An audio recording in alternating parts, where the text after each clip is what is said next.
Kindly maintain silence.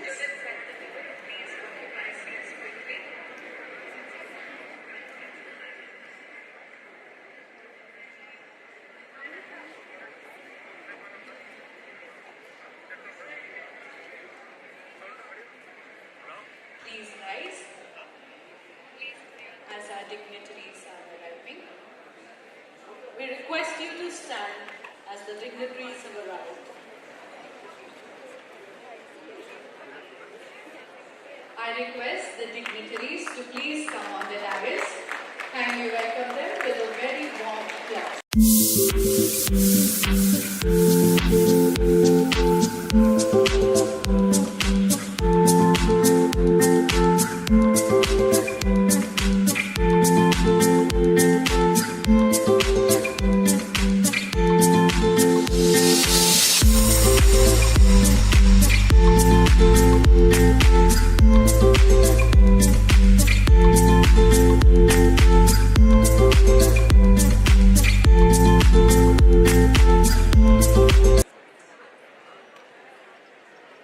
Please be seated. Hello?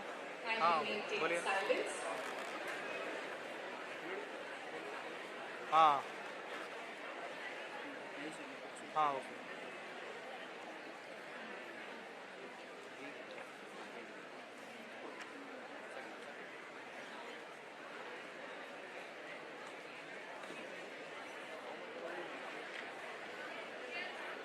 Check చేసారా అదే check చేసారా live Kindly maintain silence and settle down.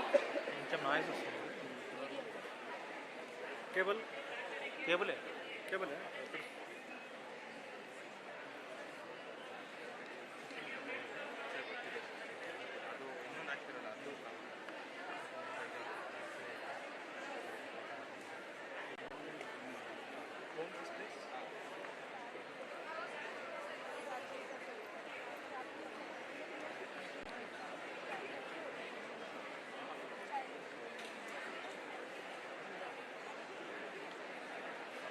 Education is not merely about acquiring knowledge.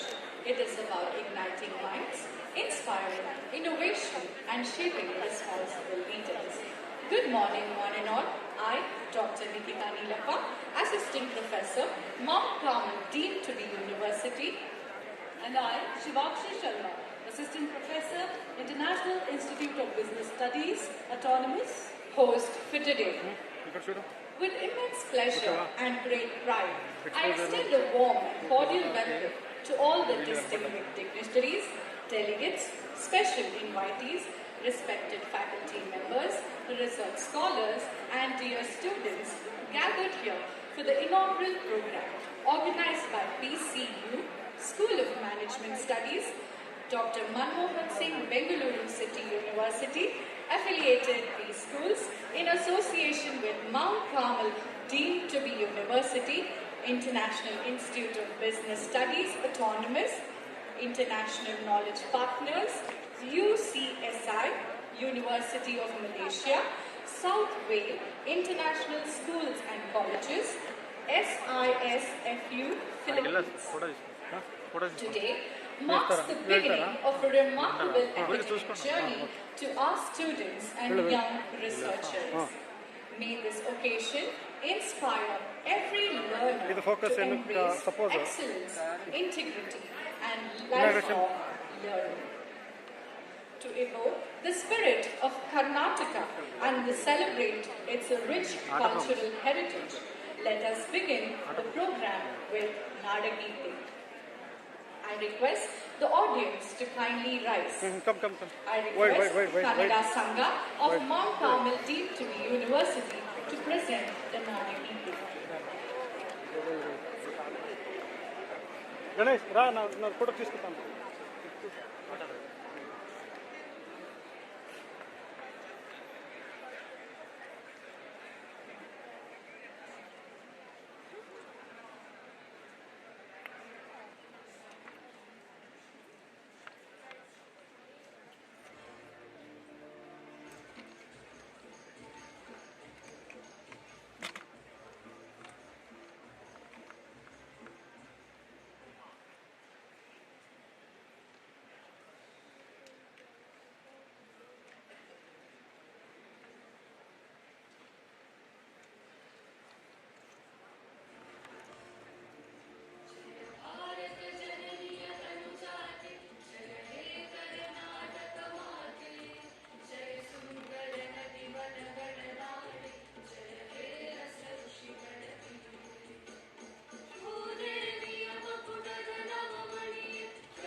Thank you, Kannada Sangha. A national song that symbolizes the spirit and pride of our motherland. We have Indian Music Association of Mount Carmel deemed to be university to present our national song. I request the audience to kindly rise. Please maintain silence.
Thank you for such a soulful performance.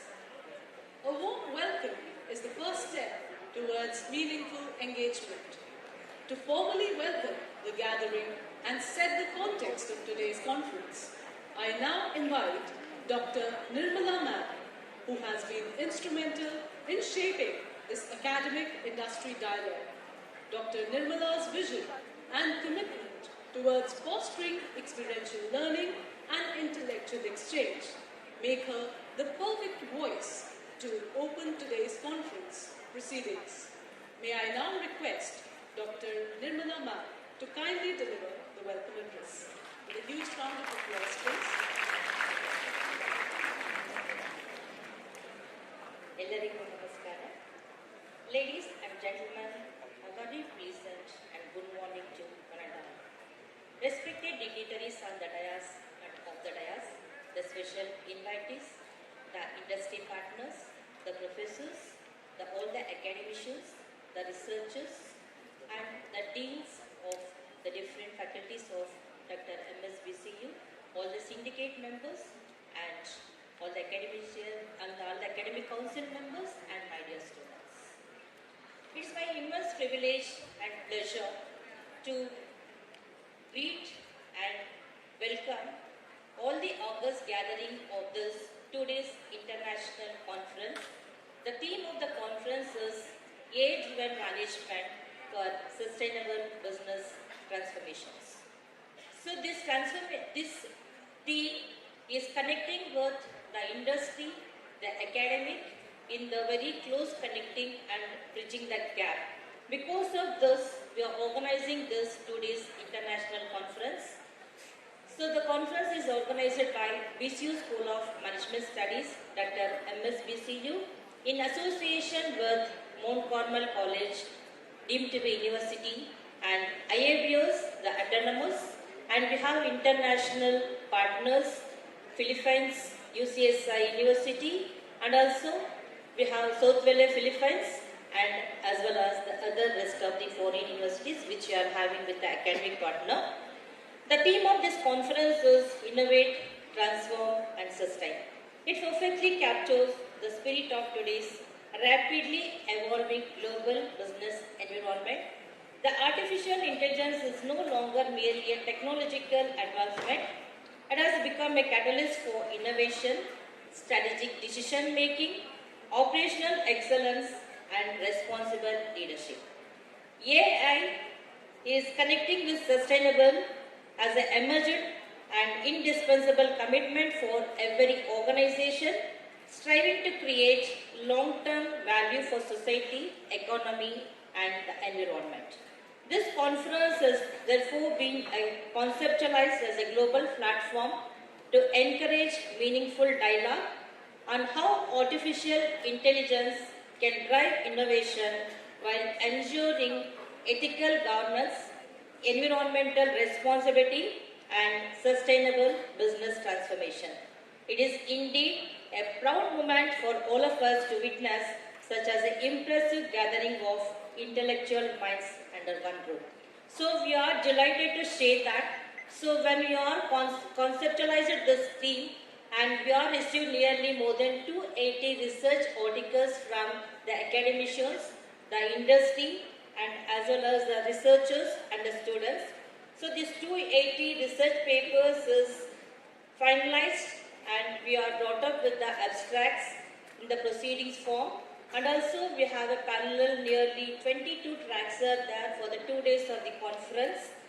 And this 22 tracks is spread across in the different sub-themes: AI in strategic management and decision science, marketing, consumer intelligence and digital transformation, finance, fintech and financial analytics, human resource management and people analytics, operations, supply chain and smart systems, sustainability, ESG and green business transformation, entrepreneurship, innovation and startup ecosystems, governance, ethics and responsible AI, business analytics, data science and emerging technologies, AI for education, society and sustainable development goals.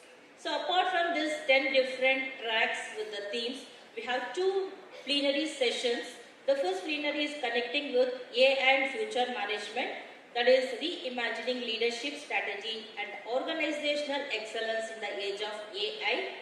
So we'll explore how artificial intelligence is redefining leadership, strategic thinking, organizational effectiveness and decision making.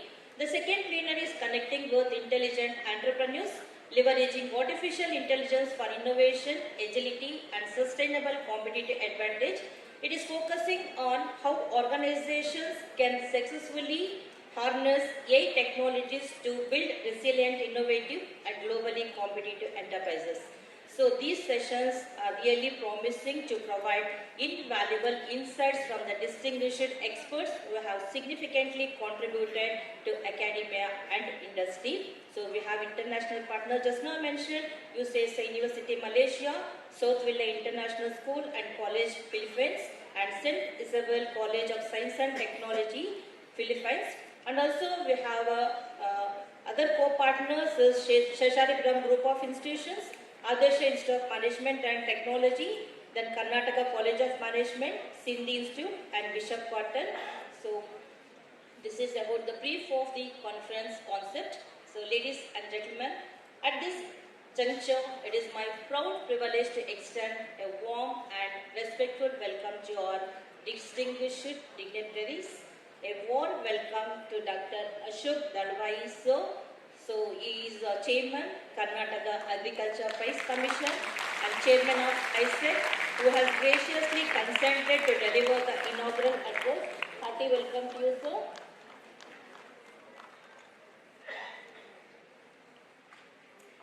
We are deeply honored to welcome Professor Venugopal K.R., former Vice Chancellor, Bengaluru University, an eminent academician and our distinguished keynote speaker at today's inaugural program. Happy welcome to you, sir.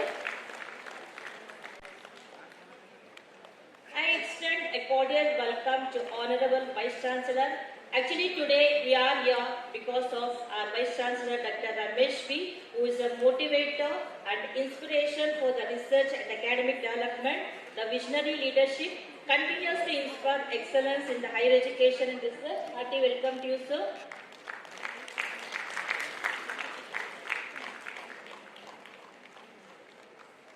I extend my respectful welcome to Sri Naveen Joseph, sir, the Registrar Administration, Dr. MSBCU. Hearty welcome to you, sir. A warm welcome to Dr. Ramesh B. Kudaneti, Registrar Evaluation, Dr. MSBCU. Hearty welcome to you, sir.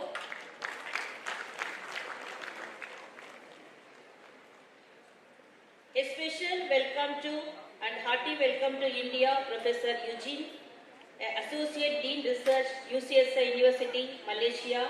Hearty welcome to India and hearty welcome to our program.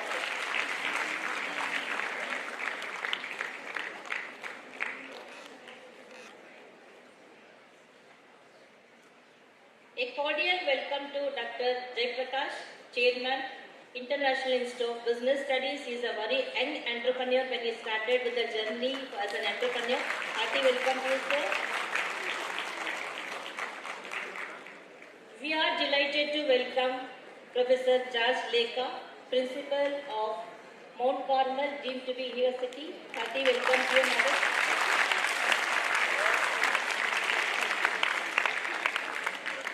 A warm welcome to our former Vice Chancellor, Professor Lingaraj Gandhi, sir. Hearty welcome to you, sir.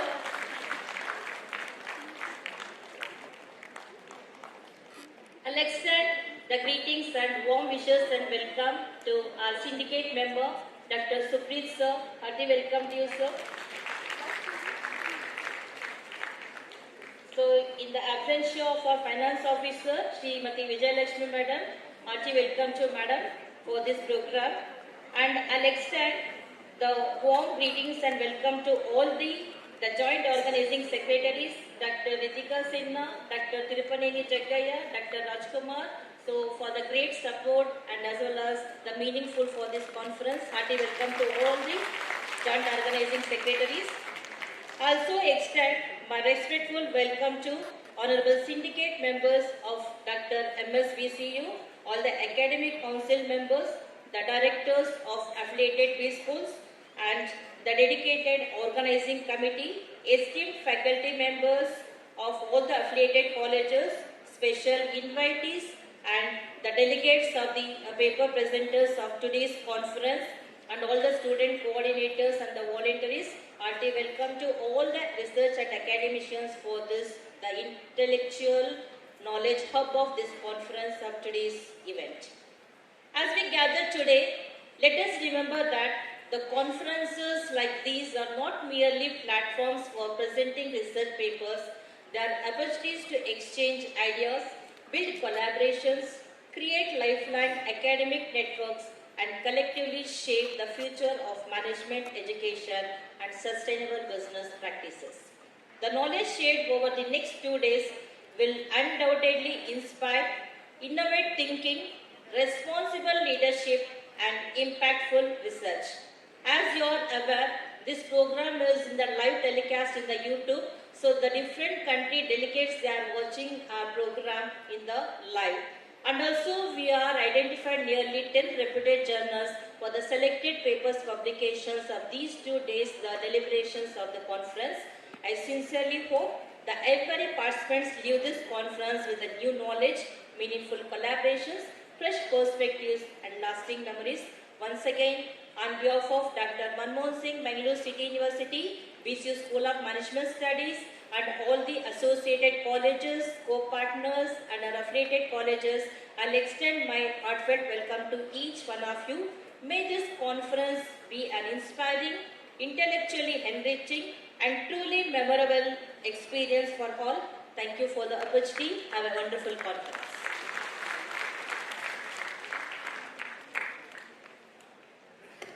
I would like to welcome Dr. Nirmala Ma'am, Dean and Director, BCU, School of Management Studies, Dr. Manmohan Singh, Bengaluru City University.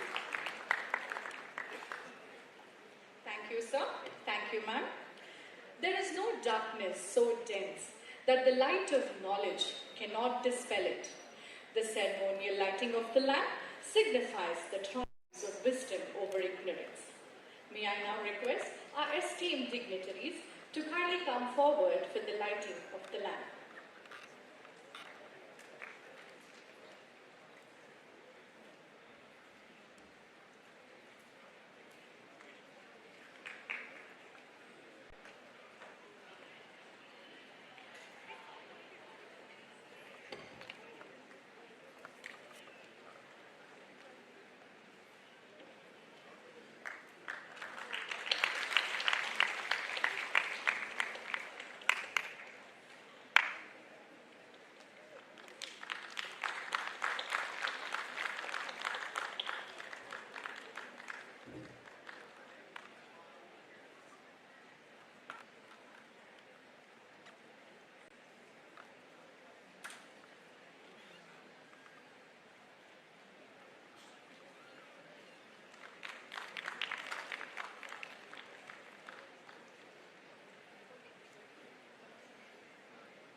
Thank you. I would now like to invite Dr. Sandhya Ma'am, Director, Sindhi College, to kindly introduce our guest of honor, Dr. Ashok Dalwai, retired IAS officer. We welcome you, ma'am.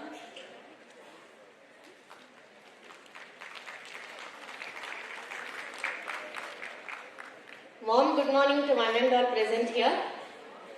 It's my proud privilege to share the profile of Dr. Ashok Dalwai, Chairman Karnataka Agriculture Prize Commission and also Chairman Institute of Social and Economic Change.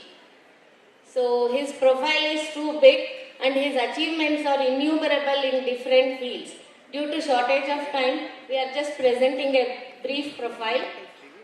His active engagements include chairmanship and core chairmanship of several professional associations. Dr. Dalwai is dedicated and committed professional with more than 40 years of career in All India services. He is a native of Karnataka, born in a small village of Kaujalagi in district Belgavi. He joined the Indian Police Service in September 1981 and served in the then undivided Andhra Pradesh. On subsequent section by UPSC, he shifted to the IAS in September 1984. As a member of IIAS of the 1984. He has served in different capacities at both in field and policy formulation stages in the states of Odisha and Karnataka, as also Government of India. He has served as Commissioner of Bangalore City Corporation, now renamed as Bruhat Bengaluru Mahanagarpalike, and addressed many burning issues. At the senior level, he has held several important and critical positions, including Secretary and Principal Secretary in the Departments of Industries, Steel, Mines and Textiles, Agriculture, Water Resources, besides holding various tenures as Chairman, Vice Chairman and Chairman of Managing Director of PSU and Research and Academic Institutions. He has actively led the initiatives in restructuring major PSUs like Karnataka Silk Industries, that is KSIC, and Karnataka Handloom Development Corporation, KHDC. Over to you, sir. Thank you.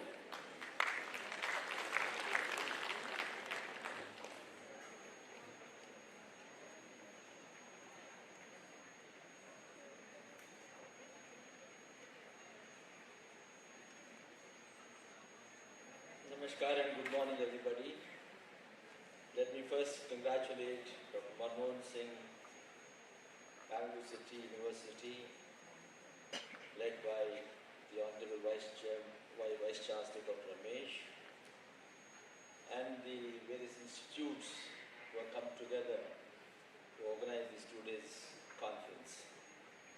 The BCU School of Management Studies and all its affiliated colleges of management, Mount Carmel Deemed University, International Institute of Business Studies, and also various corporate houses who have come to support it. It's my privilege to be here this morning to be addressing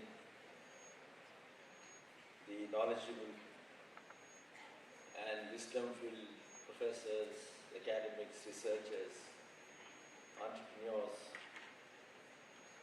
and more importantly, the young boys and girls from different colleges. We are all gathered here to discuss about artificial intelligence. Today it is not a new guest, it's the flavor of the season.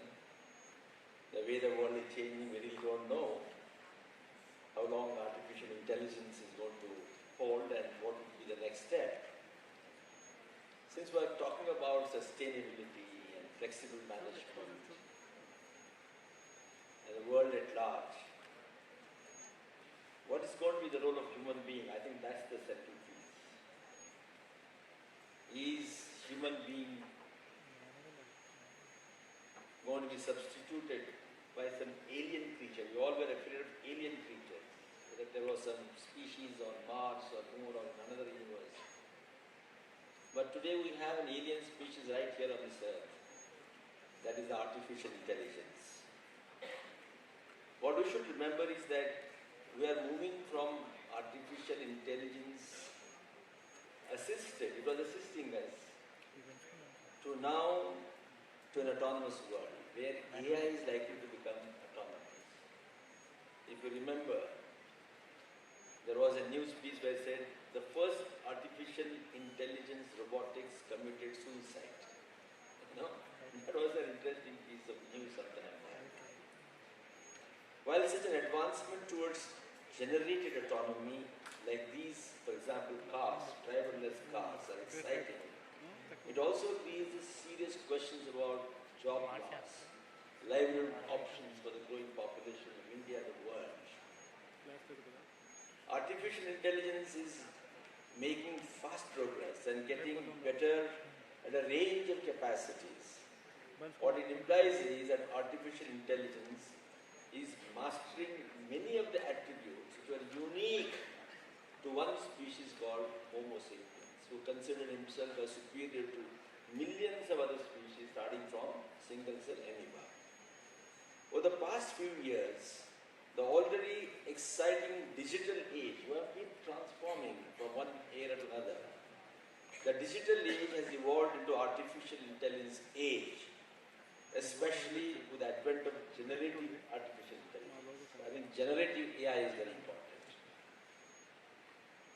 we should also remember that this era, led by artificial intelligence, is just not another technological advancement as we've seen over the last few centuries and few millennia. It is disruptive. Now, whether this is going to be positively disruptive or negatively disruptive is what the mankind is supposed to decide about. To elaborate a bit, in the last about 250 years, because the era before 1764, when the Industrial Revolution was commenced, we had for millions of years an era led by physical power. Not that there was no science and technology, but we were still ignorant of the underlying principles that were actually controlling this universe. Whether it's the law of gravity, law of motion, we were not very sure. But we knew the technology. That's how we built huge temples and mosques and pyramids and so on. So in 1750, that is in a way the turning point where we move from physical quotient till then, okay, to an era where intelligence quotient becomes very important. Then we start talking Einstein with 160 IQ, for example. People 140, 150, 110, 120. So from physical quotient, where physical power was the key, till then, the intelligence quotient became important. But then we have entered from 1950 onwards what's called an information age, and then we have transitioned towards what a digital age. So somewhere from 1950 to around 2010, we have been led by emotional quotient. As students, at least we kept reading only about intelligence quotient. But emotional quotient became new flavor of this region in the later age. What today we have entered into is the artificial intelligence age. Now what is it led by? Is the crucial question. Is it IQ? Is it EQ? What is it? So we'll have to, I think I will dwell a little upon this. And many of you must have read the book, which is a very good book now, written by Mr. Sage, where he talked about the artificial, in the human age, in the era of artificial intelligence. So I have borrowed a lot of ideas from this book. Since AI is getting truly transformational and not just imitating us, let us identify 5 core areas where artificial intelligence is delivering breakthrough performance. So what are those 5 basic principles or parameters? One is it is now gaining strength in learning, human ability to learn. We used to learn. Now AI has begun to learn. So AI with its deep learning, that's the new secret, the new secret that it has learned. AI with its deep learning capabilities is able to do what we human beings are doing, to read and learn. Second, it has been able to identify the problems, just like human beings, because these are the unique qualities of the human beings compared to other species, right? So now AI has begun to identify problems because we are enabling qualitative data sets, and the quantum of data being generated across the domains, across the world, so humongous that it uses that as its speed. So AI with generative artificial intelligence is able to perform this function of identifying the problems. Third, the human ability to hold conversations. This was our strength. We could engage people with one another. We could engage with one another. Now that conversation also is being conducted. If you go to the chat GPT or Gemini, it will advise you. It will enter conversation, very interesting conversations. Right? So that human conversation is also now being made possible by artificial intelligence.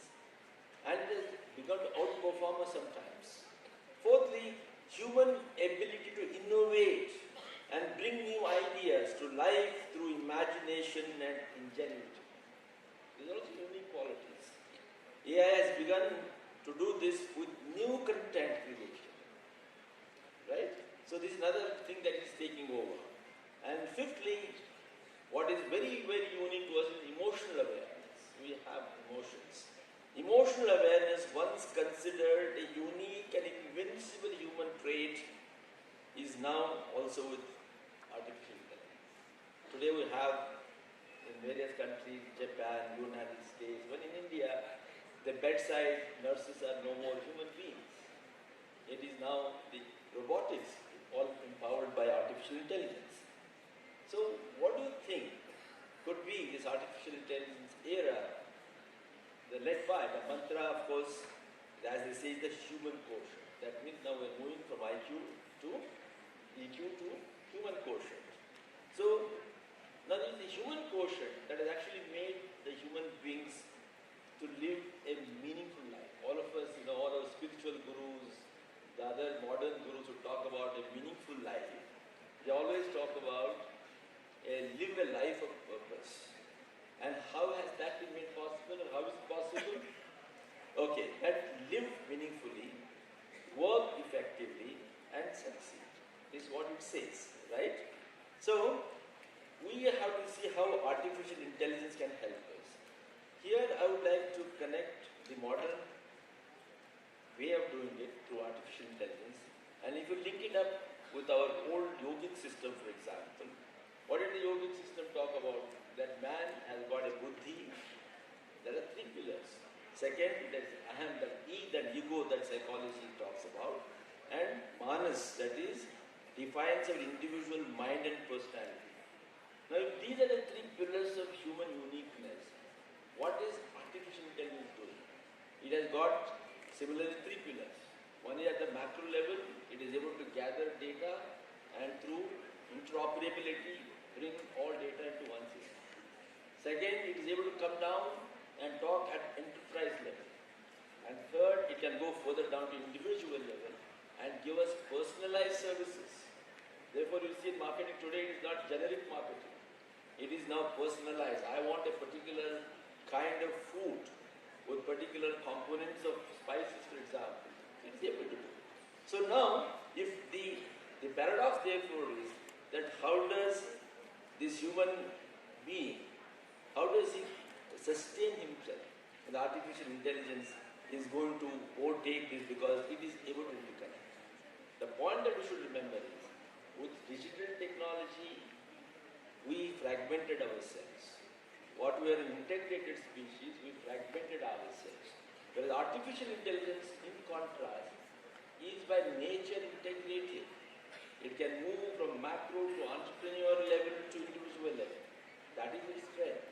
If they are getting integrated and humankind is getting fragmented, that means human species can lose itself.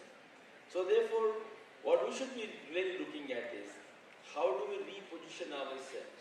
And that's how we are going to bring about flexibility, economic sustainability, ecological sustainability, in leading our economic, civilizational progress. So the 8 secrets, of course, which this book talks about, is what he calls it an anagram of possible. That means we should know how to solve the problem. We should be open to change. In France there's a word called Luddites. Those who oppose new technology are called Luddites.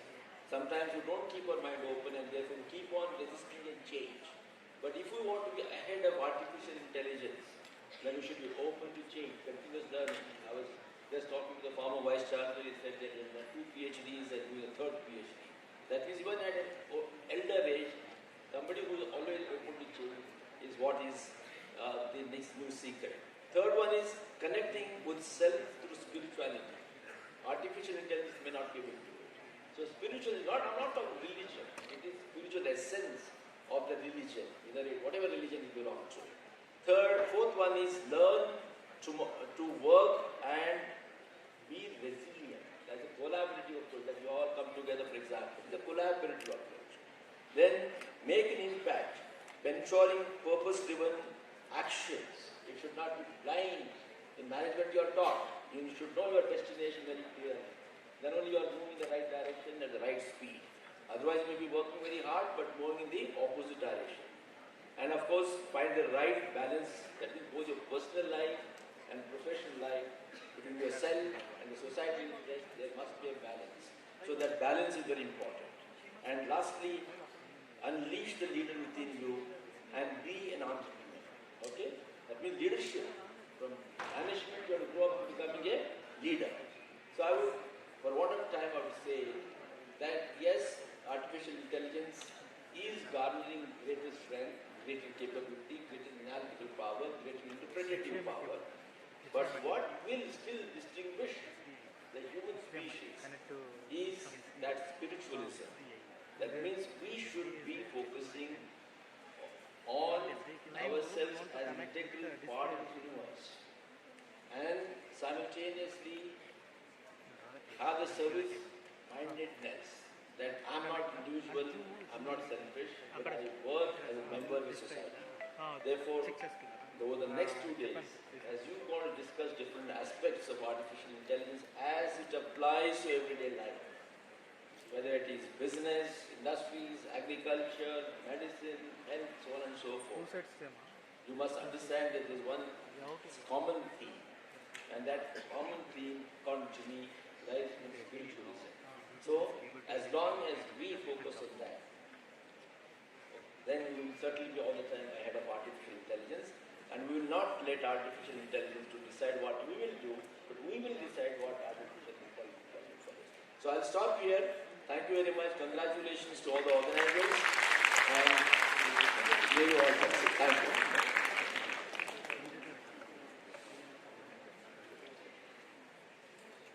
Thank you, sir, for your motivating words and valuable insights.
Thank you, sir.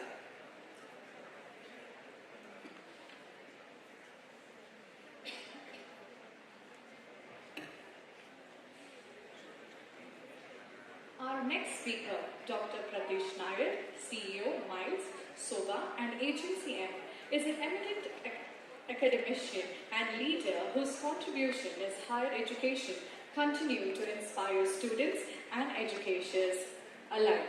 We are unable to have him with us today due to unavoidable circumstances. I would now invite Dr. Shubha Ma'am, Director, C.B. Bandari Jain College, to introduce our guest of honor, Professor Dr. Eugene O. Chin, Associate Dean, UCSI University, Malaysia. We welcome you, ma'am.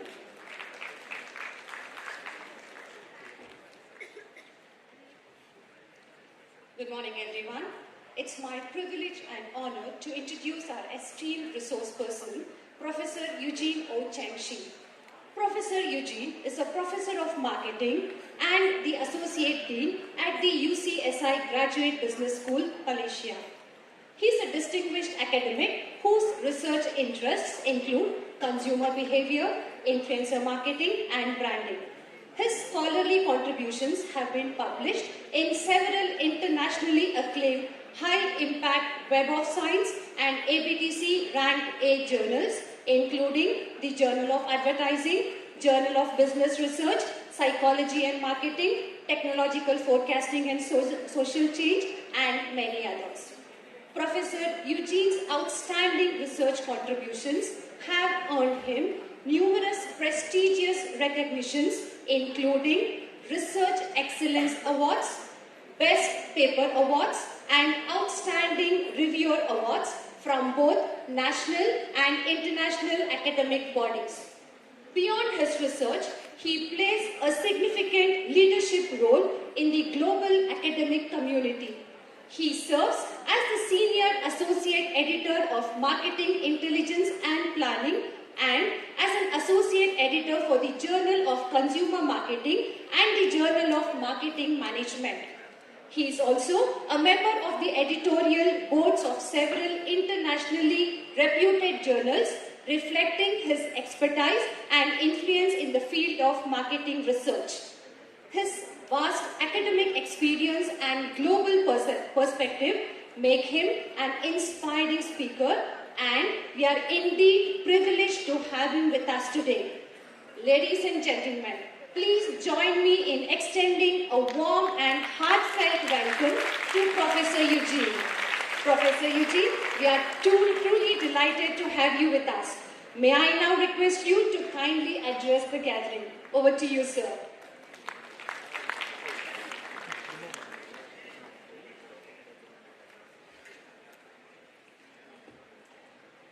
Good morning, ladies and gentlemen. It is my pleasure seeing all of you here.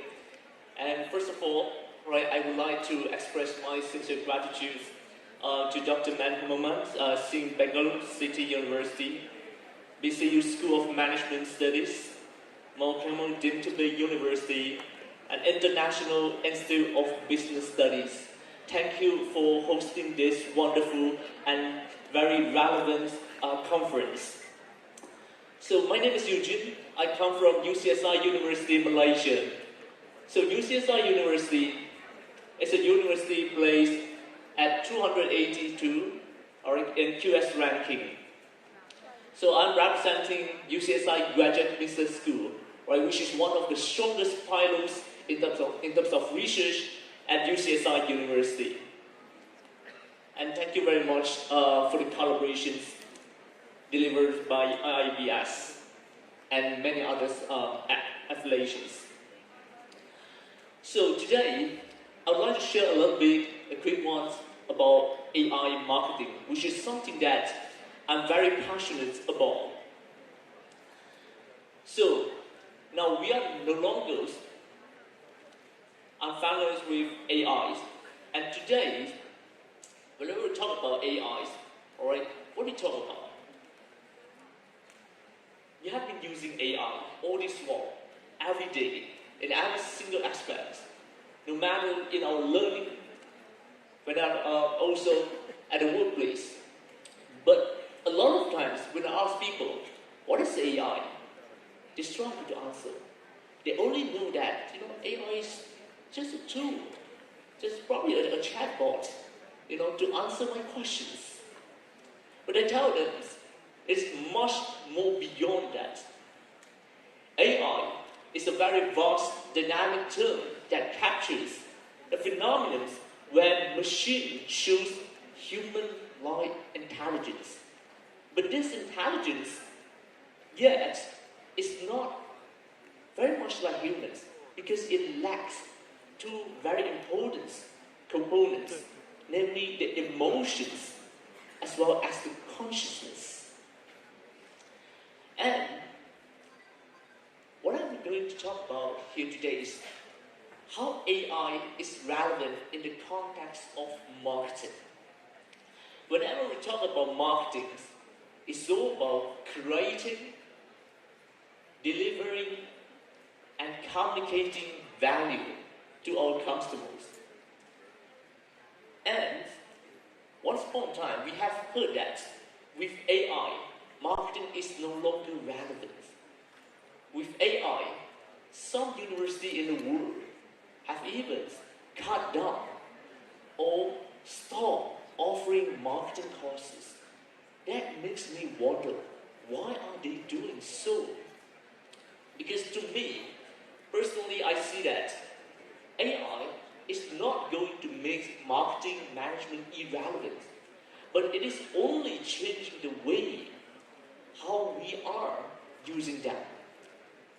How we are going to create value in the context of AI. How we are going to deliver values in the context of AI. How we are going to communicate values to our customers in the context of AI. And in all that sense, marketing is still relevant. And it is because we are dealing with humans. Always remember that we are dealing with humans. Right? And AI is never going to replace that. So, after 3-4 years of having AI, after 3-4 years with launching of ChatGPT, we have gone through a series of evolutions of AI. From the way where we have traditional AI, alright, the one that is like, I would say it is like a very skillful craftsman. Okay? It is very good at playing chess. Probably, it has business, all humans. Later on, we have generative AI, which I just see it as an artist, alright, with blank canvas that can draw everything for us. And now, we are going to embrace another evolution of agentic AI, which is an assistance that we are going to have with each of us. Therefore, it is no longer relevant to ask questions whether we should be using AI or whether marketers or marketing should use AI or not. But the next real question that we should be worrying is that why are there so few companies that can turn AI into real advantage? That is what we should be concentrating. And we have seen a very good, strong momentum of AI adoptions. There are many figures showing us that AI adoptions is keep growing, right? From probably 50% in 2024 to 60% in 2025, and now 87% in 2026. But again, with all the implementations, involvements of AIs in marketing works, in daily business operations, what are we pursuing for the next? In fact, based on the study shows, with 88% use of AI, only 6% of marketers really find the ROI with AI usage. The rest of them, they do not even know whether AI is bringing true, real, tangible value or not. That is something that concerns us.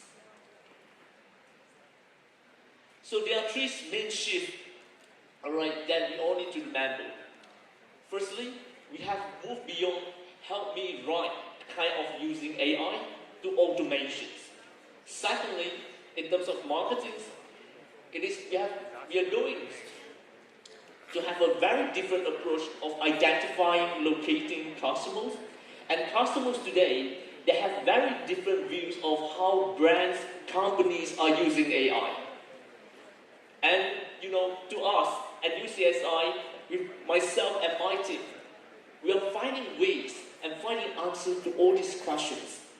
For example, when we have good and bad message, when should I let my AI do the job in delivering that message news to my stakeholders? And when is customers, feeling comfortable with companies using AI? All that need to be researched. And that's why today we have this conference gathering all that important, beautiful information from all of you. And lastly, what I want to leave to all of you here is that always remember, no matter how advanced AI is, always remember it is developed by humans and it is for humans. Thank you.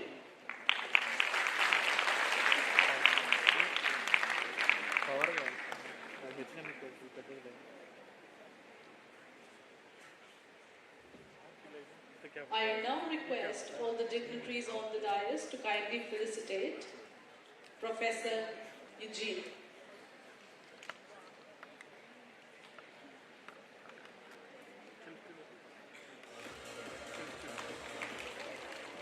Please put your hands together.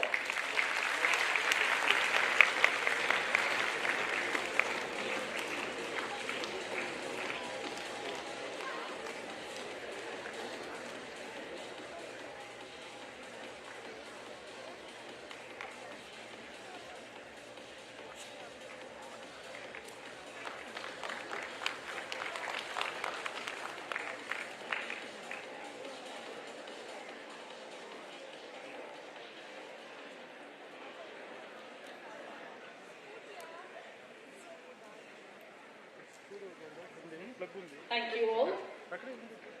True progress is sustainable only when growth remains in harmony with nature and society. It is my privilege to introduce Dr. Jayaprakash Sir, Chairman, IIBS Autonomous, our guest of honor, an eminent environmentalist and respected thought leader who is deeply committed to promoting sustainability, ecological responsibility, ethical entrepreneurship. Through his work, he has constantly bridged environmental consciousness with enterprise innovation and AI readiness, inspiring and mentoring aspiring entrepreneurs to build responsible and future-ready ventures. I may now invite Dr. Jayaprakash Sir to kindly address this August gathering. Please put your hands together. We welcome you, sir.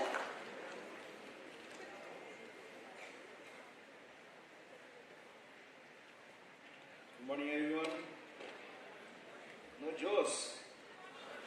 Yeah, good morning, everyone. Yeah, this is the Joes I want to say. All respected dignitaries of today's program, the leader of today's program, our Dr. Ramesh sir, Vice Chancellor of this university, and all dignitaries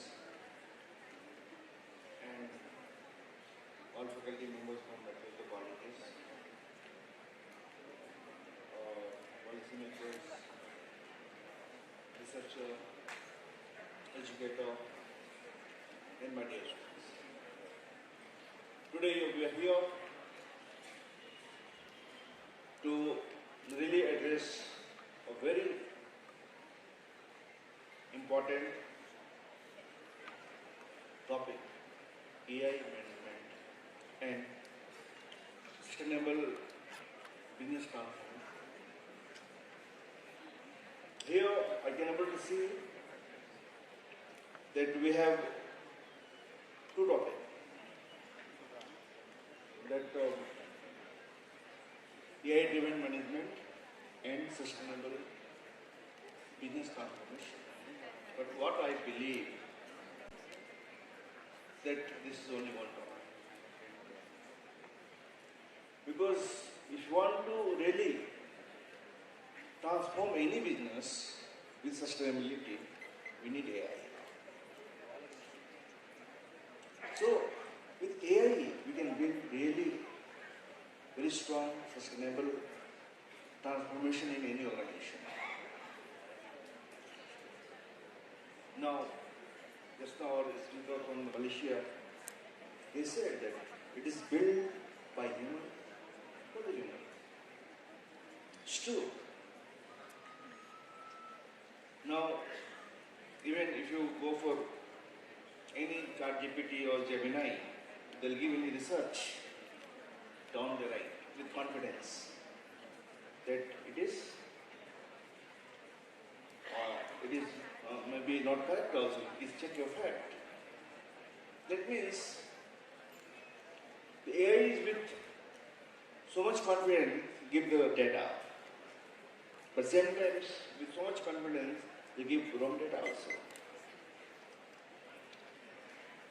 So how human utilize AI, that is more important in our life.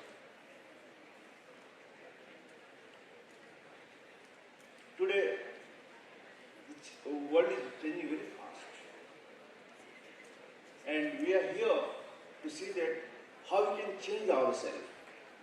AI is just tools, and we have trained them. And how much you train, that much they can use for, we can utilize them. At the same time, how we human train ourselves. We train ourselves, we can grow in our life. So today, really I'm so thankful, and I should congratulate all our organizers that they have brought all the leaders in one banner.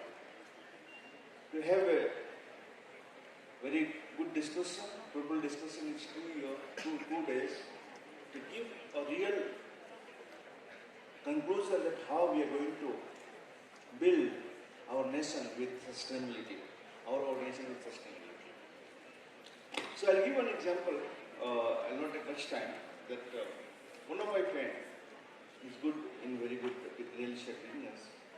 He came with the problem that we want, like now we are suffering a lot, like in real estate business, we have to do more cold calls. Cold calls being is very difficult because getting manpower, very difficult, they are very frustrated to do cold calls. So we need some solution. So then I have called my own alumni of BC. I know that guys, this my friend is having this problem, he never resolved it. He said it's very easy. So what we'll do, we'll create AI calls, chatbot. Let's do random call multiple people. And when the people they show interest, they talk more, 5 minutes, 6 minutes, that means more interested to take a product. That time again you can use human to close the deals. So see, when you talk about innovation, when you talk about transformation, this is innovation, this is transformation. So when you talk about sustainability, that means what? We have to enhance our energy with more profitability, and we have to create that how the people can get more fruitful. So if we are working towards the society, we are working towards the environment. So when AI can be used by the human, then only you can see that AI can become a more powerful tool for our life. I'm sure that today's all students came from different part of different schools, different B schools in Bangalore, and going to learn a lot. And I'm sure this team, the researchers and educators, they're going to give you a great knowledge how to build a strong sustainability, sustainable business with AI. I wish you everyone all the best. Thank you.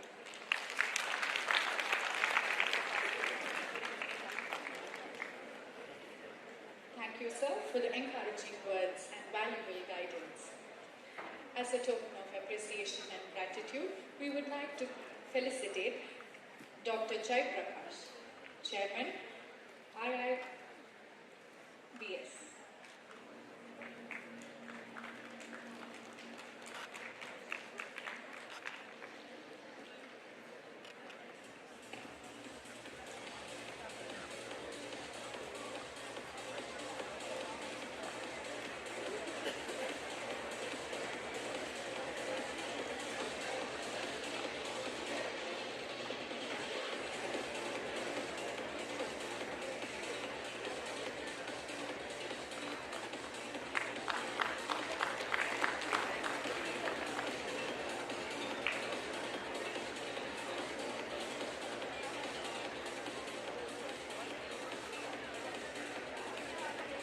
Thank you, sir. Thank you, ma'am.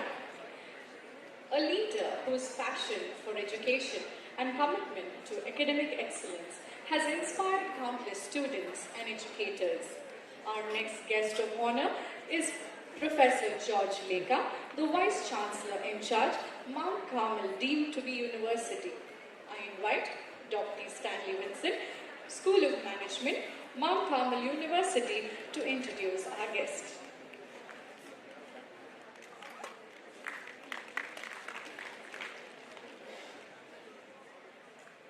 Good morning, everyone. It is immense pleasure to introduce the Honorable Vice Chancellor, Mount Carmel deemed to be University, Professor Dr. George Lekha, to this conference. Professor Dr. George Lekha is a distinguished academician and accomplished administrator with over 3 decades of experience in higher education. As a Vice Chancellor of Mount Carmel deemed to be University, Bengaluru, she has played a pivotal role steering the institution through its transition to be deemed to be university, providing visionary leadership in academic governance, institutional development, quality assurance, and strategic growth.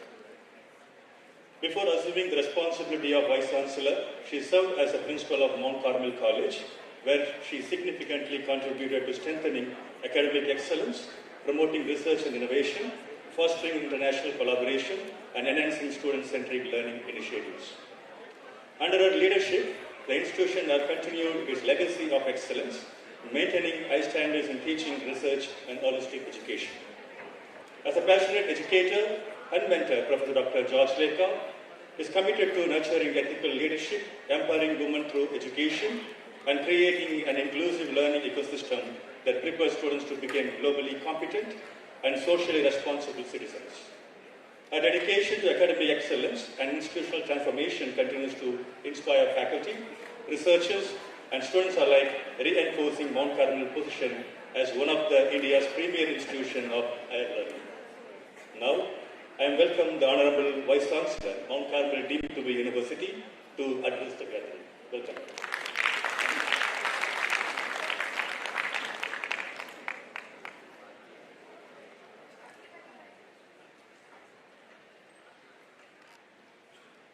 I would like to make a small correction in my introduction. I am Vice Chancellor in charge of Mount Carmel deemed to be University.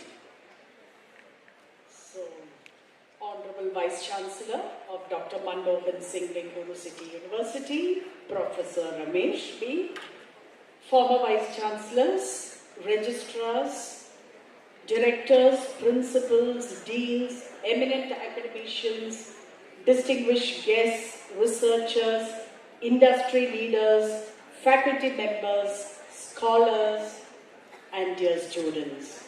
A very good morning to all of you. It is my privilege and honor to welcome you all to this 2-day international conference on AI-driven management and sustainable business transformation. Artificial intelligence is no longer a promise of the future. It is rapidly becoming a reality that is reshaping the way we live, work, lead, and learn. AI is transforming how decisions are made, how value is created, and how organizations compete. As we live in the most defining period in modern history, we must remember that technology alone cannot transform the world. It is people guided by vision, values, and purpose who determine whether technology becomes a force for meaningful progress. That is why the theme of this conference is both timely and significant. The conversation today is not simply about adopting AI, it is about reimagining management itself. It is about understanding how organizations can combine human wisdom with machine learning to become more agile, more innovative, and more resilient. As businesses pursue growth, they are equally challenged to protect the environment, create social value, uphold ethical governance, and build trust with every stakeholder. Sustainable business transformation is therefore, please remember, is no longer an aspiration. It is a strategic imperative. Today, we are not only here on this global platform to merely present research papers or exchange academic ideas, but we are coming together with a shared commitment to create knowledge that can transform industries, communities, and society. As your conference brochure says, the objective of this coming together is to explore the role of AI in organizations, to promote research on sustainable research models, to encourage academia-industry collaboration for AI-led best practices, and to examine ethical issues with AI adoption. We are living in an era of unprecedented transformation. Artificial intelligence, digital technology, sustainability, globalization, and changing business environment are redefining the way we learn, lead, and serve society. In such a rapidly evolving world, success belongs not only to those who possess knowledge, but to those who continuously learn, adapt, innovate, and inspire others. As researchers and educators, we carry the responsibility of generating ideas that create a lasting impact beyond classrooms and boardrooms.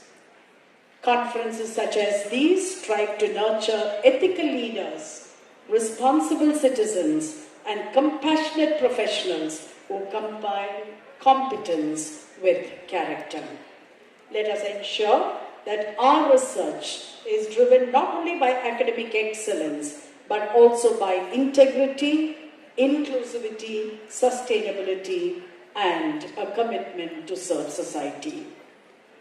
Over the next 2 days, this conference brings together distinguished academicians, researchers, policymakers, industry experts, and practitioners from around the world to exchange ideas, challenge conventional thinking, and explore how AI can shape the future of the management while advancing in sustainable development.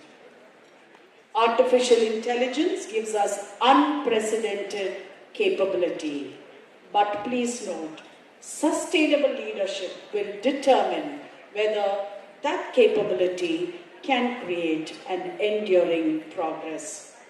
May this conference inspire meaningful conversations, pioneering research, and collaborative ideas that not only advance knowledge but also contribute to building organizations that are intelligent, responsible, and prepared for the future.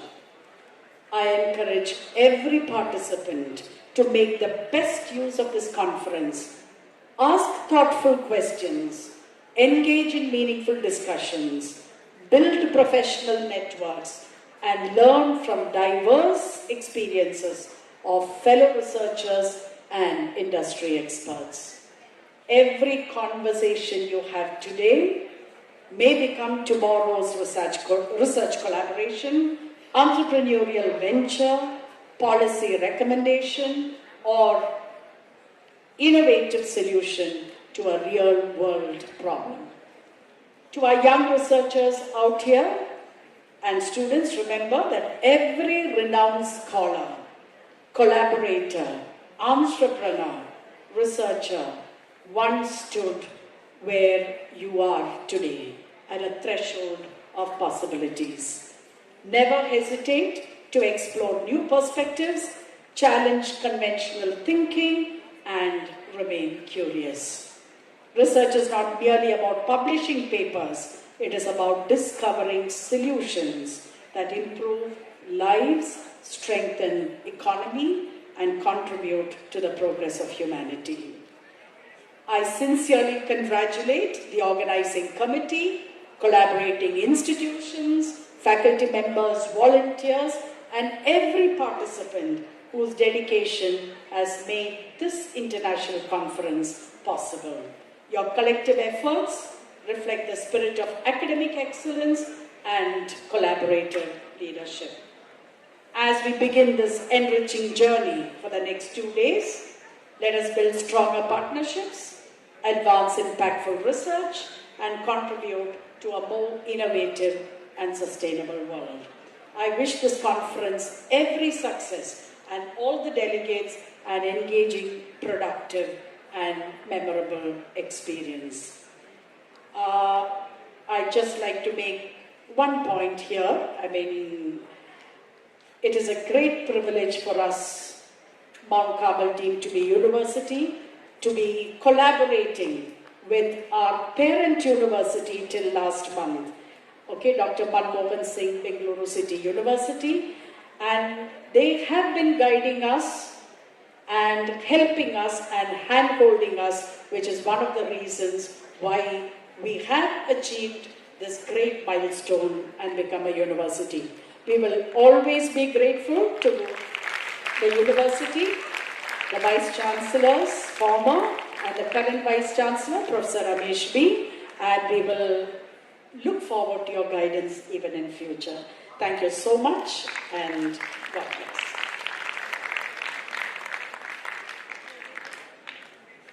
Thank you, ma'am, for your inspiring words and motivating message.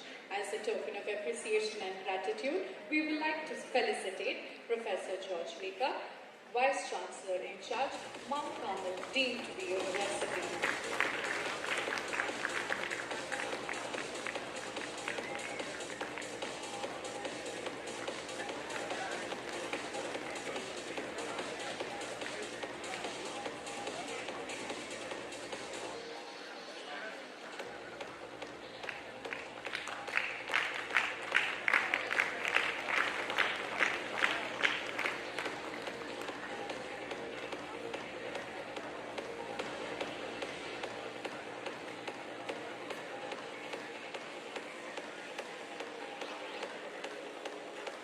Thank you, sir. The key address is often the highlight of an academic gathering, setting the tone for meaningful discussion and future aspirations. It is now my honor to invite Dr. Sonia, Head of the Department, St. Francis College, to introduce our keynote speaker, Professor Venugopal KR, former Vice Chancellor, Bangalore University.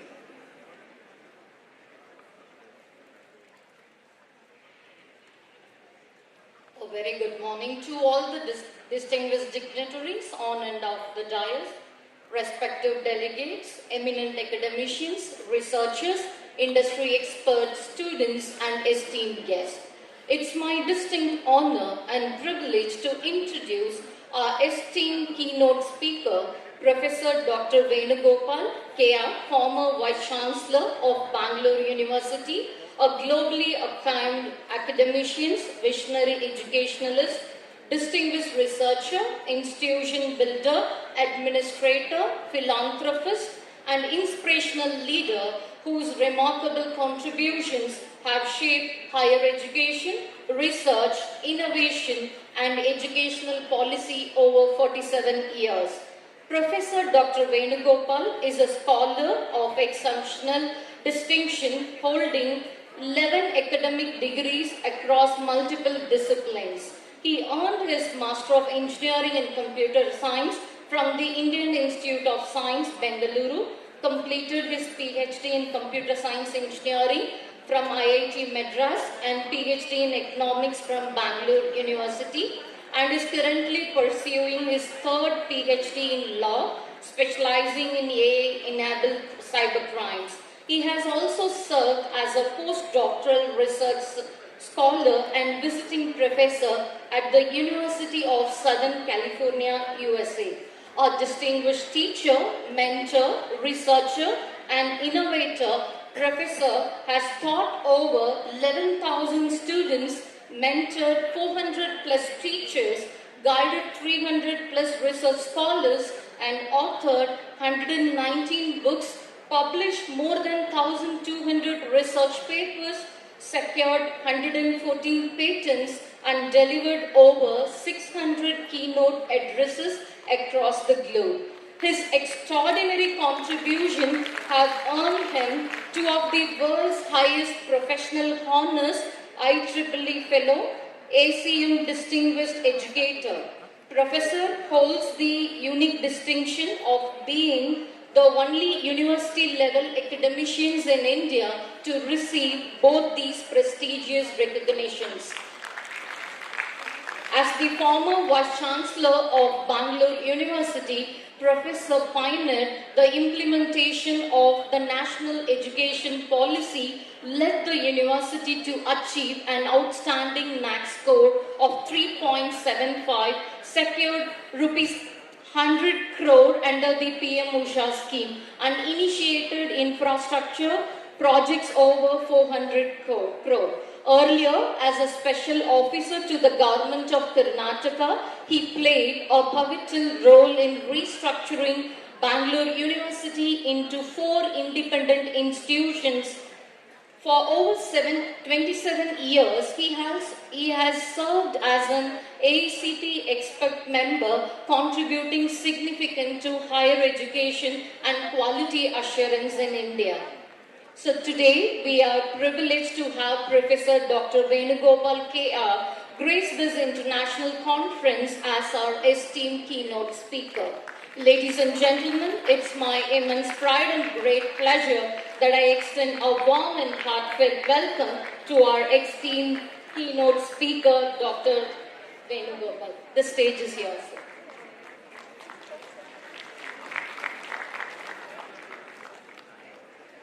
ಎಲ್ಲರಿಗೂ ನಮಸ್ಕಾರ.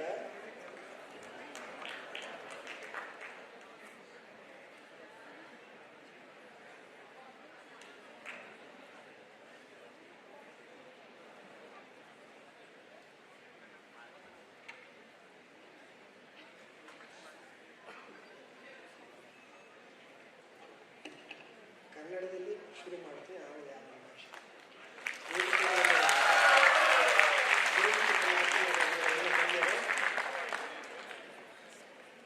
ನನಗೆ ಭಾಳ ಖುಷಿ ಆಗುತ್ತೆ to be present here. I have been in this university for half a century, from my student days to being the Vice Chancellor of Bangalore University. I have been teaching computer science for the last 47 years. So 45 years back, I had started my thesis in economics. Can we live without oil? Can we imagine without oil? And my thesis was petrodollar and the world economy. When I was just 25 years old. Then 15 years later, my thesis was on optical networks, high-speed bandwidth. Then I had started my thesis, can we imagine this world without computer networks? Now I am presently pursuing my PhD in law. Can we imagine this world without legal frameworks for artificial intelligence? And that's what all the speakers have spoken about: ethics, regulations, law, and frameworks that are required for artificial intelligence. What is this artificial intelligence? How do we define this artificial intelligence? And what people are saying about this artificial intelligence? How are they visualizing this artificial intelligence?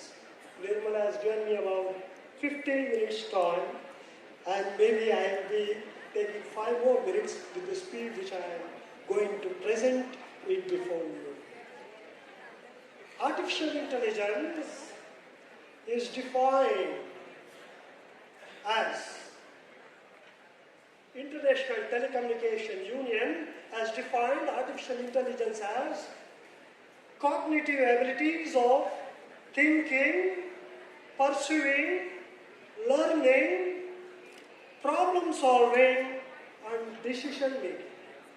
These are the 5 cognitive abilities of a human being. Now, where are we? From Alan Turing in 1950, when he said machines are going to be intelligent, McCarthy coined the term artificial intelligence.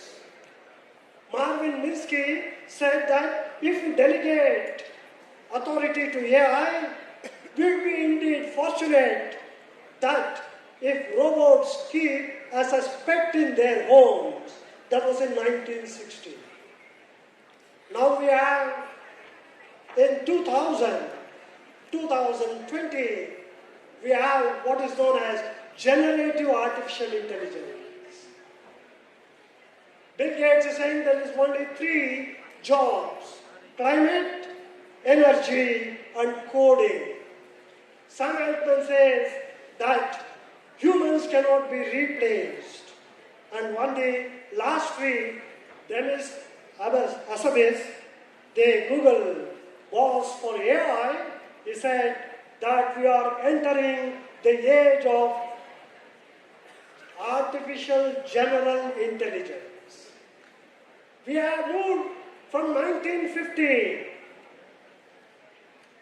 weak artificial intelligence, which encompasses coding, static data, dynamic data, real data, federated data, and now we have moved to retrieval augmented generation. That means data on the fly. So we have traveled a long way from weak artificial intelligence, which encompasses generative AI and agentic AI. It is weak artificial intelligence. Dennis Asper says that we are in the year of artificial general intelligence. That means that AI machine has already acquired the 5 cognitive abilities of thinking, perceiving, reasoning, learning, problem solving, and decision making. Now where are we? Elon Musk says that we are in the threshold of eliminating this civilization. And if you see all this, whatever the scientists have said, this year is the year of artificial general intelligence. We are just only 5 to 10 years away from artificial superintelligence, where the intelligence of AI machine will surpass the intelligence of all the human beings existing in this world. My dear students, researchers, educators, what we were seeing earlier, the area of confrontation, contradiction, non-cooperation, we are now moving to an age of collaboration and cooperation, and we are likely to meet, converge in 2045. David Anson says by 2045, robots, advanced robots, will be able to marry, have children, and vote in elections. In 2017, David Anson was the first creator of Sophia robot, which was already bestowed citizenship. Now, can you imagine the world without AI? The architecture that is required for generative artificial intelligence, we have moved from central processing unit, CPU, to graphical processing unit, GPU, to accelerated processing unit for AI, and wave processing unit for sensors. And we are moving towards quantum processing unit in the future, and that is only 3 years away from now. This quantum processing unit will be able to process an enormous amount of data with little training. We have seen that we moved from supervised learning to unsupervised learning to reinforcement learning to ensemble learning to associative learning, and now we will move to what is known as federated learning, learn wherever you are. The generative artificial intelligence is a tool which we will see it is available, it is democratized to everybody, anybody, anywhere, anytime, anyone, any language, any media, any device, any subject, any discipline, any course, any length of time, any amount of time, at any place.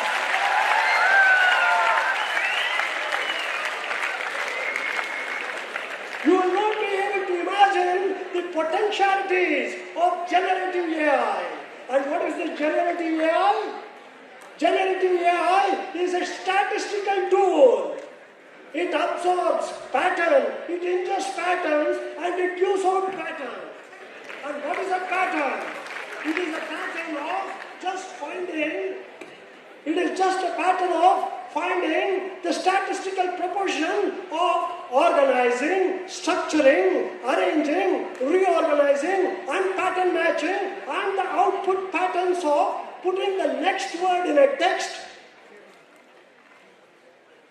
next note in a music, next pixel in an image, next phoneme in a sound, next line in a code. And that is artificial intelligence and generative artificial intelligence.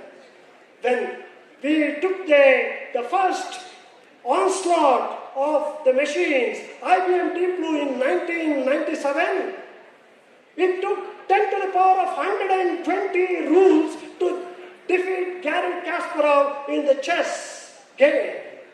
20 years later, 2016, it took 10 to the power of 180 rules to defeat Lee Sedol of South Korea in 2017, and that 10 to the power of 180 rules is more than the number of atoms that is present in this earth. The rules are now encoded into patterns. Patterns are encoded into a larger data set. Now when quantum computing is emerging, it requires less learning and more of output. You see, generative AI is data hungry. It is power hungry. It is compute hungry. The enormous data will be compressed when quantum processors come into play. And whatever you are doing, it will replace all the jobs, the accountants, doctors, engineers. And you might be wondering, what will this civilization do with the advent of artificial superintelligence? And there is, to conclude, 5 more minutes is there. There is a lot to conclude.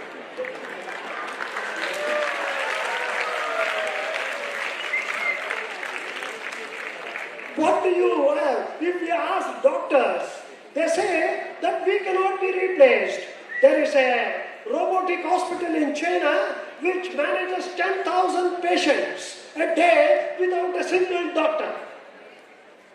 There are robotic instructors now, and when I ask the teachers around this country who will be the first to be replaced, it is the teaching fraternity who will be first to be replaced. If I ask the students, who do you want? The students say, we want an AI teacher and not the outdated teachers, human teachers. If I ask the judges and lawyers, whom do you want? A robotic judge or a human judge? They point out to the robotic judge. So that means this civilization is ready to accept the robotic framework, the robotic machine. And then what are we going to do? What jobs we will get? What jobs we will transform? Whether you are a manager, whether you are a gen executive, whether you are a lawyer, whether you are an advocate, whether you are a chartered accountant, whether you are a teacher, whether you are a doctor, all these works, jobs will be transformed. It will not take away our jobs. We will be transformed into a better human with more creative potential to guide the AI. Now, the scientists are telling that the human civilization will be extinct with the onslaught of AI and artificial superintelligence. when we cross the bridge, when we go to 2045. That is where singularity will take place. You will not know whether you are a human or you are a humanoid. You will not know whether you are married a human or a humanoid. You will not know whether you are interacting with a human or a humanoid. And that is 2045, the year of singularity, where everybody is unanimously predicting that humans and machine will integrate, and that is the 5th industrial revolution. We have moved from first industrial revolution to second, steam from mechanized production to mass production in the second industrial revolution. In the third revolution, automated production. In the fourth revolution, it is knowledge which you are presently undergoing. And the fifth revolution, industrial revolution, is singularity of man and machine, human and machine. Thank you, Nanda.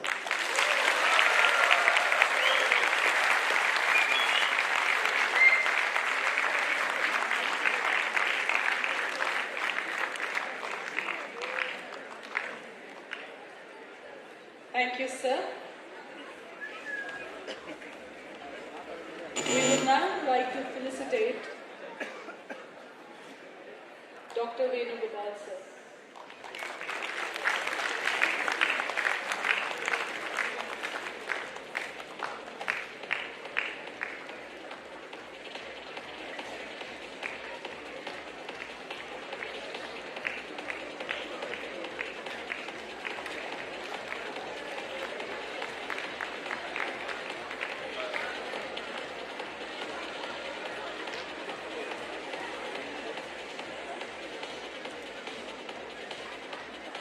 I would now like to invite Dr. Jnana, sir, Director, CIMS.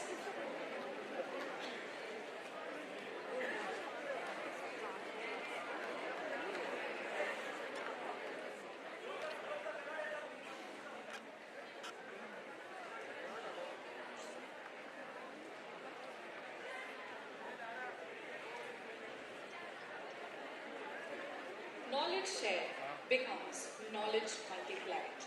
May I now request our dignitaries to kindly release the conference proceedings. Can we have the conference proceedings, please? I request the audience to join me in congratulating the editorial team and all the contributors with a big round of applause.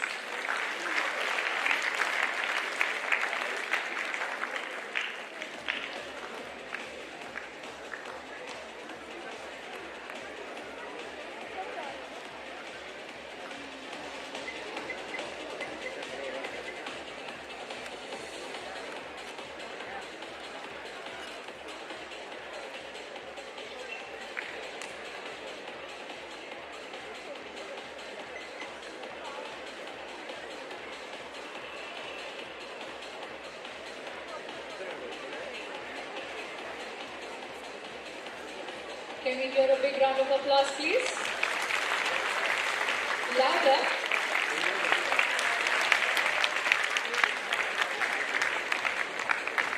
Thank you. Thank you, ma'am.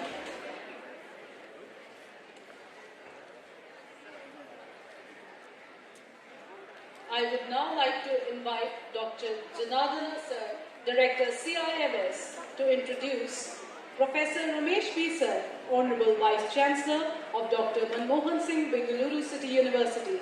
Please put your hands together. We welcome you, sir.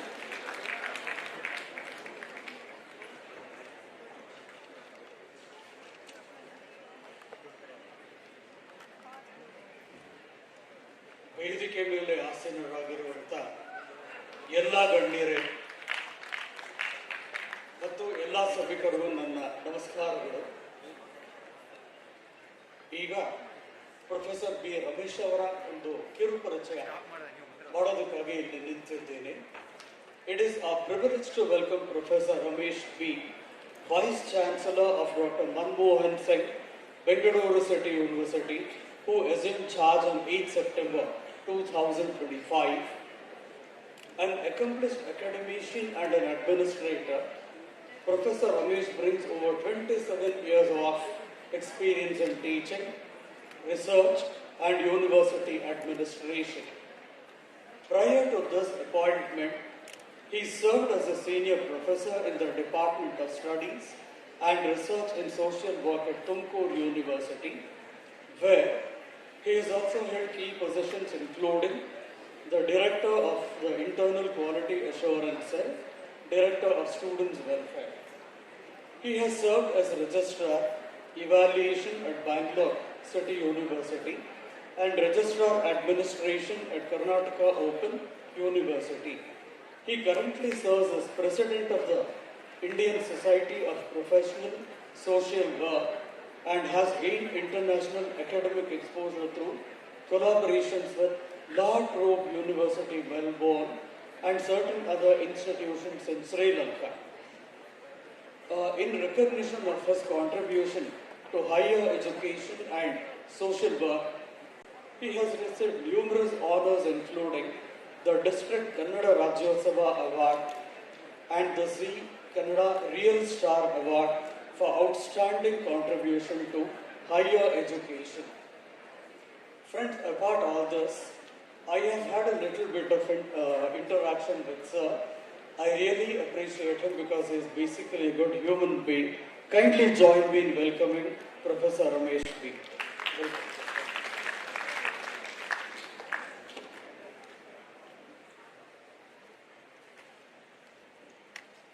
Honorable Dr. Ashok Dalwai sir, the former IAS officer and present chairman ISEC, Professor Venugopal sir, Honorable former Vice Chancellor of Bengaluru University and the keynote speaker for today's international conference, Professor Dr. Yun Achung, Associate Dean, Research UCSI, Dr.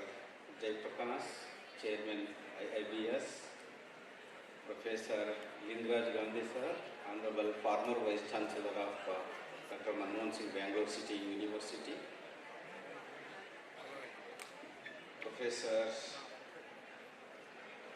George Lekha, in charge Vice Chancellor of Mount Carmel deemed to be University and former Principal of the Mount Carmel College, Dr. Supriti, Honorable Syndicate Member of our University, Sri Naveen Joseph, Registrar Administration, Professor Ramesh Pudenatti, Registrar Evaluation, Professor Nirmala and Professor Ritika Madam, Professors and Organizing Secretaries of this conference, respected resource persons, invited speakers, chairpersons, paper presenters, invited guests, and dear bright students, media representatives, and ladies and gentlemen. At the outset, on behalf of the Dr. Manmohan Singh Bangalore City University and all the organizing committee and associating partners for this international conference, I congratulate Dr. Nirmala, Dr. Ritika Sinha, and all the management, faculty members under our university for organizing this timely 2 days international conference on very important topic, that's on AI-driven management and sustainable business transformation. As you all aware, the management department at Dr. Manmohan Singh Bangalore City University, presently called as BSU School of Management, earlier known as Canada School of Management, has been very active since inception, engaging many academic activities, producing quality graduates. So today we are in the inaugural function of 2 days international conference. This conference has been involving with many stakeholders. It has been organized. Friends, we are living in AI era. Particularly the universities. We need to establish the AI-driven ecosystem, we need to produce our graduates to the AI-driven world.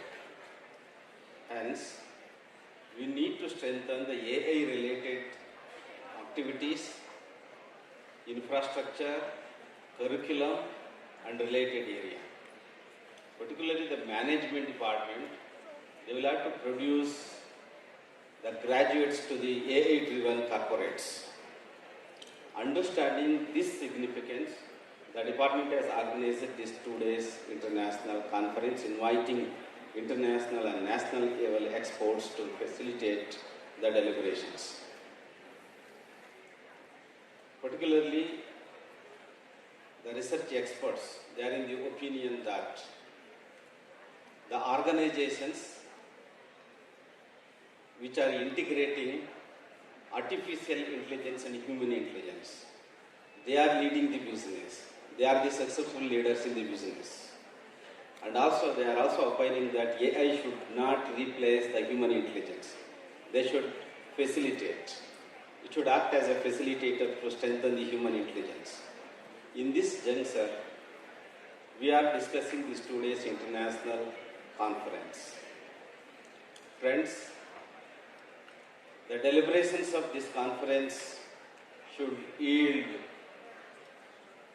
for the resource material, for the policy makers, for the technocrats, for the business houses to adopt, innovate, and to continue to discuss and to get the maximum benefit out of this AI technology. Particularly when we try to graduate our research scholars and UG and PG students, we need to effectively utilize the AI or generative AI, artificial super intelligence, whatever the advanced forms of AI. We need to interface with them in their regular day-to-day classroom activities, in the research component, in the innovations, and in all the academic activities. We have to bring AI advanced technologies to prepare our graduates for the future world. So particularly in Dr. Manmohan Singh Bangalore City University, starting from framing the curriculum, starting from the admissions, till helping them to place in the organization, we are effectively using the AI technology. We are trying to establish a AI-driven ecosystem in the university. Along with the help of the affiliated colleges, we are trying to create AI ecosystem in the university. I hope these 2 days deliberations will definitely help all the young minds to strengthen their AI knowledge, and also will help the university to create more and more AI-related infrastructures and facilities.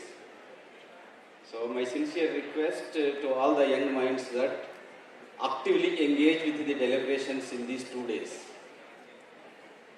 Discuss with the experts, question them, and expand your knowledge base related to AI and management.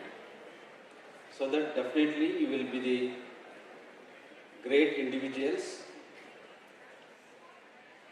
Today's corporates are expecting not only a technically sound individuals, they are also expecting graduates should be ethically grounded, they are socially responsible.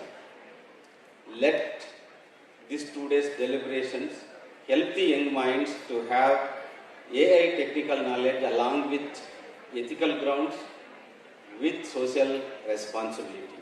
With this hope, once again, I congratulate the VC School of Management along with IIBS and Mount Carmel, and all the co-supporters for their help in organizing this 2 days international conference. VCU will be supporting all management related activities.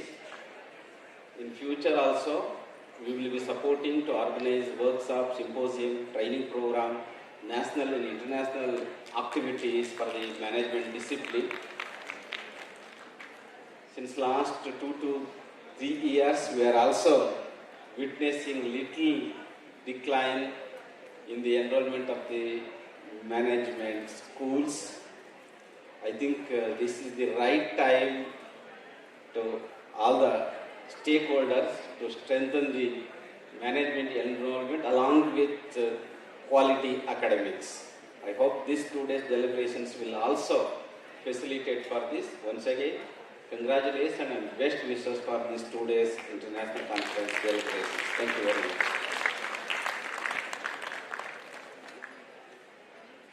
Thank you, sir, for the enriching presidential address and inspiring perspectives. We now have the felicitation ceremony of Dr. Ramesh B., Honorable Vice Chancellor, Dr. Manmohan Singh, Bengaluru City University. I request all the B school directors to please join on stage.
Dignitaries.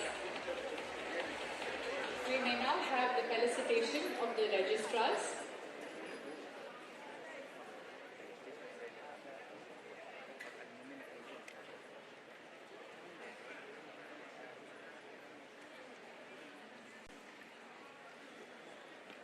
Can we have the felicitation, please?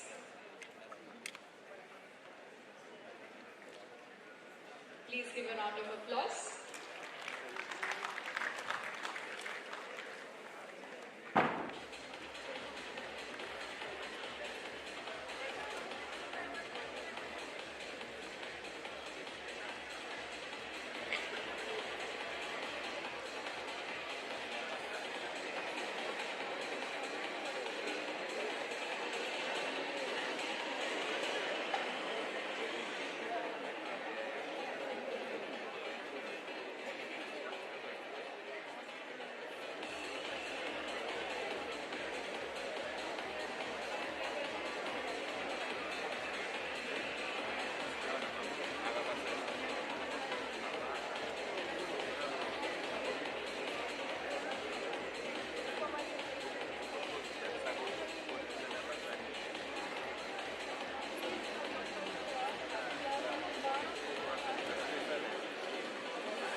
Thank you, sir.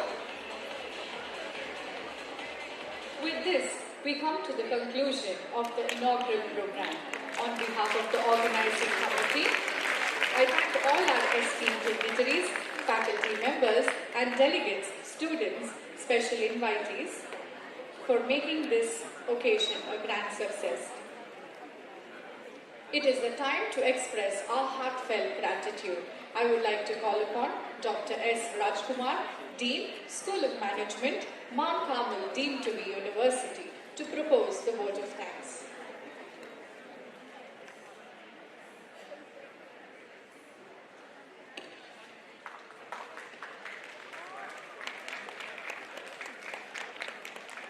Respected chief guest, guest of honor, distinguished guests on the dais, esteemed delegates, faculty members, researchers, industry experts, students, ladies and gentlemen. Good morning. It's my proud privilege and honor to propose the vote of thanks at the conclusion of this inaugural session of two-day international conference on AI management and sustainable business transformation. On behalf of the organizing committee, I extend my heartfelt gratitude to everyone whose vision, commitment and collective efforts have made this conference a reality. At the outset, I express my sincere gratitude to our chief guest for graciously accepting our invitation despite a demanding schedule and for delivering such an inspiring inaugural address. I also extend my heartfelt gratitude to our esteemed guest of honors as distinguished leaders in higher education. Your gracious presence has added immense prestige and significance to this international conference. I extend my heartfelt thanks to our Honorable Vice Chancellor for his insightful presidential address, which set the tone for this prestigious conference with vision and inspiration. My sincere appreciation also goes to our distinguished keynote speaker for delivering a thought-provoking keynote address, enriching us with valuable insight and contemporary perspectives. Organizing an international conference of this scale is a result of months of planning, collaborations and shared commitment selecting the theme AI-driven management and sustainable business transformation was a thoughtful effort to address the evolving needs of academia, industry and society in today's rapidly changing global landscape. We are truly delighted by the overwhelming response and participation from researchers, academicians and professionals from India and across the world. This conference is also outcome of extensive consultation, careful coordinations and the successful academic collaborations of our partner institutions. In every stage, from conceptualizing the conference, finalizing the theme, obtaining approvals, coordinating with the international collaborators, inviting speakers, review the research papers and planning each session required meticulous attention and teamwork. The unwavering support and timely approval received from the School of Management Studies, Dr. Manmohan Singh, Bengaluru City University, Mount Carmel Deemed to be University, and International Institute of Business Studies made this conference possible. We sincerely thank the leadership of all three institutions for believing in this initiative and supporting wholeheartedly.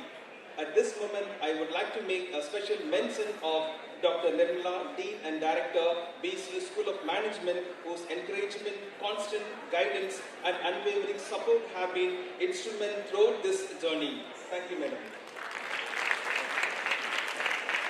Also, extend our sincere appreciation to our international partner universities for joining hands with us promoting global academic collaborations. Your association has added international dimensions to this conference and strengthened our commitment towards research excellence.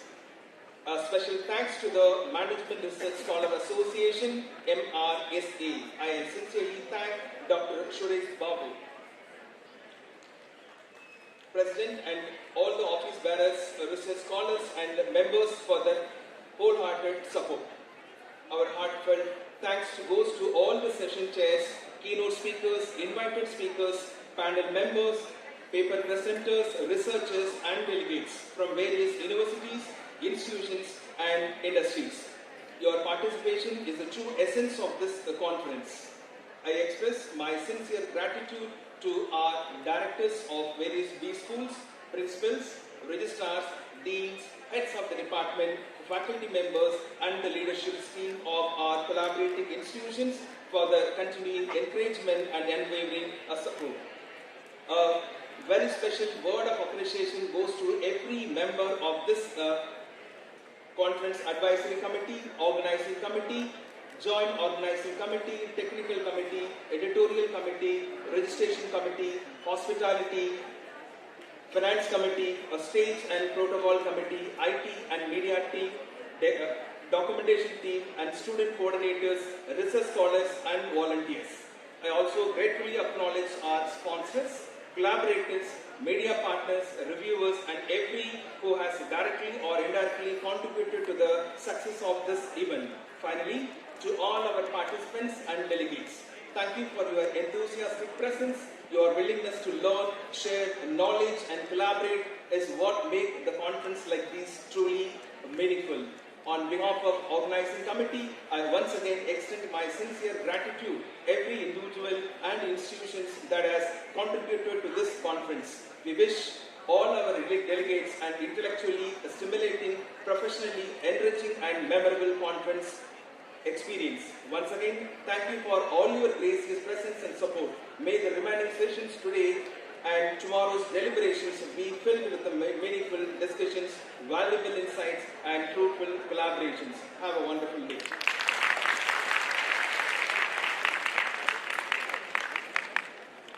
Thank you, sir. As a mark of respect to our nation, I request everyone to kindly rise for the national anthem.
Experience with our international conference. Please wait till the dignitaries leave. Please note that the tea and snacks is arranged at the entrance of the auditorium. Please help yourself once the dignitaries leave, please.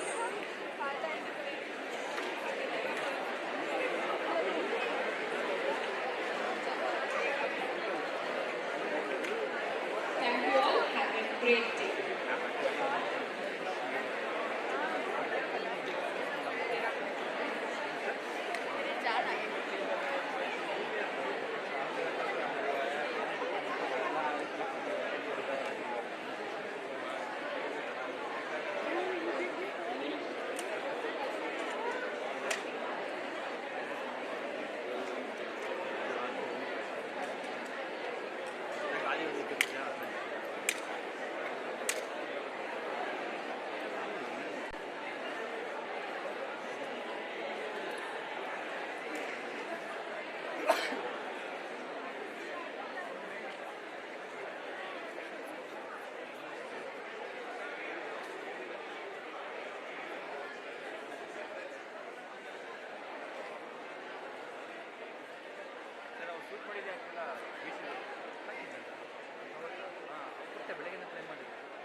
Please note the change in menu.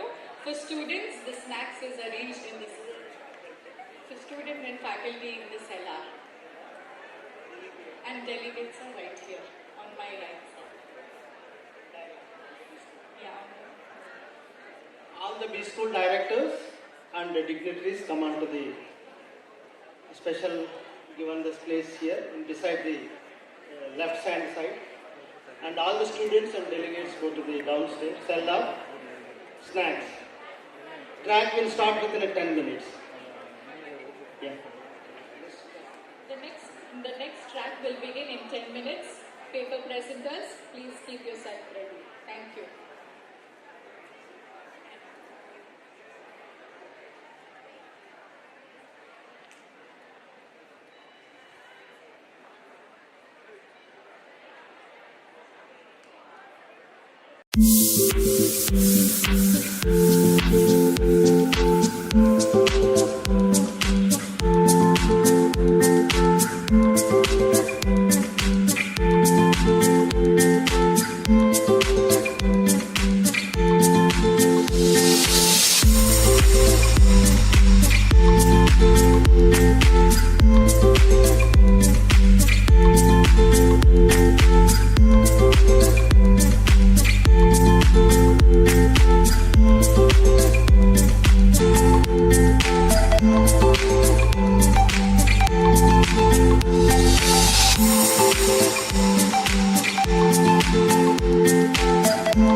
I request and invite Shri Pal Jain sir to kindly come on stage as a panel member.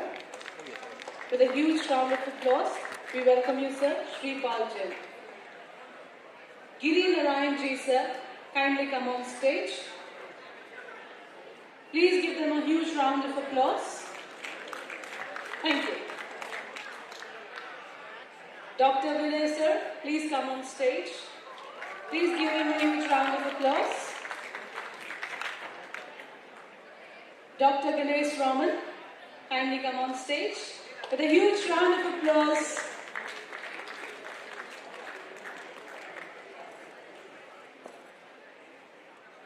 Professor Dr. Eugene O. Chingji, kindly come on stage, sir. With a huge round of applause, please.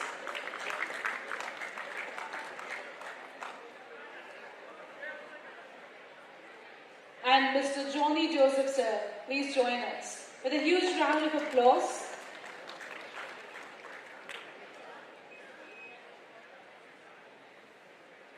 Thank you, sir. Over to you.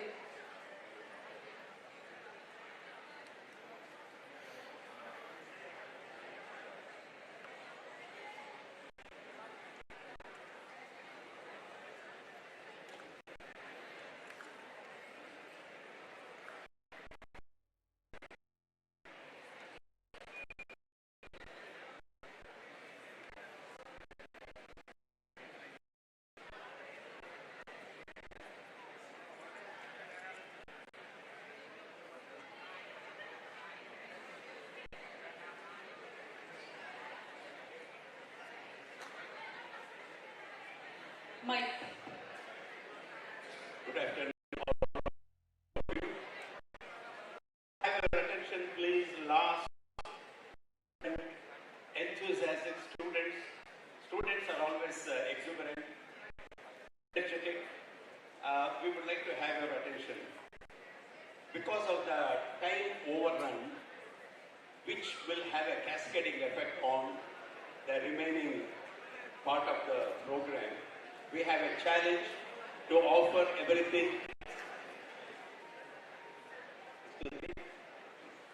We have a challenge to offer everything in a limited time capsule. We'll be focusing on the central point, and we will try to present before you the essence of the topic. See, change, if you look into the change which is happening probably during the last 1 decade, it is phenomenal. The changes could be due to volatility, uncertainty, complexity, and ambiguity.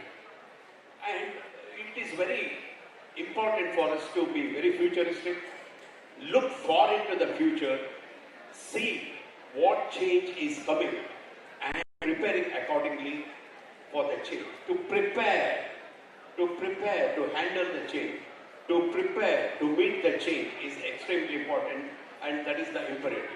And we need to recalibrate ourselves. We need to reconfigure ourselves in tune with the changing learning ecosystem. And when you look around, there are many inventions and many innovations. And these innovations and inventions are largely because of human intelligence and life itself. Humanity is developing technologies capable of transforming both human intelligence and life itself. Artificial intelligence is transforming intelligence. Now, there is a wave coming, bigger wave coming, and maybe tsunami, we don't know.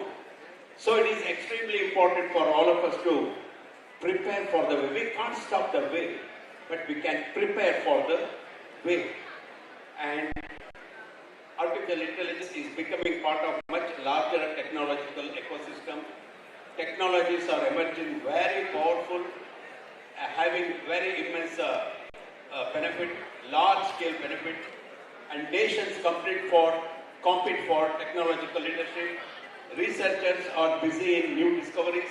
Companies invest a lot of amount in artificial intelligence, and today we talk about value-added leadership. Value-added leadership, you add value to process, you add value to product. The resultant sum is beautiful for any company. So value-added leadership is one essential thing here, and value-added leadership plus responsibility, coupled with responsibility, what matters here. And societal advantages are there for, we're talking about AI, it could be healthcare, it could be education, nature, sustainability, and we cannot stop developing artificial intelligence. We need to use artificial intelligence both responsibly and ethically. If artificial intelligence technologies are not properly managed, we will have serious problems. It could be cybercrime related, it could be privacy violation, it could be job displacement, it could be misinformation, it could be threats to global security itself. I have with me a very, very knowledgeable panel, very enlightened panel, and I'm sure the deliberations will be very, very interesting. Here I should tell the lessons learned. If you look into the developments so far, the lessons learned, technology is powerful too, but it requires responsible management too. Artificial intelligence will influence almost every aspect of our life. Ignoring risk will not make them disappear. Risks are there. Risks are inherent. But we cannot ignore the risk. We should be aware of the risk. Ethical considerations are more important than technological advancement. This is another lesson learned and to be learned also. Innovation should serve humanity, not endanger the humanity. Prepare for the future is better than reacting to crises, many crises, innumerable crises after they occur. Now, we have 4 aspects to cover here. AI-driven decision making. Then we have future leadership competencies, human AI collaboration, strategic transformation.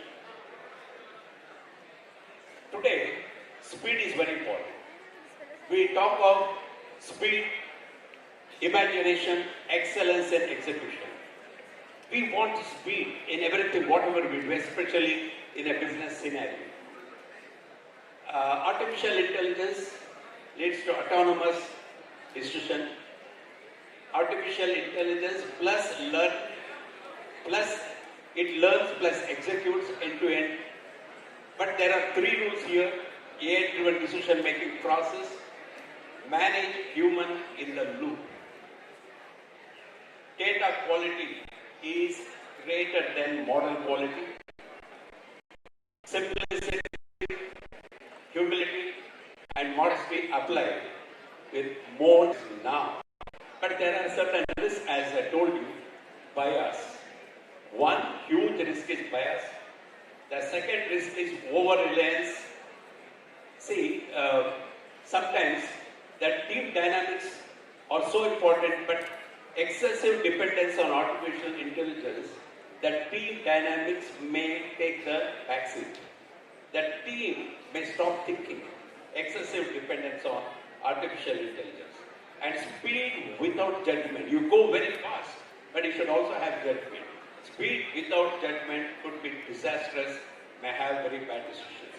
Now, I have a distinguished panel. I call upon our guest, Dr. Eugene from Malaysia.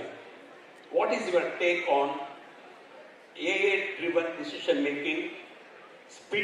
Is speed very important or excellence in execution important? Can you please throw your wisdom, thoughts on AI-driven decision making process, the role of artificial intelligence?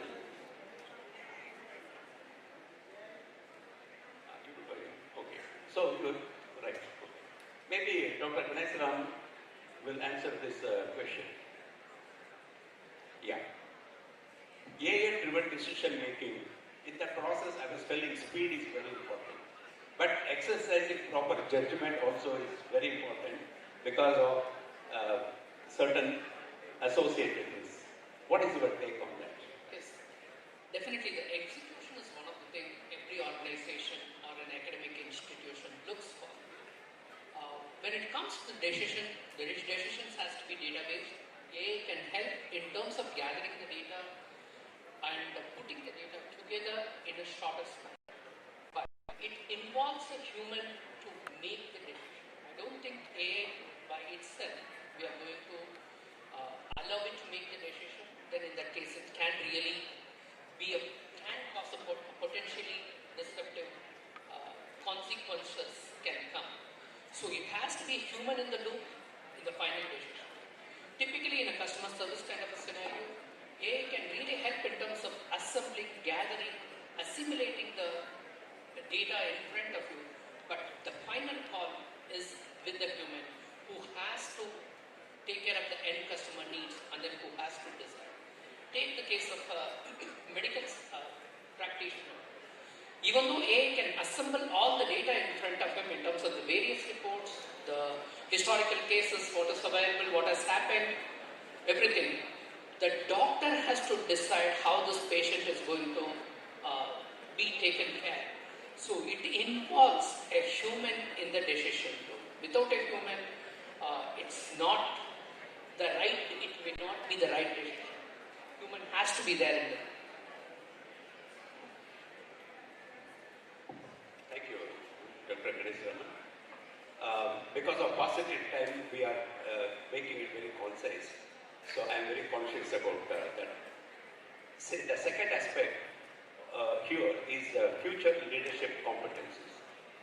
Ultimately, it is the leader who makes all the difference. Technology, advantage of technology, but the leader makes all the difference. We know different leadership styles, but what is important today is value-added leadership. The value-added leadership is the product of simplicity, humility, modesty, and AI fluency, artificial intelligence fluency. And these things will make an impact on the performance of the company, not just performance of the company, how the organization makes an impact on the society as a whole. But artificial intelligence cannot fake humans. Humans are there, but what is required is competence, human competence, and leadership is very important. My question to the young participant here, Dr. Vinay. Dr. Vinay, management is ultimately about people, right? Can artificial intelligence really become a leader? Good question, sir. Everyone, namaskara. Very good afternoon to one and all. Thanks for giving the opportunity to give the details about on this plenary session to the BCU School of Management Studies and Dr. Manmohan Singh, Bangalore City University.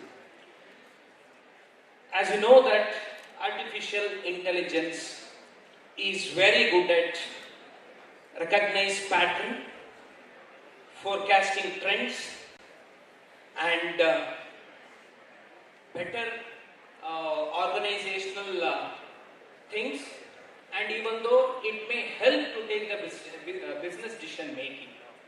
But when it comes to the leadership, a leader is all about creating vision when future is uncertain. Leader is all about building trust during difficult times. Leader is all about inspiring people with a lot of support larger than themselves. These are the main aspects a true leader should be happen from the human driven point. So along with AI, a leader can together in the organization make better decision making. So I can give an example on that.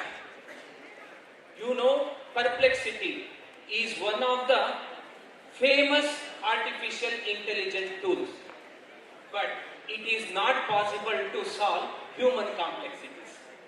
To solve human complexities, a true leader only possible, not from the AI. This is my answer. Now, Mr. Girinarayan, I am prompted to pose the same question in a slightly different, with a different dimension to Mr. Girinarayan. In the era of artificial intelligence, how is the role of leadership evolving? And what qualities will distinguish successful leaders from the rest? Can you please give your thoughts? Good afternoon, and first of all, thanks once again. Let me take one step backwards. And I think all of you listened to Dr. Professor Venugopal, who talked about what artificial intelligence is all about, how it is getting evolved. But one thing, please understand, let me start with this, writer. AI will definitely not replace human beings, that's for sure. But only the way in which AI is going to work, that's going to be different. In fact, the role of leader is not only, creating a digital mindset, but also how do you explore digital competency. So coming back to what Dr. Prabhudev asked this particular question, I want to give you two instances. One is when you talk about this country actually has a vision of Viksit Bharat. I don't know how many of you are aware. So by 2047, the goal of Viksit Bharat is going to be a big thing for a country like India. And obviously, the role of AI is going to play in terms of how the country can increase the higher capita per income. Then how do you provide better quality of life? Then how do we make India as a global innovation leadership? And also looking at the social justice, equity, environment, and so on. So this is one aspect. The second aspect, last year World Economic Forum, they conducted a study among 55 countries, more than 1,000 large corporates, covering almost about 1.5 million.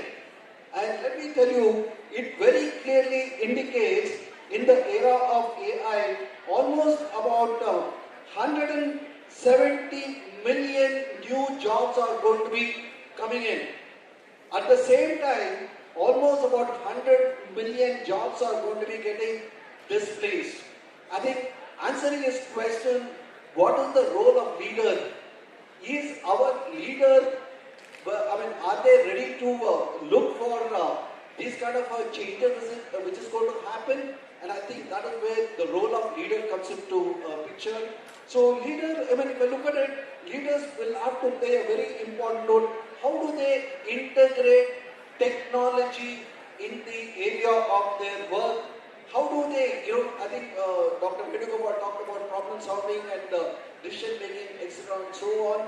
So that way, I think it is very important. Let me tell you, because for one time, I'm not going to talk about all the competencies of AI, but let me tell you, leaders of tomorrow will not know a lot of things, but what they know, they may not have an answer for everything, but what they have to do is asking people the right questions at the right place, at the right time, and anticipate change which is going to happen and ensure that people are inspired and instill a lot of confidence. And that is what AI is going to change in future. Yeah, Mr. Gideon. No, see, we see large number of future leaders. And we are in the era of very, very rapid, disruption in the technological change. What do you think is the process for these future leaders, how they should be prepared as the future leaders, keeping in mind the changes that are happening, rapid technological change and disruptive technology? What is their preparedness, future leaders? It's a very good question. I really, if you look at it, the young generation like you're all brilliant. But unfortunately, I'm worried about, because I find that human intelligence is creating for everything. They look at AI and AI. For example, I also teach in a couple of business schools. When we give an assessment, I think people are too dependent on the technology. But I think what I would look at, to advise to all of you, yes, AI is very, very important. But having said that, focus, because you're all management graduate, your focus is on MBA. And in fact, if I remember, Professor Eugene during his inaugural address, he also talked about AI cannot replace humanness. And I think that is where your focus. We are going to.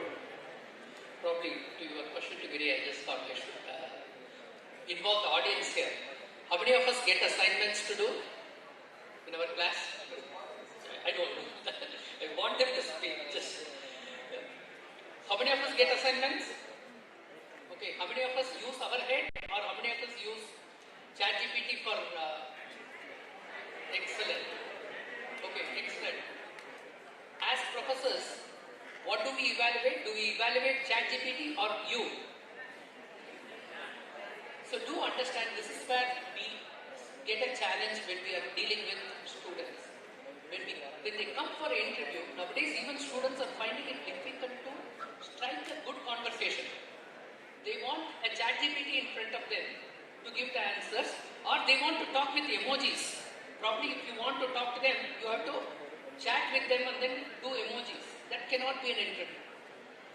The processing has to happen in the head. There is no replacement in your head. What is happening there? So, even before you go to a ChatGPT and then do any any portion of knowledge that you want to acquire, you process things in your head. Your mind is the super fast computer than what the GPUs of a ChatGPT can deliver. Trust in you, formulate, and then ChatGPT, you can use it for a secondary source of validation. Right? So believe in yourself and then go for that particular way of learning rather than depending on the secondary data. Okay. See, we often talk about augmented decisions which are very well balanced. Augmented decisions are the outcome of beautiful collaboration between AI and humans. So as long as the business decisions involve both human and AI, the outcome is the best. But there is a dialogue. Humans are best, vis-a-vis AI is best. There is a lot of talk going on, lot of discussion. But the value added inside, what I was talking about a little while ago, the wisdom makes us to believe that don't make AI do human work. Don't make AI do human work. Don't make humans do AI work. But collaboration is very important. So here I am prompted to ask Dr. Eugene, your human AI collaboration. In spite of AI rapid technological advancement, humans remain relevant. What is your view on that? What is your take on that? All right, yeah, thank you. This is really interesting questions. Yeah, in fact, I'm a believer that no matter how no matter how advanced AI is, human should always be there. Right? I'm just taking, a case or scenario in educations. Yeah, just now I can see all our future leaders here. All right, they are very active in using AI in completing their assignments. Right? In which I'm not going to say this is wrong, but this is how we are being shaped. This is how we are being forced into, due to external forces, due to the launch of new innovations. This is part of the process. It is inevitable, we develop a new way of how we get things done. So, my proposal is that we probably continue this way. Alright, what is the role of AI in human AI collaborations? Firstly, AI as the servant. Treat AI as a servant. We throw all those, mundane, words to them. For example, when I'm doing research, right, today I no longer, do every single part of my research. What I'm going to, allocate or delegate to my AI is those, I would say, repetitive tasks. Right, for example, recoding some data, relabeling the name of data, so on and so forth. So, but then, at this point of times, and in the process, I always make myself remember that, alright, there is always a line that I can never cross, alright, in which this comes to the interpretations, right? This is when interpretation of data, developing of ideas. These are something that I cannot let go. Same things, as a teacher, in my class, in fact, I do not ban or I do not ever discourage my students to do AI. Alright, because I know that no matter what I do, they can always find a way to use AI in the process. So what I want, what I'm implementing now is that whenever you submit your assignment, I want you to talk to me. How you get your assignment done, right? Which part is done by AI? And if yes, that part is done by AI, how you prompt AI to do so? Alright, so sometimes I'm so sorry, I get very lousy answers, like, how the student prompts the AI, write me, give me an answer for this question. This is not what I want to see. And this is why oftentimes I can see the trend that students are thinking less and less, compared to the time that we have ChatGPT, we have all those AI tools. So that is quite worrying because in fact, there are studies that have been shown that the more AIs that we use, the less we think, and that leads to even the shrinkage, of our mental stimulus. So that is something very worrying, and we are also, as an educator, we are also struggling to find a way to stop that. All right. So yeah, thank you. Yeah. I was talking about augmented decision making involving collaboration of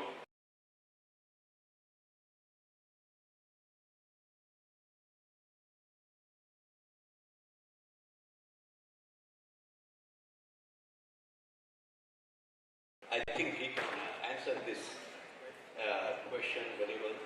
The question is, there is a growing concern that AI will replace jobs, while others believe it will augment human capabilities. What does an ideal human-AI collaboration model look like, and how should leaders prepare their workforce for this transition? That's the question. Thank you, sir. First of all, I just wanted to clarify because there was a question that most of them are using ChatGPT in assignments. I was with IIMA chairperson Ankur, and I and Ahmedabad have kind of shifted from case study to Viva. So Ankur was telling me that we no longer test the students on case studies at all. We are actually doing Vivas a lot so that we kind of understand that they are not using ChatGPT anymore. Now, having said that, there's a valid question that most of the jobs might get replaced by AI. But to be honest, now we are seeing that people are becoming more aware about AI because the cost of AI is increasing a lot. Now, Microsoft was using Claude like anything for all its employees. Now, there was a statement from Microsoft that they do not want their employees to use Claude itself. And the cost of AI is increasing a lot. And that cost is forcing the companies to reevaluate whether they should have AI actually in the first place or not. Because the data center, the tokens which are being used, so many prompts, a lot of the students are doing, many of the employees are using, and companies are not aware about the cost of AI itself. So what companies are being mindful is that we need to be extremely careful about not using AI blindlessly. It actually should serve the purpose basically. And because the data centers cost are there, because as you know, data center, most of the AI stuff, right, it is stored in a data center which consumes a lot of water and electricity. And Google is talking about opening data centers in space actually, and that's where we are going into now. So there's a lot of competition about data centers and all, and you're seeing the cost of AI also increasing a lot. Now, having said that, should we use employees more instead of AI? Now, that's the decision a chief AI officer would take. Now, these are the roles which are coming up. So, we might not see AI replacing many of them. Rather, we'll use this as a base and then extend this entire value-added chain, to be honest. So, you will see the companies will no longer kind of fire people and all those things. It's just that it will get evolved more. And you'll also see that ChatGPT now increasing the cost. We've already seen, because what people are doing, most of the AI companies, they're using ChatGPT, they're using Claude. On that, they are building their AI models. They are not using open source. So when you build a model on Claude or ChatGPT or Jnana or Grok or anything, you are actually increasing your cost a lot. So that is something people will realize, that AI is not creating that impact what it has to because of the cost. So we developed an AI bot at Samandar. It actually talks like me, it presents like me, and that voice bot per minute cost is almost 15 rupees. So I'd rather have a typical sales person to do calls. It costs me around 25,000 rupees per month rather than spending per minute 15 rupees.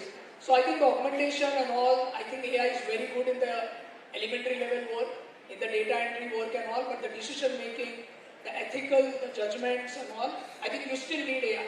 Along with that, it's very important to have a personal brand, right? I don't know how many of them have LinkedIn account. Can you please raise hands?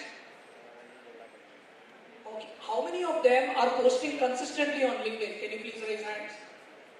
That's all. It's all about consistency, right? Everyone has LinkedIn account, but everyone is not consistent. So the world belongs to consistency, world belongs to execution. We can have all the tools, but how many of them are using the tools to actually solve the business problems, right? To create the brand and to ensure that you are more sold in the market, because all the roles will get automated except selling. So have a habit of developing sales, have a habit of how you sell yourself, how you create your personal brand. And today there is a session about a panel discussion. So many of the panelists have shared some amazing insight.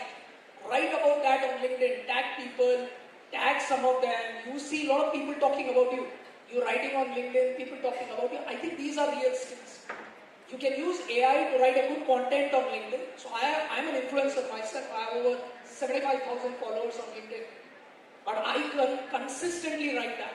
So have that habit of consistency. I think that will beat all the AI skills, to be honest. See, you gave a very valid point. All CEOs in their journey, in that transformation journey involving transformation and AI, what strategies do you think they should adopt to ensure that the organization will have a competitive advantage? Strategies to be followed by CEOs at the beginning of their career, and so that they can have a long career, successful career. If you see most of the sharks, I don't know how many of them watch Shark Tank, right, on Sony TV. There's a famous Shark Tank. Yeah. Why do sharks come on Sony TV and brand themselves? Because now the customers are buying from people, not from the brand. Personal branding is very, very important. So all the CEOs these days are very much visible because customers want to hear from the founders. Because with AI, there's a lot of deep fake videos, fake content. So you can't trust people. So you want to listen from the founder himself. And that is one of the reasons most of them are coming on social media or coming on LinkedIn. And I think this is one of the most important marketing strategy, most important transformation strategy is what I would say is being visible in the business. You cannot be sitting there and not answering your customers because now customers are expecting you to answer instantly. Tell me which is the most scarce commodity on this planet? Anyone? Anyone want to guess? The most scarce commodity on this planet?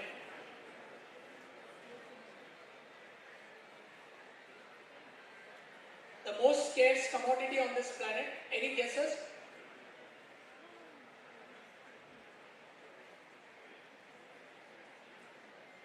Any random guess also is fine. Energy, okay.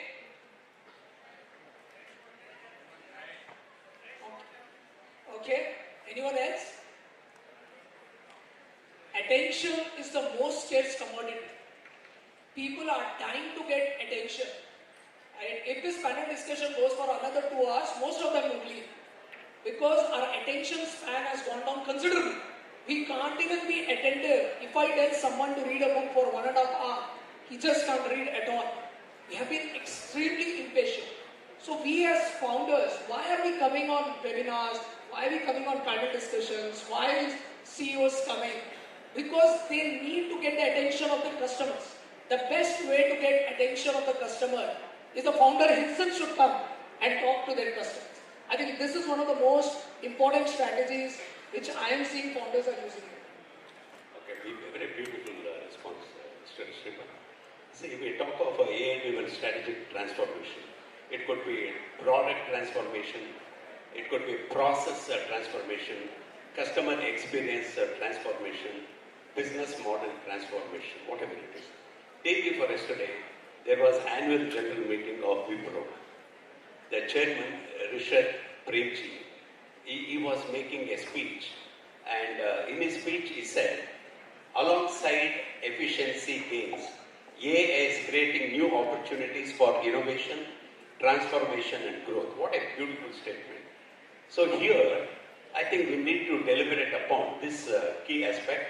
I call upon Dr. Ganesh Raman, what is your take on this aspect, AI-driven strategic transformation, strategy?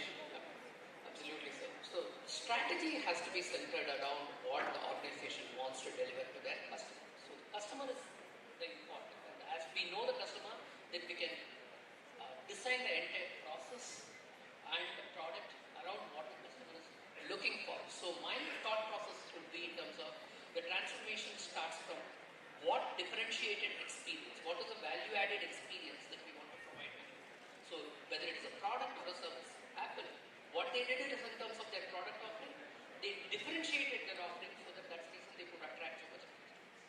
So Spotify at one point in time, they could attract so many customers because of the differentiated services that they were offering.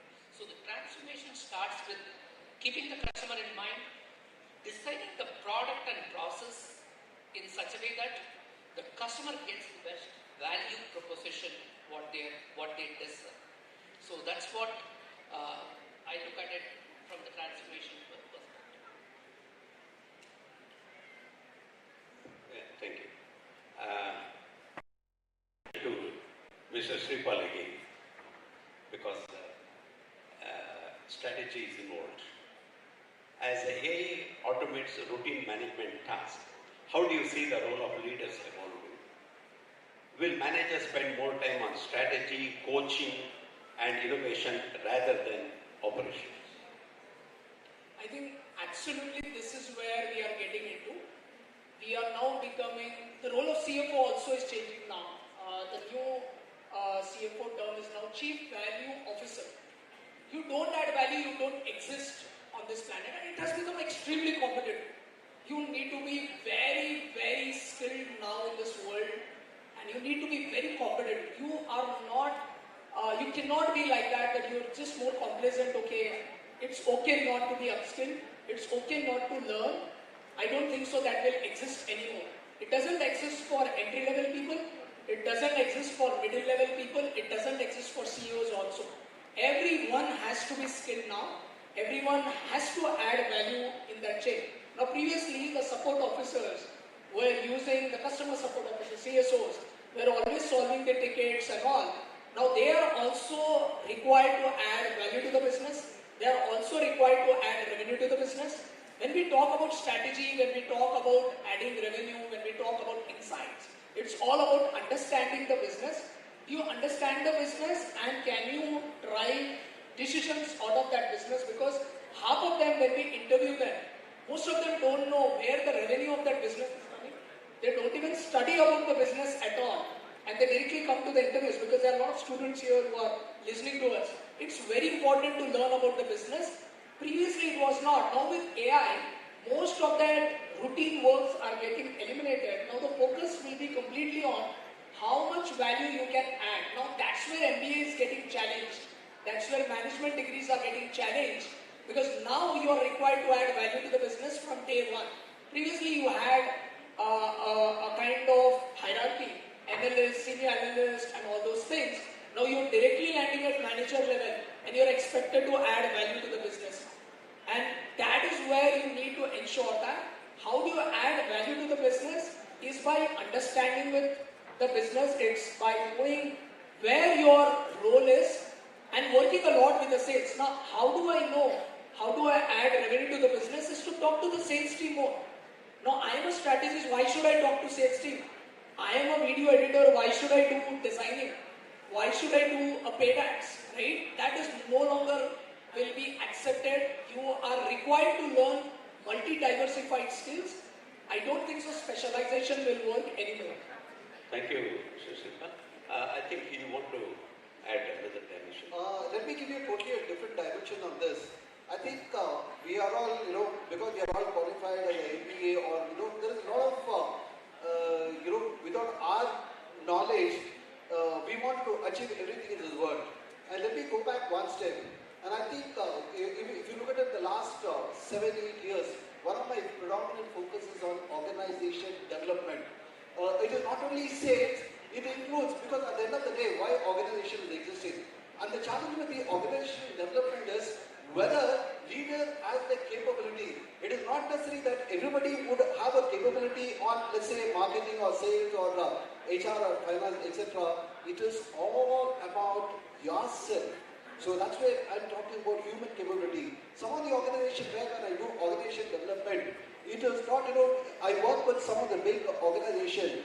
And many of the employees many of the leaders are working in the organization for many long years. But what we do, we don't even look at what they are. We don't even know their qualification. We don't even know the work what they are doing. We don't even know how long they have been working. We don't even know what kind of a thing.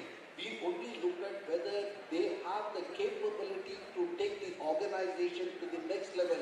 And that is where it is important. Because somebody who is an introvert, he may not be a guy who would be focusing more on sales. Probably he has to be looked at it. I think the behavioral sciences, which is, it's already there as part of, the first semester of MBA. I think that's going to become more and more important, because when you talk about transformation, it is all about people's transformation.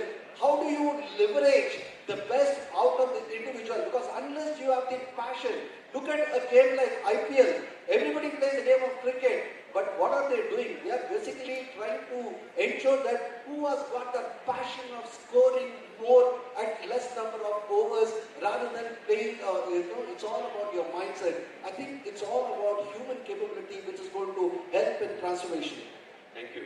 And because of the limited time capsule, I could not pose more questions to my panel members.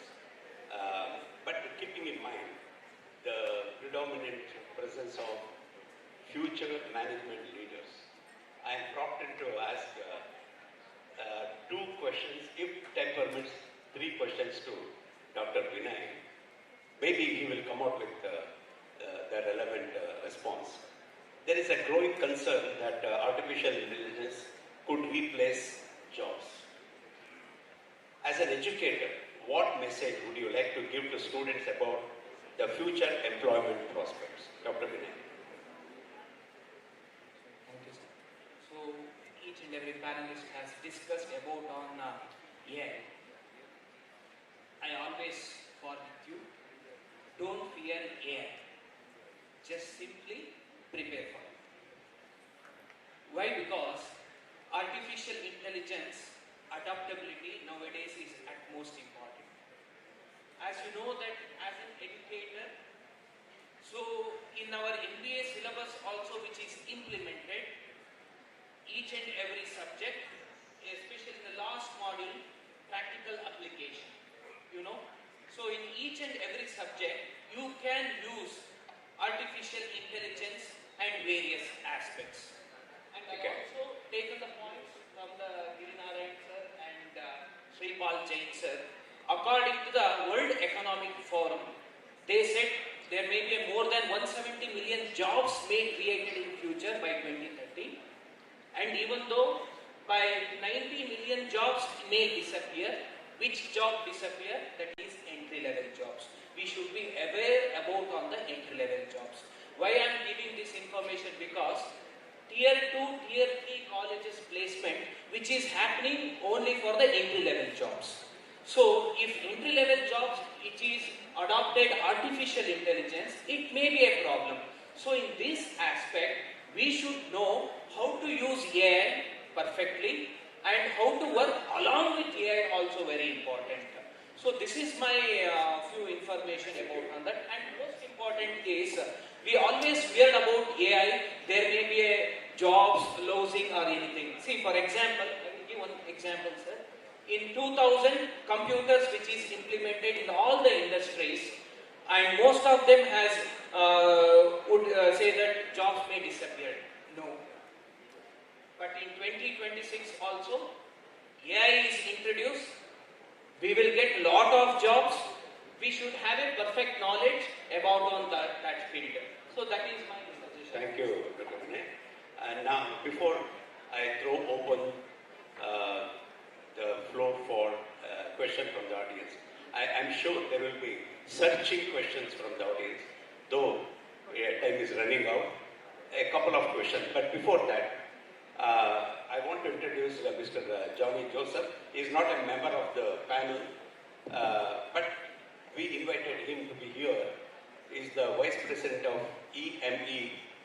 So I request you to just for a brief 1 minute or maybe maximum 2 minutes, you can give your thoughts. Very good afternoon. I think 1 minute is good afternoon itself is enough. Correct? Actually, I invited for 10 minutes. I don't bother. No problem. No need to tell much. Many people knows me here. I am representing an industry very much relevant and related to this artificial intelligence itself. I would like to just summarize few things about even these panel discussions. Please don't worry and afraid about AI. It's a friend of you. Just like Vinay sir said, I am very much remembering that there was huge strikes going on in Kerala banks when computer is introduced in banks. The first time computerization came in the banks, all were afraid about the, opportunities of employment. Now we know the digitalization and its power, how it ruling the country, how it ruling the world, how it transforming the entire globe. So the transformation word given is very worthy and meaningful because AI is literally transforming things, not changing. Transformation and change has a lot of difference. So the transformation is coming and we should be adaptable to accept the changes, whatever the possible things coming in the world. So my summarization representing my industry, I am just selling technology, especially SAP, System Application Products and Data Processing, through colleges, universities, as well as to the industries. We are totally into AI. We have different modules for AI. We teach, we perform, and we, offering AI relevant programs for any kind of business students as well as engineering students. There are huge opportunities and huge placements opportunities and job opportunities we have. Around 3,000 vacancies we have in AI related business modules in this year itself in SAP. So I would like just to invite your attention, especially college directors and deans. Just give us an opportunity to share about the job opportunities in this area, in our technology, and we can guide you and we can help you with a lot of employments in this year. Thank you for giving me an opportunity. Thank you. So we can take 2 questions because of the paucity of time. 2 questions. I call upon the participants to, come. Please give me the mic.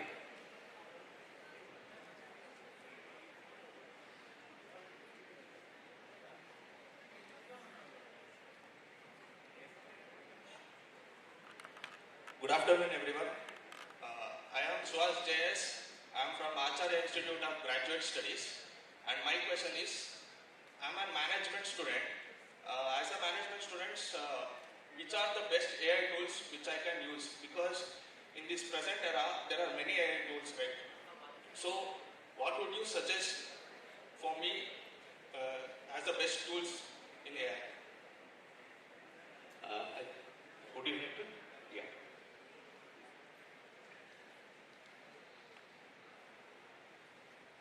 So very simple, Suhas. So adaptability is at most important.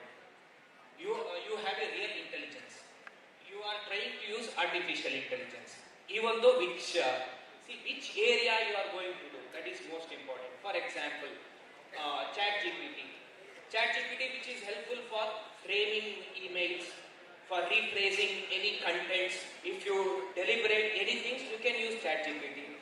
Even though Perplexity for entire data analysis, you can use Perplexity. And even though Claude is there, for Claude you can use for the website creation, many things you can get it. Even though Canva you can use.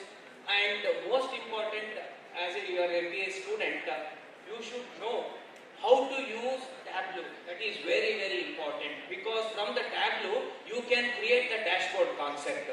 For example, if you have 1000 pages of information, you can summarize in one slide. So Tableau is one of the best software.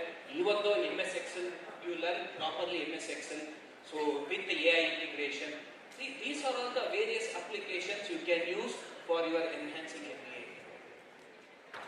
one Just to summarize this, you can take a perplexity. In perplexity is an aggregator. What do you mean by aggregator is it has all the tools. So it's 2,000 rupees. You'll get ChatGPT, you'll get Jnana, you get Banana and all, right? You get Croak and all. So you can take the aggregator and you can use any of the tools which you want.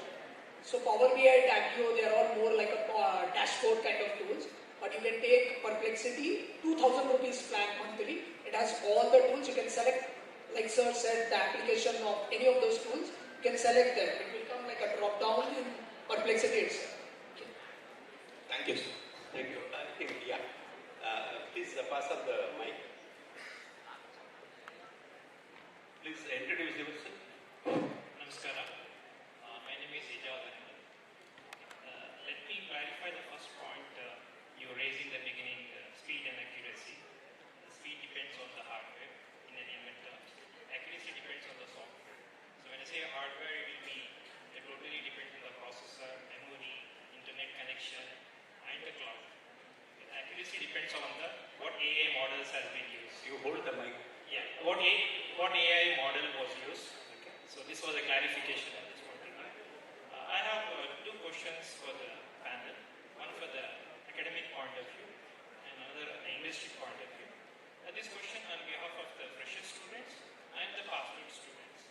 Okay.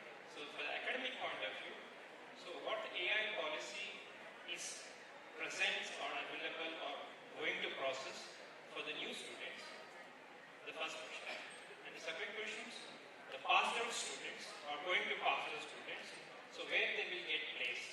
Now when you look at the AI, earlier the placement happens for MBA students. There is a management training. For BPM students, there is a customer support. These kind of two jobs they used to easily get it. Now because of the AI, so these jobs would have been obsolete. So what kind of job they may expect if they graduate in 2026? I request the participants to please be seated. Hello? No mobility, please. So what kind of job placement they get in 2026 and 2028? Let's not talk about 2047. We don't know 2047, the Viksit Bharat. Let's have a timeline for 2 to 5 years from your panel. Mr. Jyothi, would you like to?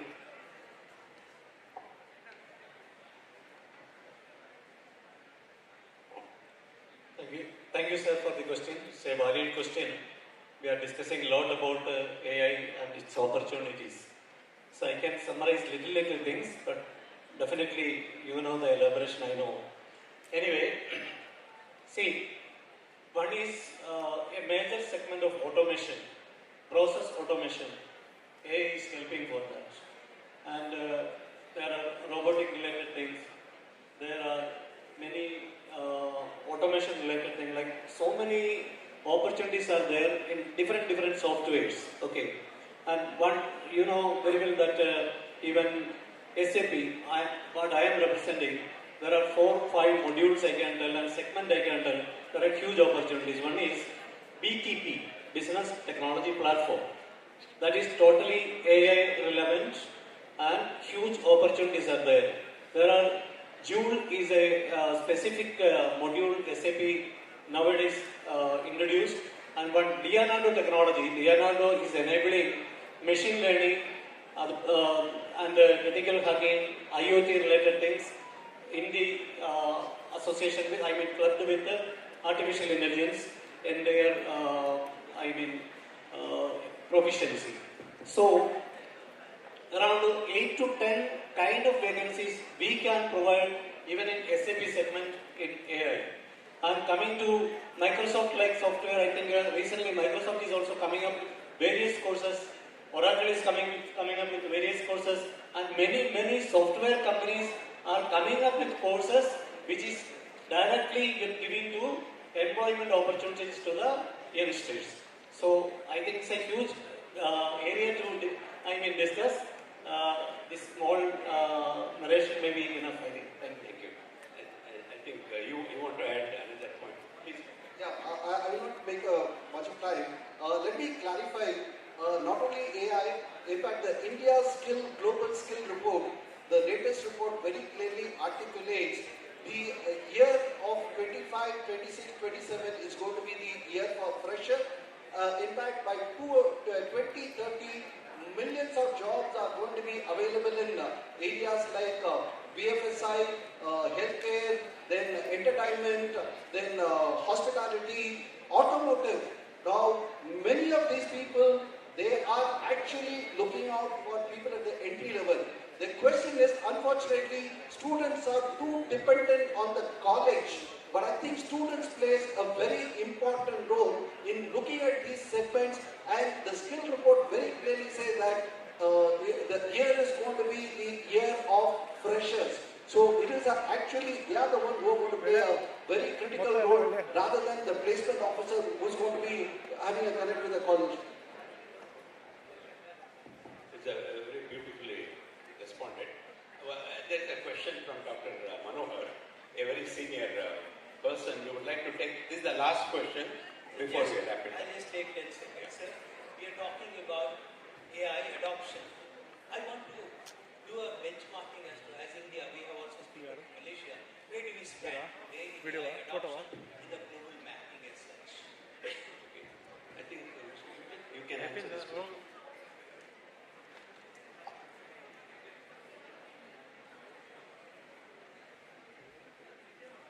Thank you. So I believe your question is that you want to see a benchmarking of AI adoptions across, India and Malaysia. I'm not so sure, what about India? All right. But in terms of Malaysia, all right, what I can say is that in a business context, most of the businesses in which their AI adoption still remains at the individual level. Alright? So what I mean by this is that AI is being used, but only used individually by the employees. For example, I'm in the companies, alright? I'm an employee, so I use probably ChatGPT to help me to do some work. That's it. So what we are lacking now is the systemic embedding of the entire AI models in the business process. That is what I would, based on my observations, I see that is still very much lacking now at the moment. So unlike, countries like the United States, things have get very matured, right, in which AI automations has been integrated, very closely in the business model or system itself. To Malaysia, I think more improvement is still needed for that. Or perhaps I would say that businesses at this point in time, they might not really realize the value of that, or they have not prepared to invest further on that. Right? Thank you. Thank you.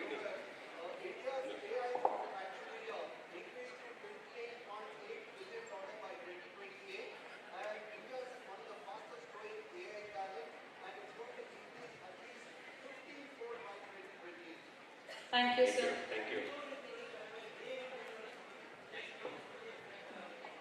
Yeah. Due to the shortage of time, I request Thank you. So, all the dignitaries to come back during the lunch session. We have touched upon 4 different dimensions: AI-driven decision making, future leadership competencies, human AI collaboration, and strategic transformation. All these are perfectly in tune with the concept of the international conference, reimagining leadership strategy, organizational excellence in the age of AI. I thank all the panel members for your wonderful participation. I thank the audience for your very receptive participation. Thank you very much. I compliment the organizers also. Over to the Master of Ceremony. Thank you, sir. Now we would like to felicitate Dr. Prabhudev, sir, Director, MQI College of Management. Thank you, sir. With a huge round of applause.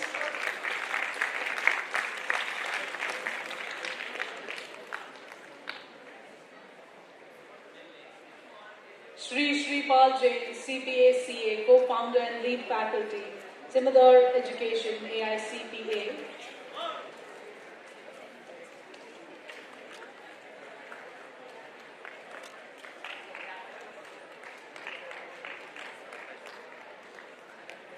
Mr. Giri Narayan Ji, Senior Partner, your HR buddy.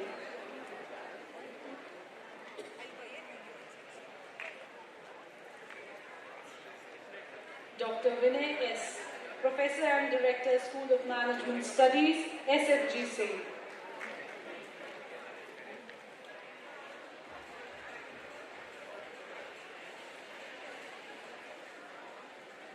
Dr. Ganesh Raman K., Professor of Practice, MSRUAS, Academic Council Member, SASTRA.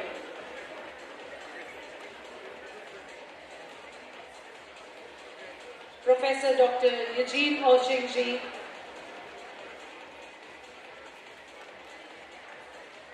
Associate Dean Research, UCSI University. Last but not the least, Mr. Jyoti Joseph Sir,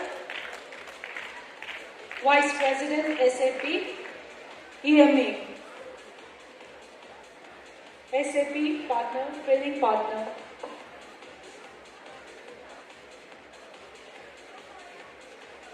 Thank you, ma'am. Thank you, sir. All the members of the faculty and the scholars are requested to join us near the for lunch near the boardroom, and the dignitaries are requested to join us for lunch in the dining hall adjacent to the auditorium.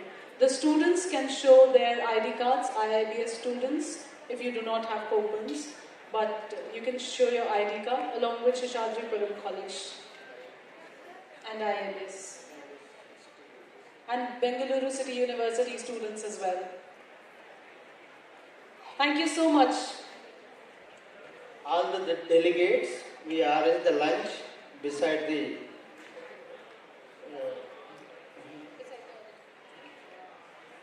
boardroom. Beside the boardroom, all the delegates are arranged, and the VIPs and guests, directors arranged with the beside the seminar hall. This hall, students are silent. Thank you. Thank you very much. Thank you, sir.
Dr.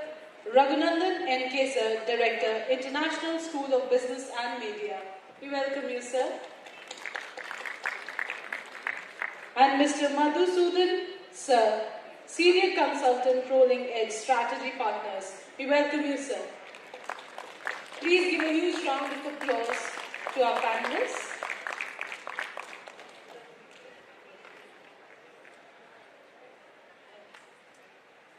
Thank you, sir. Over to you.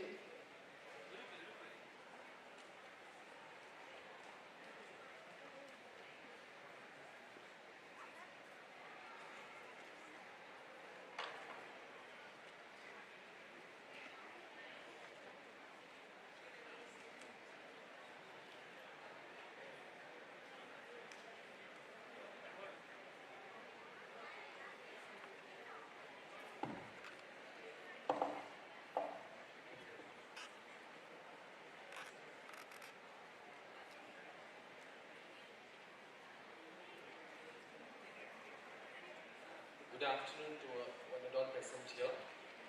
It's my pleasure and privilege to welcome all of you for this August gathering. And after lunch, obviously we can see the audience mentality. We appreciate the audience who are here, and also we appreciate the audience who are busy in having their lunch, and very soon they will be joining us. Yes, the artificial intelligence is a kind of talk which is going on since morning.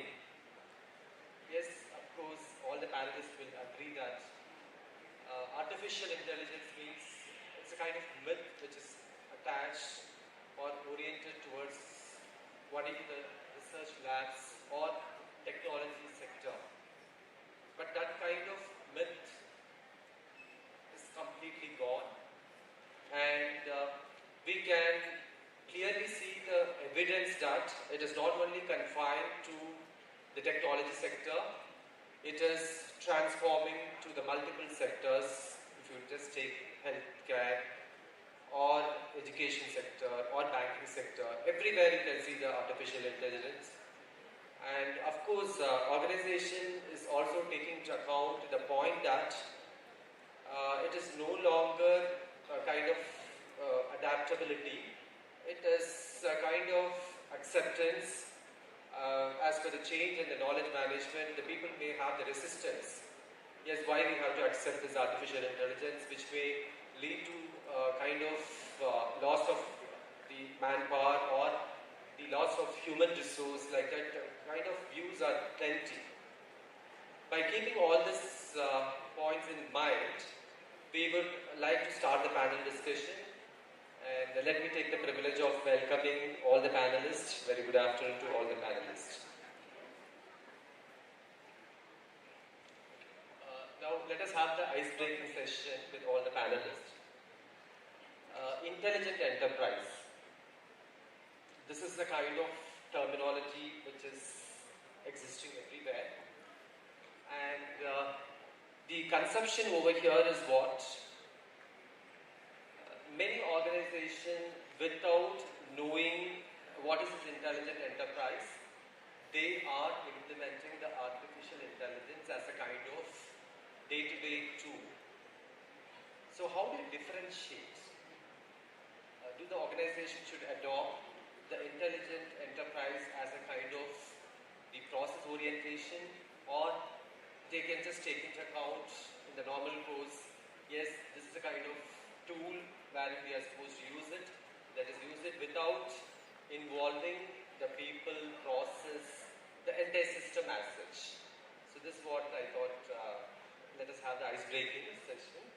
And let me request a couple of panelists to throw your views to the forum. Let me start with Prasad. What is your views? Good afternoon, everybody. Good afternoon to the panelists.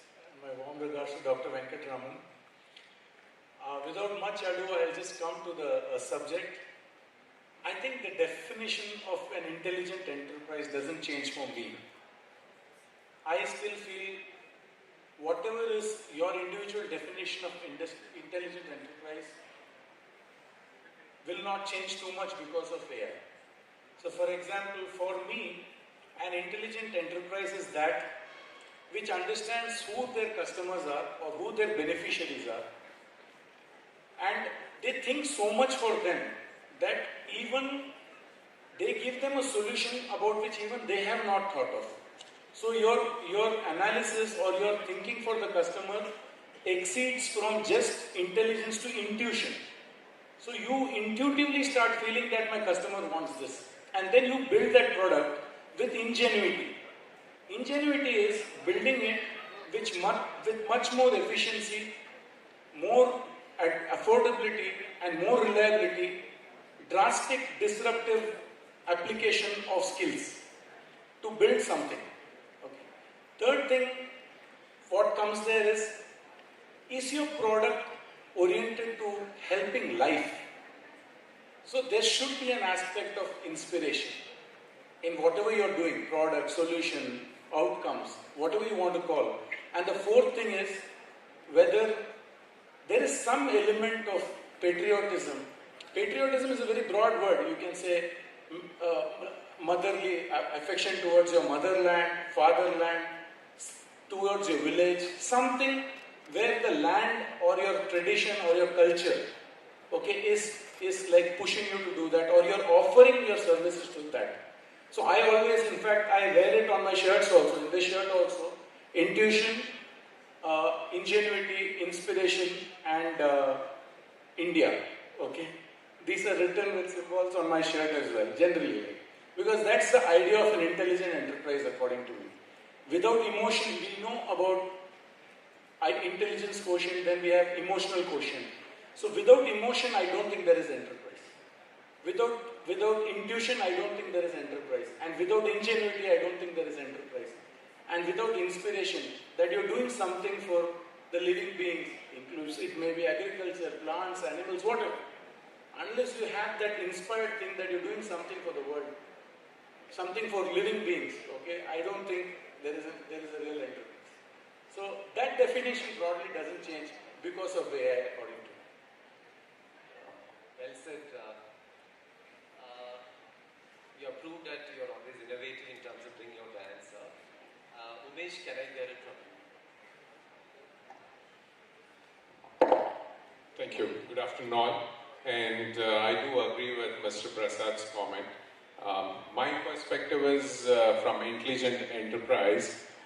I actually feel that just adopting AI tools is disastrous. And I'm from industry. I've been seeing a lot of industries that are rushing because it's more of a peer pressure.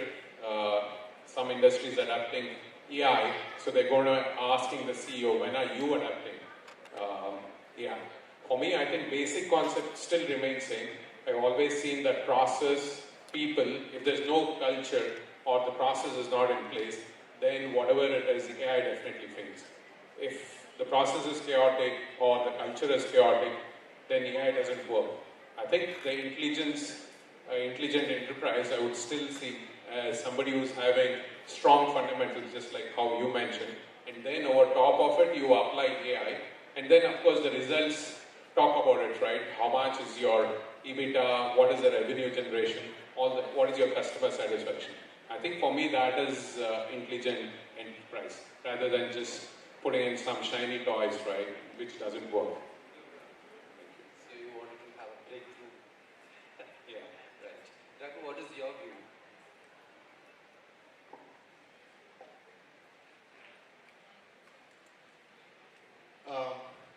First of all, many thanks for having me.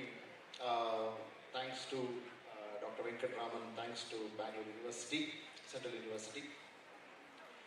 Well, the question is quite relevant, and looking at the pace in which intelligence is actually growing, of course, how do we make use of this intelligence, in what aspect, how do we actually bring in the intelligence into the enterprises, that matters a lot.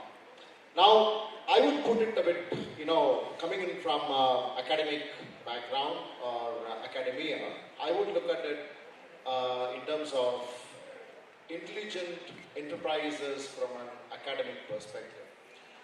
So, two ways to look at it. One, from an academic's perspective is academia looking at this seriously, looking at this, having an intelligent system in place. Have they been able to leverage all these things? Have they been able to build on all these things?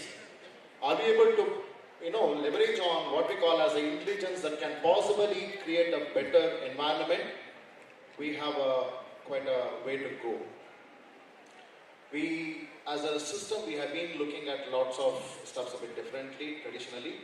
But I think from an intelligent enterprise per se, yeah, I agree with Prasad, I agree with Umesh. It comes with empathy, it comes with understanding, and many things go beyond what we call as the remuneration or the customer successes. But from a intelligent enterprise perspective, are we able to leverage all those things that's possible, that's available? I believe we have while that's my take on this. Believe that long way to go. I would say from academic perspective, yes, we have academia perspective, we have quite a way to go. Madhu, from the corporate perspective, what is your opinion? Sure, sir. Thank you so much for having me here. Good afternoon, everybody. Yeah, so I would probably take a step back from what is an intelligent enterprise to what is intelligence and what is an enterprise.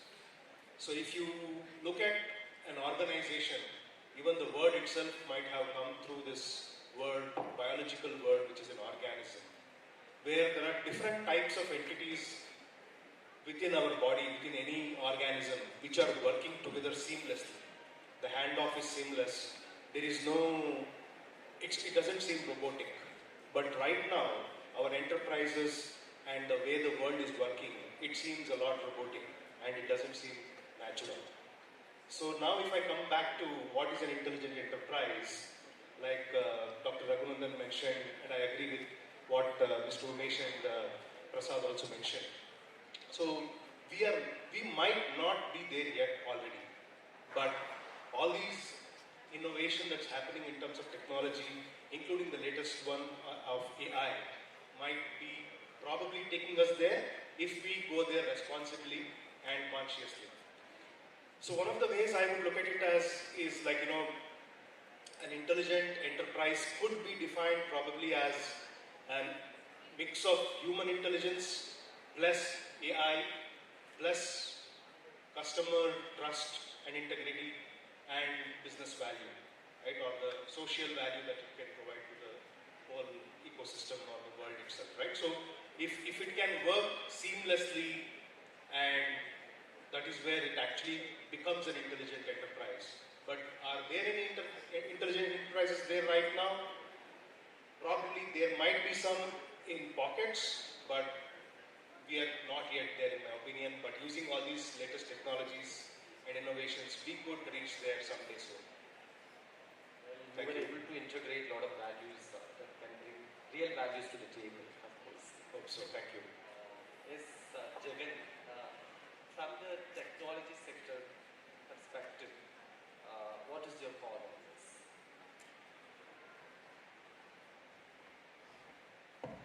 Good afternoon, and thank you for the opportunity, first of all. And so I represent the technology being from Philips.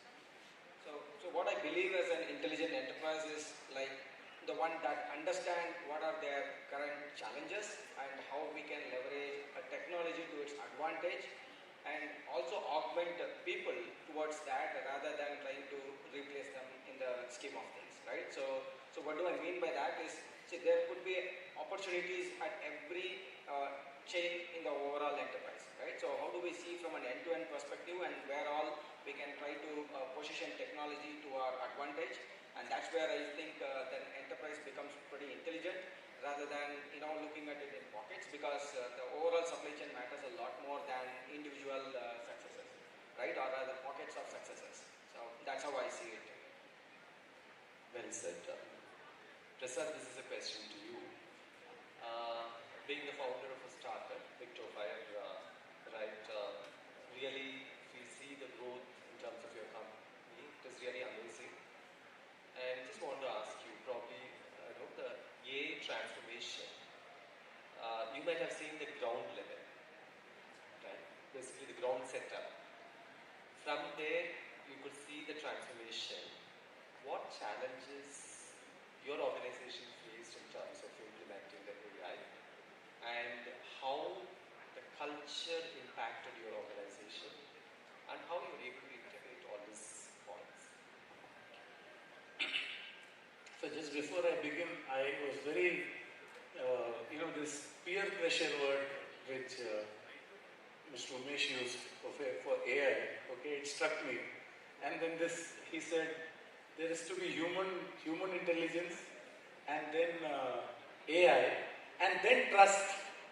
Okay, that was like, inherently it seemed as if we meant we don't trust AI. So just an observation. So when it comes to adopting AI, actually in my company, AI has done wonders, to be very honest. But we never, due to peer pressure or due to anything, we never decided one day now we are going to become AI. I think that's the beauty of technology. See, the technology which the West has pioneered, okay, they have also made it sure that it gets very seamlessly adopted into daily life. I think that's a success of these companies in the last 20-30 years. How Google came into our life, how Microsoft Word came, how SMSs came, and how these things came, they tailored it so well that without disrupting our daily lives, those technologies became part of our lives. So, whether it is at my level where I said, I want to think so deep that almost at an intuition or a subconscious level, I am able to see my dreams that my customer wants. And then I go to validate it through ingenuity. But if you take my people who are marketing, putting up posters or videos, or people in technology who have substituted writing software by themselves to Codex or something, or to some other process where people are making PCBs, okay, or some other processes where people are operating factory, they're reporting. Today, a fresh candidate from engineering or a fresh candidate from an MBA college is able to give very, very beautiful reports, which we are able to understand. And obviously, we know he has taken the help of AI. Okay, one or two nudges here or there, hey, you're doing too much here, make it sensible. That much is enough. Then they are able to bring reports. You mean to say reverse mentoring is happening? Reverse? I beg your pardon? Reverse mentoring is happening. Yeah, reverse managing is happening. In fact, so how this company adopted AI, at my level, of course, I have been tremendously benefited. AI is like my personal advisor, with whom I can talk, ideate, I can bring out new ideas, new concepts, ask doubts. But at the other levels also, the organization has seamlessly adopted. So there was no one particular day, so 26 January 2025, I'll start AI. It didn't happen that way. It just happened by itself. And today I see everybody in our company is using AI in some format or the other. And it has really, really dynamized the setup. Because of this, what kind of new opportunities are available for the young aspirants who are sitting here? See, that's the whole thing. Fortunately during COVID, okay, there was nothing to do. I'm taking my personal example. Me and my co-founder, wife, okay, both of us didn't have much to do. So what we did, we created so many training videos for our staff. Okay, both of us together. Some hundreds of hours of training videos, both of us did it and put it up. Because of that, fresh people coming into our company are able to gain a lot from our experience. With that domain knowledge, my 25 years of filtered domain experience went into those training modules, really in-depth training modules, as far as my knowledge goes. With that domain knowledge, when they use AI, they become stars. So, for the people sitting here, students, I would say you should never underestimate the power of domain. Domain, you have to really go deep into it. AI is the, icing on the cake. It can fast track your growth, it can do so many things, but domain is your foundation. That's fine. I think you will be the role model for all the men over here for bringing the wife as a partner in your organization, on the lighter sense. Umesh, from logistics and supply chain management, what kind of challenges and opportunities are available? Because you see, now that is the kind of demand. Many MBA aspirants, they are willing to take logistics and supply chain management as a specialization. So what kind of AI tools they have to implement as a certification thing, and what is your view? I come from logistics background. I mean, if I start simple from warehousing, right? When we are talking about AI, we always look at what problems we have in warehouse. For example, if you see warehouse, everybody may feel it's very complex, but actually if you look at the process, somebody is going, picking the parts, sorting it and giving it to the dealers, right? So if you look at from logistics point of view, AI, it's very labor intensive because we have the warehouse and it's all people walking across. If you ask me, one picker or maybe a packer is moving around 10 kilometers in a day. So a lot of movement, right? Walking movement happens. And imagine a big warehouse, it's around maybe 150 people. So per day it's around 1,500 kilometers as far as from Bengaluru to Maldives, right? So those are the pain points. So there's a lot of excess movement. And also in logistics, right, the cost, of course, all the companies want to squeeze the cost, right? And especially the private equity firms, they want to reduce the cost. If you see the cost associated with variable labor, it's around 50 to 70%. So most of the cost is coming from the people point of view, right? And when I said initially AI, you should actually look at what is the pain point that's been causing and then plug in AI. So for logistics, right, especially warehousing operations, it's more about people. So productivity is the most important thing. We don't want to pay people for overtime and stuff. So we implemented a lot of AI tools because, as I was saying, the cost with respect to people is high. So we have to monitor their productivity. So suppose Umesh is picking a part and then who knows, warehouse is like really big, right? Anybody can go and sleep and there are a lot of cases that people just laze around. So we had to have this tracking, okay, Umesh is picking this part in 8 hours, what is his efficiency, right? And then what parts is being picked. So that is at first level, right, the control level where you get the dashboarding. But after that, what do you do using AI? So we did have this AI based on my productivity. It captures everybody's productivity. From training point of view, I can map saying, Prasad is doing much better. How can I actually look at Prasad and improve? And also the AI will throw out next week, next Monday, maybe we have 2,000 shipments to be done. So the AI throws up saying that, okay, Umesh is good in this, he has to work here, Prasad may be there, Madhu there, or Raghu here. So that way we're using AI effectively. Sometimes it throws a lot of errors, but still we are leveraging that. Would you say that it acts as a better feedback system? Yeah. As well as kind of good control system? Yeah, it's pretty good control system, and of course you know who is working where and how you can utilize your hours. We, with this tool, right, we saved around $4 million annually. Just a simple tool, just to see where people are working, benchmark, take the projects, just check with the person why it is taking so much time getting the feedback. So there are various other tools, but we started this because usually you start with what is your pain point and then the cost also.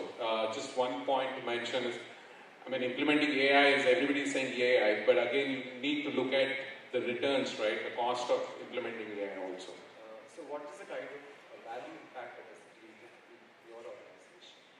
For the AI implementation? Yeah, definitely. One is the visibility, right? We have around 97 operations across the globe, and the visibility for CEO sitting in maybe US anytime, he may know, okay, what's the productivity, whether we are losing money here, how many hours we have gone, it's red, so we can do correction immediately. So that way it's one. And second, of course, from cost reduction point of view, right? We know what is happening. Once, whatever you can measure, you can control. Whatever you can control, you can improve. So this is a big part, visibility part. You know, getting the real-time data and taking decision. I think decision making definitely helps. So ROI is very visible. Yeah, of course. Madhu, this is a question to you. Many organizations, they want to integrate the AI without disturbing the existing system or the structure. But there has to be a kind of strategy. And this strategy is, of course, we cannot continue with the traditional business model. And we need to look into how, in terms of redefining the business model. So, as a senior consultant of many companies, what is your take on this? How do we redefine the business model? And also, you can throw light in terms of what is the traditional business model that has become obsolete, so that the students can make a note of that. Sure. few things here, like if AI is used in organizations, traditional organizations, for the sake of using AI, like I think Mr. Rupesh already mentioned, like, if they had a bad business process or a workflow, what AI is going to do is, it's going to speed up the failure of that workflow, because it's just going to accelerate that mistake, right, and amplify that mistake. So we cannot try to force fit AI into existing models. So we cannot think, okay, I will use AI and then improve my productivity or improve my business. It's not possible. So they have to look at it from a completely new perspective. They have to reimagine how they can add value to their customers. Right? It should be from almost like from the scratch. They have to think about it. It's not like, okay, we have this tool now. Let us see where we can deploy this tool and see what kind of value we can get out of it. Instead, they have to see what is the customer problem that we want to solve, and from there work backwards on what kind of latest tools and technologies can be used, including AI, to solve the real business problems or add value to the customers. Okay. So another thing I would say is, when you don't look at it from, I will just start using AI, okay, let us use these tools, these are the standard tools, everything available in the market, we'll start using these in the company. No, that's not how it is. And my advice to the companies would be, you may just say that it is not a clear SOP as such. Yeah, it's like, giving sophisticated tools to monkeys. Right? Like, I'm sorry to say that, but it's like you give weapons to monkeys, what they can do. They don't know how to use it, right? It will be destructive to the organization itself. So I would rather say any organization should not start an AI transformation journey at an organization-wide level. It should be piloted. First, we should identify what are the high-value cases that we can address, and pilot one project at a time, give it visibility, let it be transparent, and let it be measurable, let the outcomes be measurable. So the measurable outcomes will talk for itself if there is progress in productivity or customer value. Then that kind of motivates other people, other projects to also adapt AI in the right way. You mean to say that accountability plays a pivotal role? Yes. At the same time, typically what happens is most of the organizations are currently upskilling their engineers, or typically the engineer workforce, I would say. But right now they are not focusing on upskilling their managers. So they have to upskill their managers and the management too, not just their workforce. Well said. Jagan?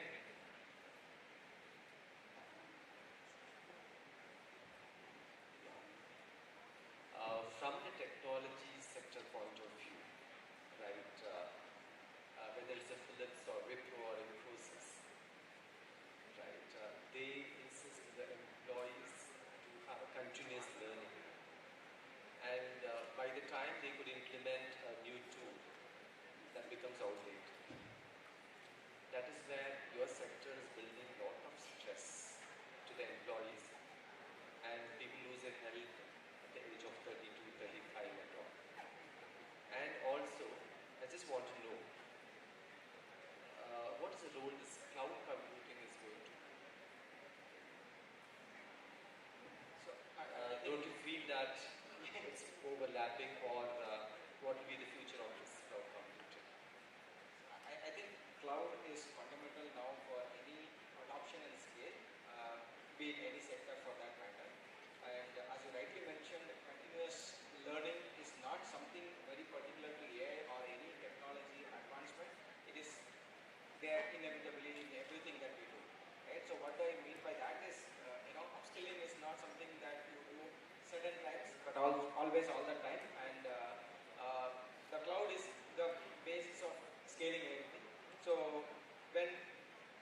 So when the advancement happened from, let's say, the on-prem solutions to cloud solutions, it did a lot of transformation in terms of how well we could reach the larger community. Same goes with AI as well, right? So when AI comes in, okay, we all find everything that is glitter is gold, which is not true in case of AI. How do we see AI in the overall scheme of things, and what does it mean? Say, take an example of the domain that I come from, which is healthcare. Right? There are a lot of opportunities within healthcare where we think that AI is potentially viable. But then, what is the business problem are we trying to solve? Are our customers really demanding AI? Which means there is already a mention about trust. So, which means even if I were to bring in a solution, would trust be an aspect that would put us down in terms of adoption, right? While cloud would enable us to accelerate the overall innovation, but then the trust is something that is going to bring in the adoption, which means the focus should not just about acceleration, but also building trust in terms of the products that we build in or the solutions that we bring to the market.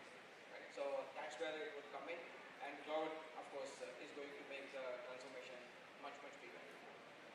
I just picked up a cue from your discussion. We all talk about data quality, right?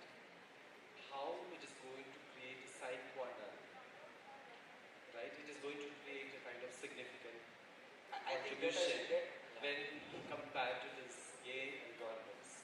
So I think algorithm can only work on the data. So data is the new oil, right? So which means you have to mine the data completely. If let's say the mature the data, the quality of the data, that matters irrespective of what algorithm that you apply on top of it. So a very simple model with a very good data will outsmart a very super model with a poor data. Like the data, not just the data, but also the governance on the data really plays a significant role. So that's where the companies that has got very good data and the governance mechanism would outsmart any company that is coming in, which is trying to leverage it. That's where you would see a lot of players coming into the market, irrespective of whether they have a name in that system. With proper data, they would still be able to make a lot more difference. Raghu, being in the industry and academic institution for more than 3 decades, I just want to know about this Kaizen technology, change for the better. But when it comes to the adoption of the technology, whether it is the academic institution or the corporate, there is always resistance to accept it. So how do we overcome this, and what is your perspective and constructive suggestion? Oh well, I would answer it in 2 levels. With my industry experience, I would say relatively easier because there is no way out of this. If you don't adapt yourself to changing landscape or expectations, you will not be there. So technologically, you are forced by external, what we call as forces again, to adapt these things. So that's one way of looking at things from an industry. But from academia, it's a bigger challenge.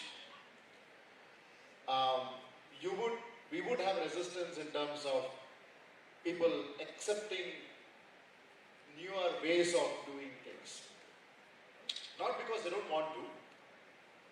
The learning curve is different when it comes to academia as compared to industry. Academia has been doing lots of things in one specific way, and bringing in a shift in the way they look at things is not going to be easy.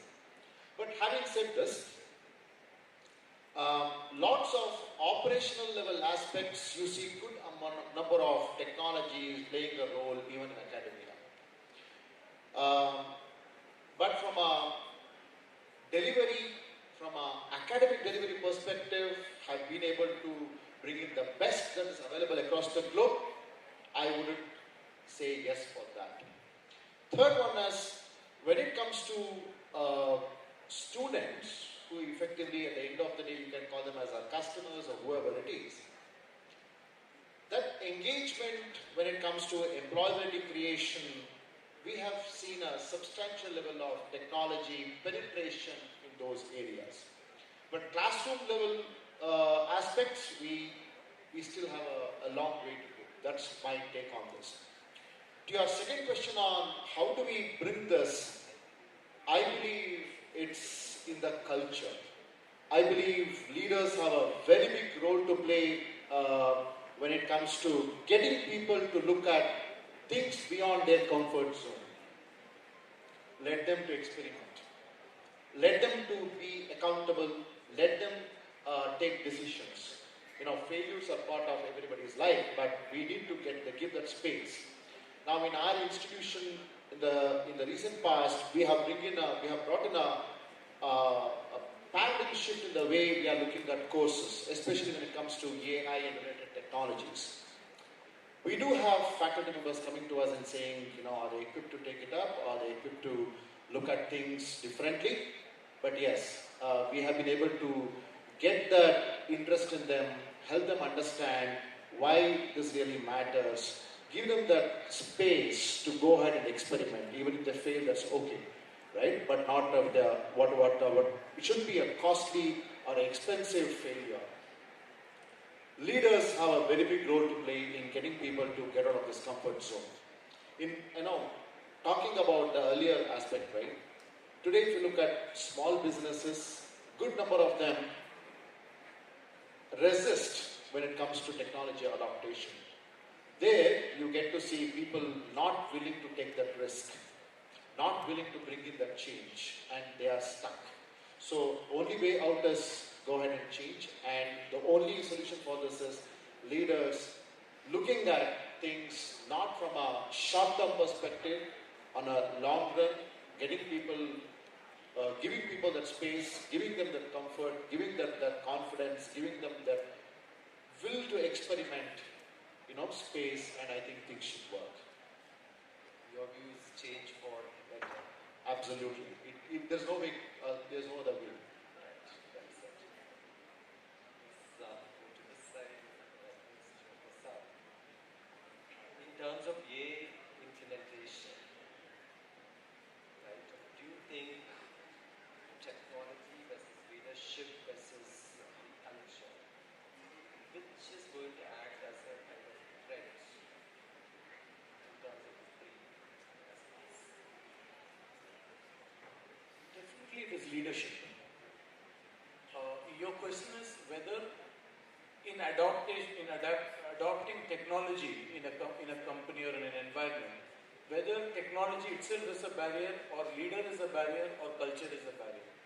Obviously it's the leader. As somebody else said, leaders have a huge role to play. I think it was who said that. See, we have transcended the era of data. Now we are in the era of discernment. Okay? AI is democratizing data and knowledge, but it has not democratized wisdom. You see, that wisdom has to be brought in by the leader. The direction has to be brought in by the leader. AI can only give suggestions. Okay? The best advisors, I may be sitting in Indian Institute of Management somewhere, people might be advising, but I should have the intelligence to absorb that advice. How different is it from a book kept in a library? There is a book kept in a library, okay, about management or about science or about technology, something, whatever, customer. I take it, I read it out, but I should have the exposure and the maturity to understand that and adopt it to my business and stand behind it if it is required or not. So that discernment, that analysis of how useful this is for me, okay, and how aggressively I go behind this adaptation totally depends on the leader. If the leader is there, he will convince his board, he will convince his next level managers, that is his job, right? So, do you think any kind of time frame is required for this? See, or what is your practice, leadership practice, in terms of implementation of any kind of new aspects in your organization?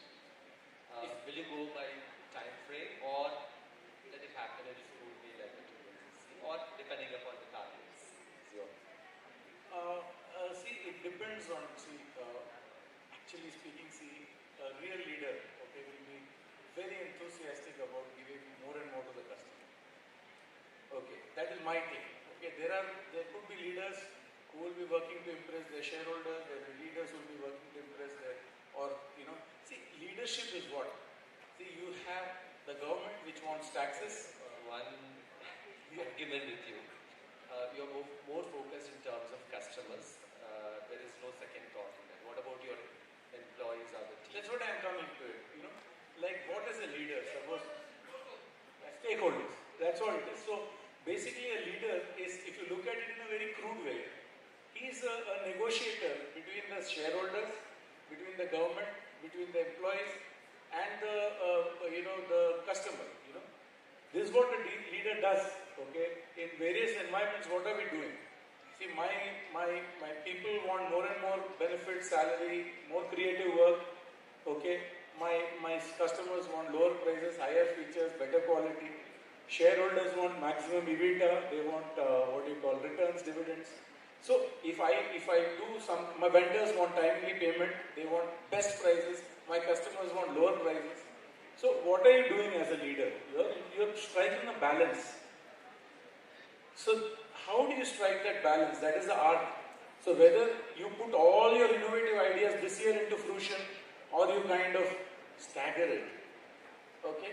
All of us may have Samsung phones, iPhones, all the latest phones. But how intelligent are today's phones? Yesterday there was a news saying that China has launched the first AI phone. Look at this statement. Means our phones are not AI driven right now. Means companies have withheld that technology to be put into phones. Is Apple or Microsoft not capable of bringing AI into phones? It is. If you go to Microsoft Word today, how much of AI is there in Microsoft Word? Very less. What Copilot can do, Microsoft Word is not able to do. So Microsoft Word has withheld AI from being put into Word. You look at this. So how much of innovation, how much of your customer joy you want to prioritize every year is an art.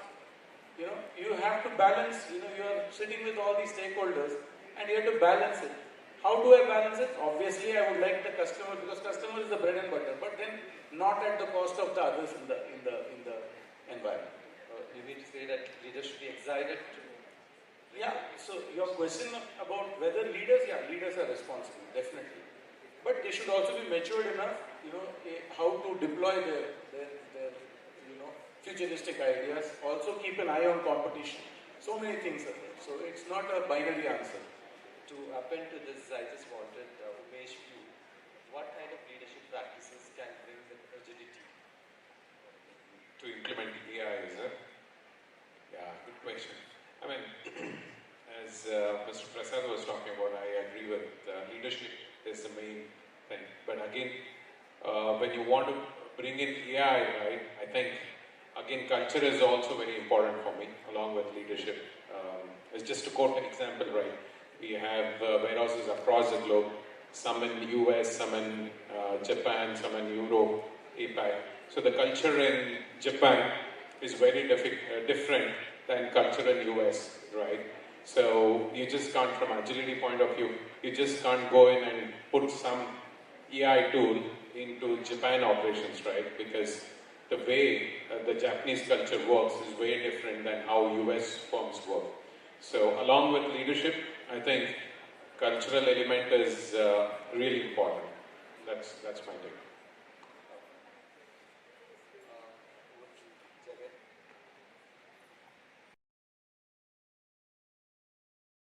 The question is, when it comes to healthcare, because Philips is very famous in terms of healthcare, I just want to know your view. In terms of implementation of AI adoption, how the ethical standards are being taken into consideration, the privacy also. I think that's a pretty good question and the most demanding question, because health is at the core of everything that we do, right? So which means that any and everything that we do will touch a human life at the end of the day, which means if let's say I were to be at the receiving end, would I be comfortable in having a system that I cannot trust or maybe not ethically correct? So, or rather only dependent on AI, which probably has not been vetted through completely, right? So that would be the first part that we would look into.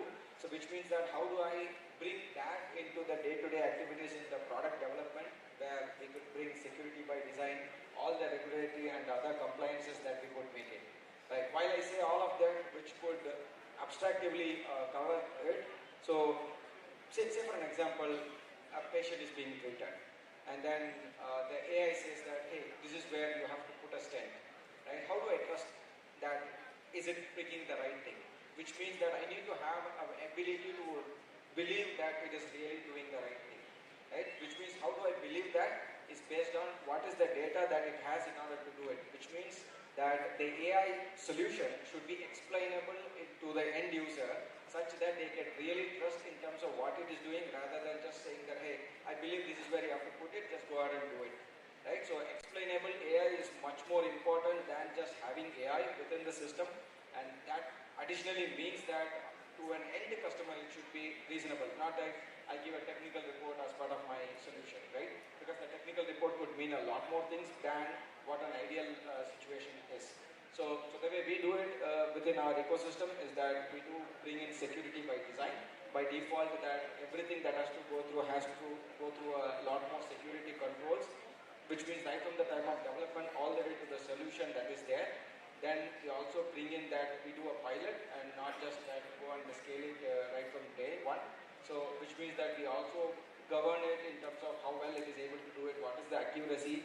We bring in all of that information to the table so that we gain trust from our customers, rather than just saying that I also have an AI solution in the market. Complete trust is there according to you. Umesh, just wanted to ask you, how AI can contribute towards ESG goals, that is environmental, social and governance goals. And you can also throw the perspective from the logistics and supply chain. So from ESG point of view, yeah, definitely AI will play a critical role. Since I'm from logistics, I can throw in some light, right? Even a good demand forecasting or a good route optimization in transport can reduce the carbon footprint, right? So that is something which AI can do really well. The other things that we implemented in our organization is the procedures. If you have to go into a warehouse, look at all the procedures, there's so much tons of paper, you write everything in a document. So what we have done is we have used an AI tool, which is more on video, right? So we reduced a lot of paper also usage. And finally you can use warehouse, there's a lot of sensors and gadgets, right, which you can use energy efficient. When warehouse from one shift to other shift, transitioning is happening, we have seen that a lot of light energy is still consumed, so you can have sensors so that you can switch off all this energy stuff, right? So big way to help. She's come as an indicator for me.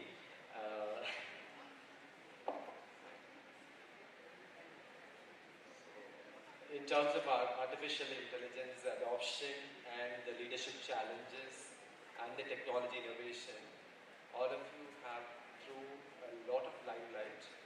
Probably what we might have gained, maybe just a tip of the tentacle from all of you. Thank you so much, and from the bottom of the heart, we extend the heartfelt thanks to each one of the panelists for spending a valuable time and contributing the best to the audience. Over to you.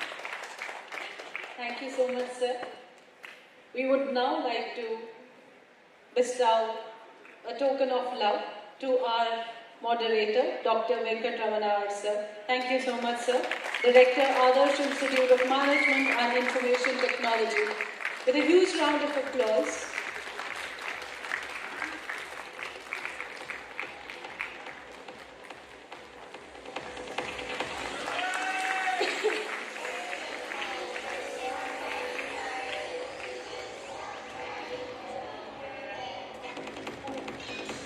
Mr. Umesh Rao, sir, Director Operations Excellence.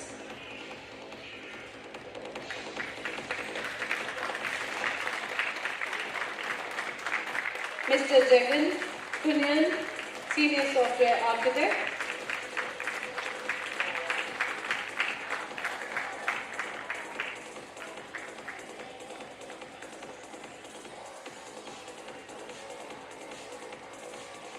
Mr. Jagan sir. Mr. Prasad Parshuraman sir, CEO and founder.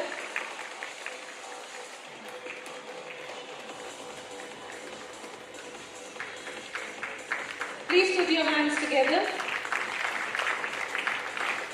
Dr. Raghunandan Venke sir, Director.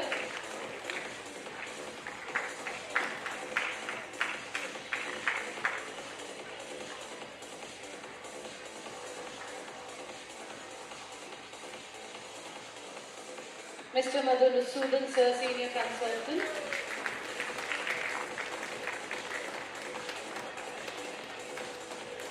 We do not have claps from AI, so kindly put your hands together.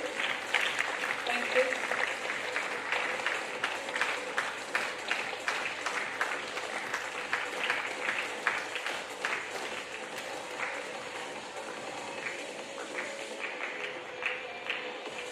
Thank you for such a wonderful session, sir. Thank you all.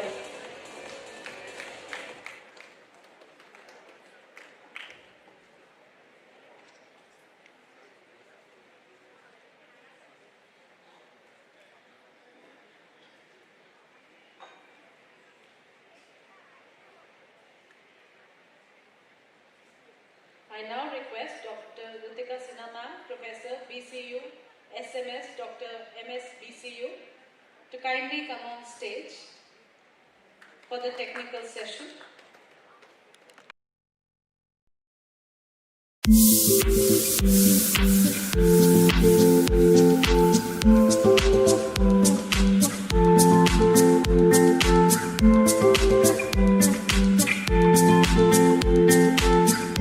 Financial analytics.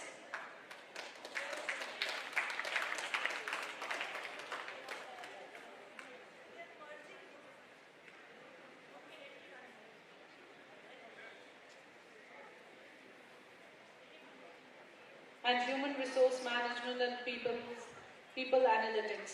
Both the sessions will be conducted here, presided over by Dr. Ritika ma'am and Mr. Girinarayan sir. Please put your hands together. Thank you ma'am, thank you sir.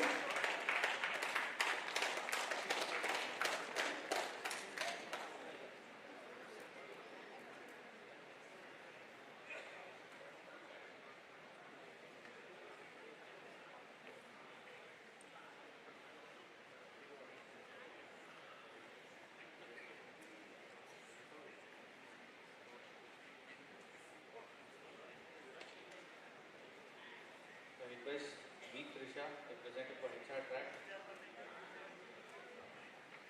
Finance track, please. B. Trisha, Manasa B.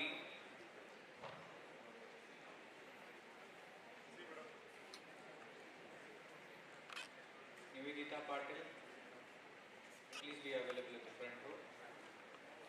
Dr. Manjunath Koliwad, live Ipti J. Gowder, live బాగుందా Tina Kumari, రెండు కెమెరాలో update చేస్తున్నా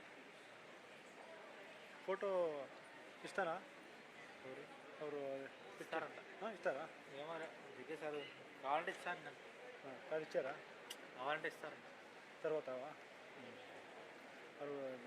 university card collect చేసేసి పంపించమండి card First off, we would like to call Nivedita P. Patil, HR track Nivedita P. Patil.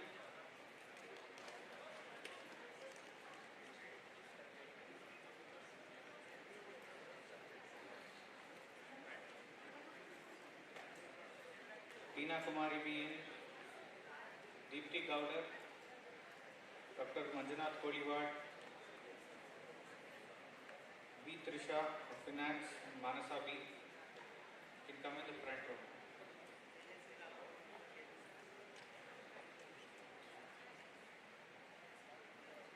Sir, battery ಅದು ಕೊಟ್ಟಿಲ್ಲ sir ಶ್ರೀರು B. Trisha, ಅದು card can present your presentation. Like to ask the technical team to showcase B. Trisha presentation. గట్టిగా ఉంది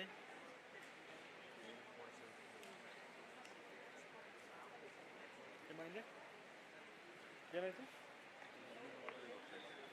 ಹೌದಾ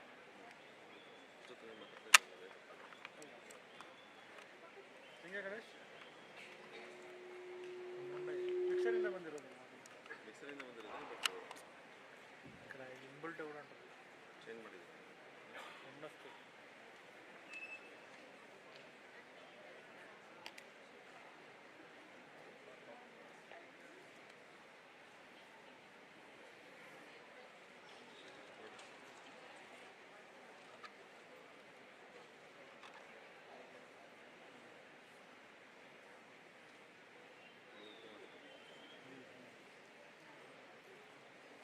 ಅದೆಲ್ಲೇನೋ ಸಣ್ಣ mic ಇದೆ ಅದು capture ಆಗುತ್ತೆ ಅಂತ ಹೊರಗಡೆ sir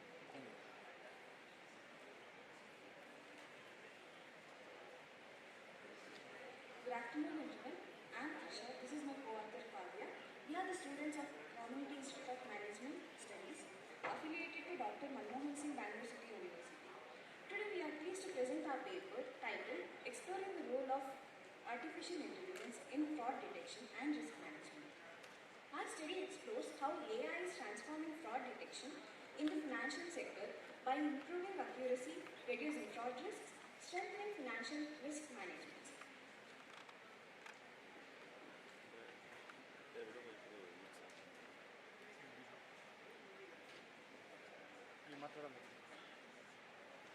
To begin with, we see there are rapid growth in digital banking, fintech, UPI and online payment systems has made financial transactions faster and more convenient. However, there is an increase in fraud risk and cyber attacks and unauthorized transactions. Traditional fraud detection systems generally rely on predefined set rules and are often unable to detect new and complex fraud patterns in real time, where AI provides smarter solutions by using technologies like machine learning, predictive analytics to identify suspicious and unauthorized transactions quickly and accurately that helps the financial institution to improve their security, managing the risk and more efficiently. Coming to the objectives of our study, we focused on exploring the role of AI-based systems, exploring the role of fraud detection and risk management, understanding the shift from traditional to AI-based systems, examining the ethical as well as security challenges, and to identify emerging AI trends. Although many studies discussed AI techniques individually, very few provided an integrated view that combined fraud detection, risk management, ethics, and emerging technologies. So our study attempts to address this research gap. We reviewed around 22 recent research studies. The findings of our study show that AI and ML models outperform the traditional rule-based systems by improving fraud detection, accuracy, and reducing false alerts. Studies also highlighted the importance of explainable AI in increasing transparency and risk. Research from banking sectors and insurance sectors demonstrates that AI enables faster fraud detection and better financial security. At the same time, researchers emphasize the challenges related to the privacy, bias, cybersecurity, and AI in governance. Now I would like to invite my co-author Kavya to take over. Hello everyone. Moving on to methodology, our study follows a descriptive research design and is entirely based on secondary data collected from research journals, published articles, and online databases. We use qualitative analysis to review existing literature.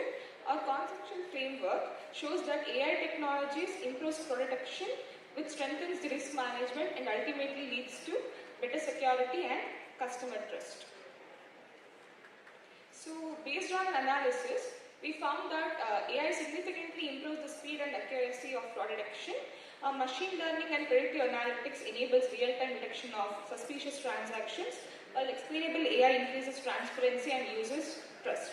Compared to traditional systems, AI-based solutions are more efficient in reducing the false alerts and also improving the financial risk management. However, organizations must also address the challenges such as data privacy, cybersecurity, algorithmic bias, and ethical use of AI. So to conclude, our study shows that AI has become an essential tool for modern fraud detection. and also financial risk management. And AI enhances fraud detection, accuracy, strengthens financial security, and also improves customer trust. However, responsible AI implementation is also necessary to address ethical, privacy, and cybersecurity concerns. Since our study is based only on secondary data and focuses on financial sector, future research can use primary data and also explore advanced AI techniques in real-world financial environment. And these are the references we have taken for our paper. Thank you.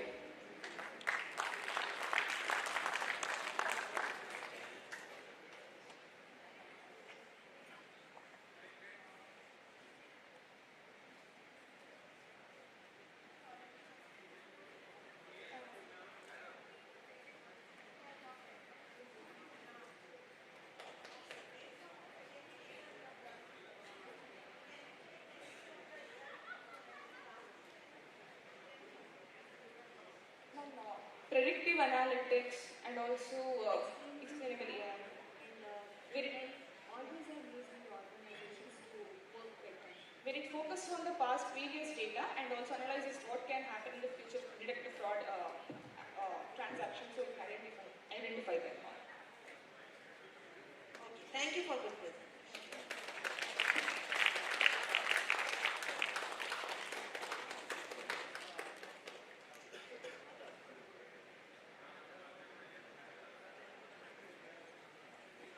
I'd like to call upon Manasa B. Presentation.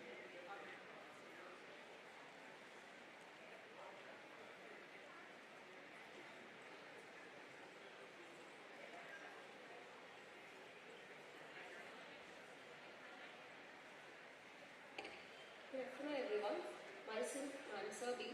Research scholar from Davangere University with the co-author Dr. Sirappa Ivy. I have done a paper on psychological and risk factors influencing investors to invest in initial public offering with reference to women, special reference to women in the Bangalore city.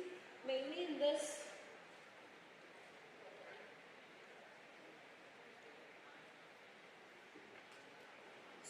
IPOs, as we all know, it is the first initial investment where the companies issue to the investors to raise the fund. So here mainly in this paper we are focusing on how it is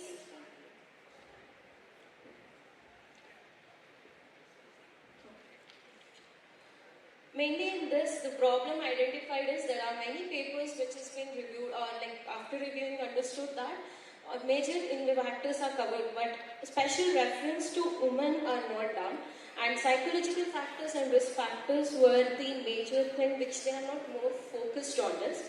So that is the main thing which we have taken. In the psychological factors, mainly three things we have, four factors which is taken are the emotions, cognitive bias, personality types and social influence. And the other one, the risk factors are the challenges which they are facing from the approval from the investments or from the company, like company's financial health and all is being considered here. And the main objective is to study the psychological factor and risk factors influencing investors in making decisions on IPO and to understand the comprehensive framework which integrates them to the psychological factors on investors' decision and to examine the risk factor. So the main gap after doing the review, it is identified that women perspective is less, whereas there are more men investing in the IPOs. They know what's happening and how to make the investment in the IPOs and they're ready to take risk because it is the initial public offering issued by most of the startup companies also, where they are ready to take risk. When it comes to the women perspective, they are much fear that the emotional factors are coming into picture and the risk factors are coming. So that is the major gap identified. So the research design, the quantitative and qualitative analysis has been done in the paper. The sample size of 325 women in the Bangalore city is taken for the study. Individual women who are investing, who are working, and also all the people are covered, all the women are covered in this. Simple random sampling method is used and data collection is done through the Google form with a structured questionnaire. So the analysis part we have done with the factor analysis, correlation, And also there are Convac alpha test is done where we have got 0.70 for the questionnaire testing also. So an ANOVA test, ANOVA test and t-test is also done for the analysis purpose. So we have got the result. Major findings from the study conducted is there are more demographical factors also considered as age, education and occupation. Most of the women who are below the age of 25 are more interested to invest in the IPOs and they are more aware about this and they are ready to take the risk also. Whereas from the analysis and the hypothesis testing, we have analyzed the age group about 25 or 35 are not more willing to invest in the IPO there because they have that emotional fear and the risk factor, the financial health of the company is avoiding for them. And also the other thing which we analyzed here is the people who are working in IT sector, the women who are working in IT sector are more comfortable in investing than the other sector individuals who are there. So the limitations majorly we have taken with the gender limitation and the city limitations, and major implications which they can do for IPO investment, especially for the women, are they are not much aware about this IPO. They are ready to invest in other shares which are in existence or in the stock market already there, but they are not much aware about IPOs, so they need to be educated about that, the awareness to be created. That is the major thing which need to be done, and financial literacy to be more increased with the women who are working above the age group of 25 and also other sector women to be concentrated more, where then the SEBI regulations can be followed and other courses can be given for them or awareness programs can be conducted. So future there can be a focus of comparing with two different cities or different countries. There are further scope for those research and especially when it comes to the women. And the other thing which I would like to tell, when we took the suggestions from the women, like when they are filling the question, from the questionnaire, we got the suggestions that they're mainly focusing or mainly depending on the invested brokers. So they are not getting more awareness about that. And also now the people who are below 25 are mainly taking the AI help, that is also not making them to have a clarity on that. That is the major issue which the women are facing, and they also have that trustworthiness issues which they are mainly taking. So this is about the presentation. Thank you. Thank you for your presentation. Basically, you have targeted women's only, right, for your study. Yes. So, what can be done to increase the awareness level of women so that they can not hesitate in investing in IPOs? Which kind of programs are already there, and what can be done? Ma'am, NSC and BSc are providing with programs which makes the awareness to them, and SEBI regulations are also there. When they go through that, they increasing the investment level of awareness about that, and they can invest more in IPOs. In spite of those programs, it is not taking up as per your study, no? Yes. So what else can be done? What can be the future suggestions? Yeah. As I told, IT people are more aware. The remaining people to be educated, that is to be the major initiations to be taken through a small courses which they can offer from the college days to them. So that makes them to more aware about that, and they can start investing from the age of degree when they are doing. And as per the study, those who have done masters and above are ready to invest in IPOs, not the other people when it comes to the education perspective also. Thank you.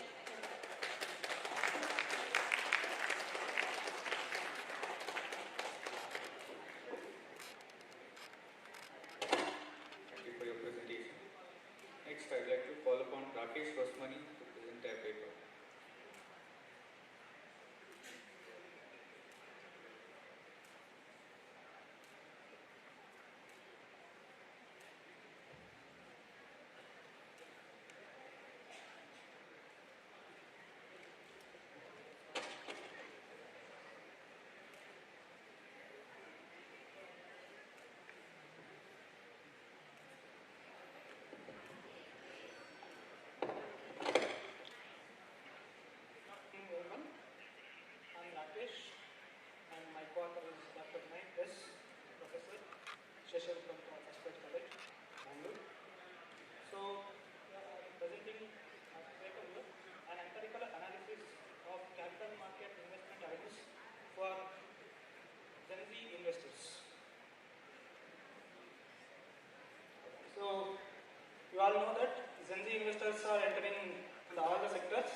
if you see the Nepal political situation, means everywhere they are investing, they are going for all the sectors.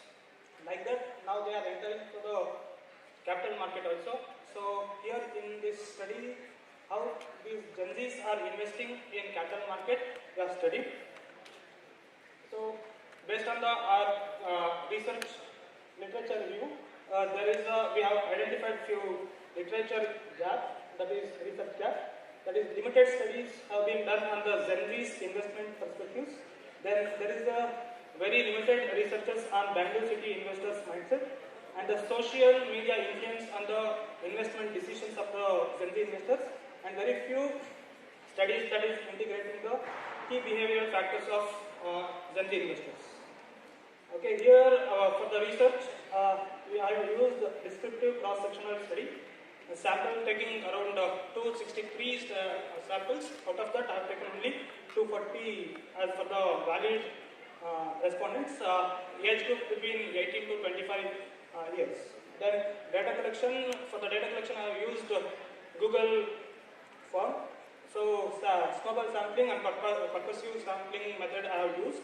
So here descriptive statistics as well as Pearson's correlation as well as multi-regressions statistical tools I will use. So when it comes to our results, so there is no significant relationship between the financial literacy and risk tolerance, and the social media influence is having a huge influence on the investors' decisions, and the financial literacy doesn't significantly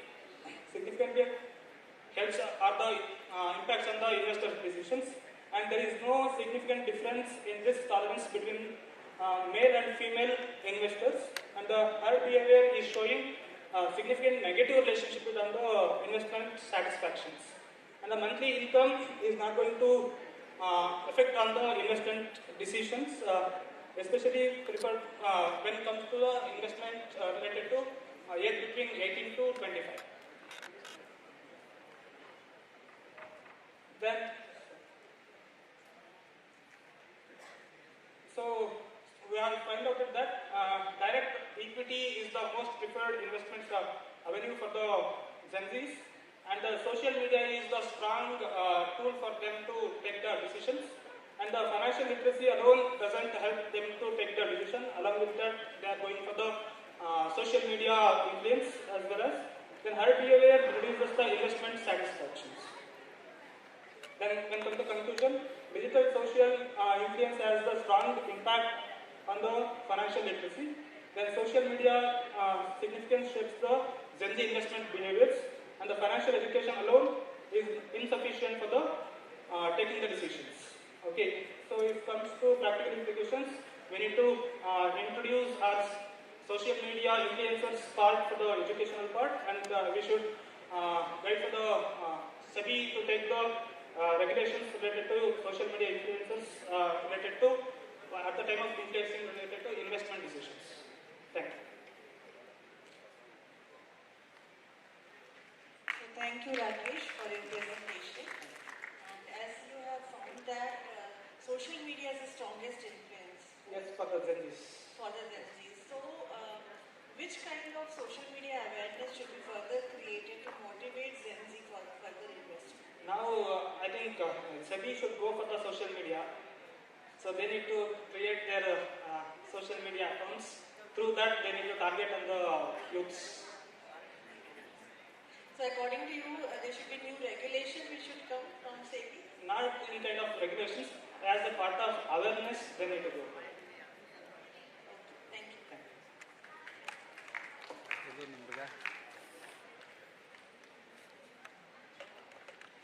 Thank you for the presentation. Next, I would like to call upon Sridhara Ji, present the research.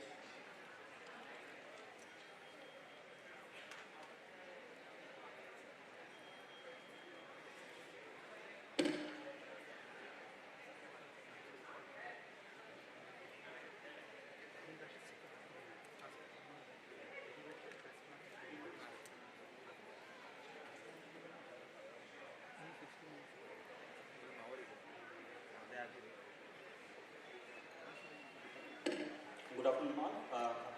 myself Sridhar, Assistant Professor from School of Management Studies, Shashadipuram First Grade College, and my co-author, Dr. Vinay S., Director, Shashadipuram First Grade College, School of Management Studies. I am going to present a title. So before going to present this particular title, I need to ask you a big round of applause to retail investors who are investing their money in India. I would request all participants to give a big round of applause to retail investors because they are supporting at this critical point of time. See, because of the days where Indian stock market used to dance as per the wish of FII investors, today it is not like that because we Indians are and Indian retail investors are supporting in a too good manner at this point of time. The market is really doing well. So my topic is all about adoption of green investment platforms among retail investors in Bangalore. So with regard to this particular topic, artificial intelligence is one of the technological transformations which has been happening with regard to Indian financial services industry. So basically, in case of artificial intelligence investment, we use machine learning, natural language processing, and robo-advisory services to manage our portfolio. So these three things are efficiently used in case of institutional investors, but not so good in case of retail investors. So with regard to this, I wanted to do research.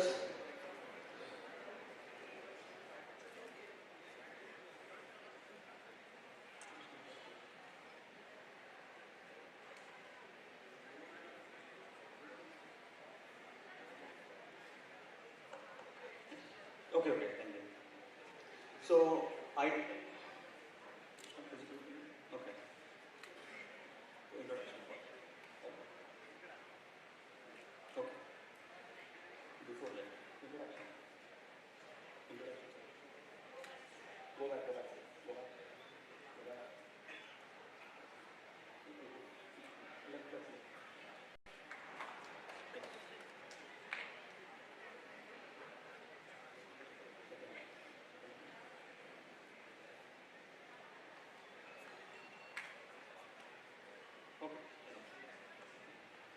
So in review of literature, I found out that very few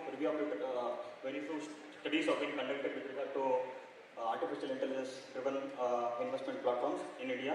So with regard to that, I found out few variables which are very much necessary to undergo with research. So what are those variables in that?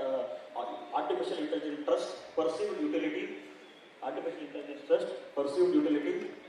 platform transparency, and environmental consent. So these four variables are considered as independent variables. Along with that, one dependent variable, that is investment intention. So next, with regard to this, investment intention is dependent variable, and the rest four are independent variables. So the methodology that I followed is exploratory research across a cross-sectional survey I conducted in Bangalore. I collected 275 valid responses. And analysis part, run-back alpha I used, multiple regression analysis, ANOVA, one-way ANOVA, and correlation analysis I have used. So with regard to run-back alpha, internal consistency is witnessed here, you can check it out. Internal consistency value 0.70 is exceeded here, and 57% of male participants and 43% of female participants. Descriptive findings with regard to that, except transparency is the weakest, rest all other variables are strongest. And correlation results, with regard to correlation results, all variables are strongest, and environmental concern is weakest here also. So followed by, in case of regression, all hypotheses are supported, and environmental concern is weakest, though it is weakest, but it is also supported. So further, ANOVA and hypothesis summary with regard to ANOVA, across all the income categories with higher education will do, they are ready to invest in green investment platforms. So findings, first three variables are strongest to improve green investment, and environmental concern is the weakest variable.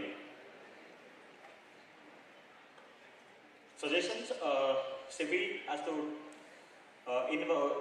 educate retail investors who are working in India, along with the artificial intelligence companies like Morningstar, Segment. So all these companies has to initiate to communicate clear fees and other information to retail investors. Thank you.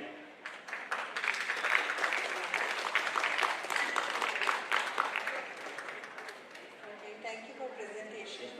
First thing is that you have written somewhere that it is an exploratory study. Yes, ma'am. So how will you justify?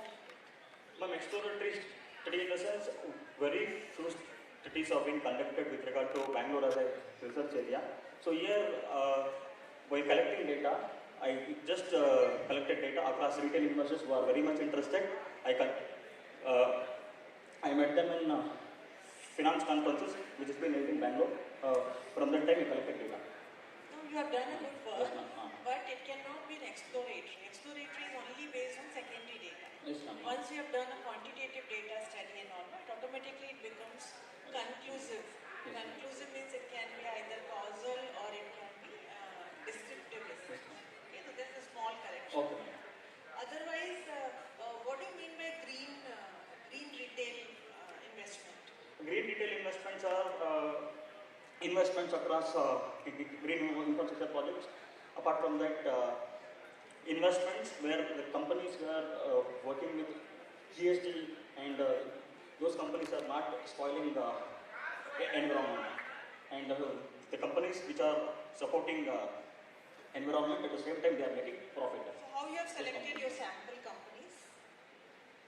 Sample companies, say for example, the companies which are working with regard to this Suzlon Energy, those kind of companies, green electricity generation companies, those kind of companies I selected. Thank you. Thank you.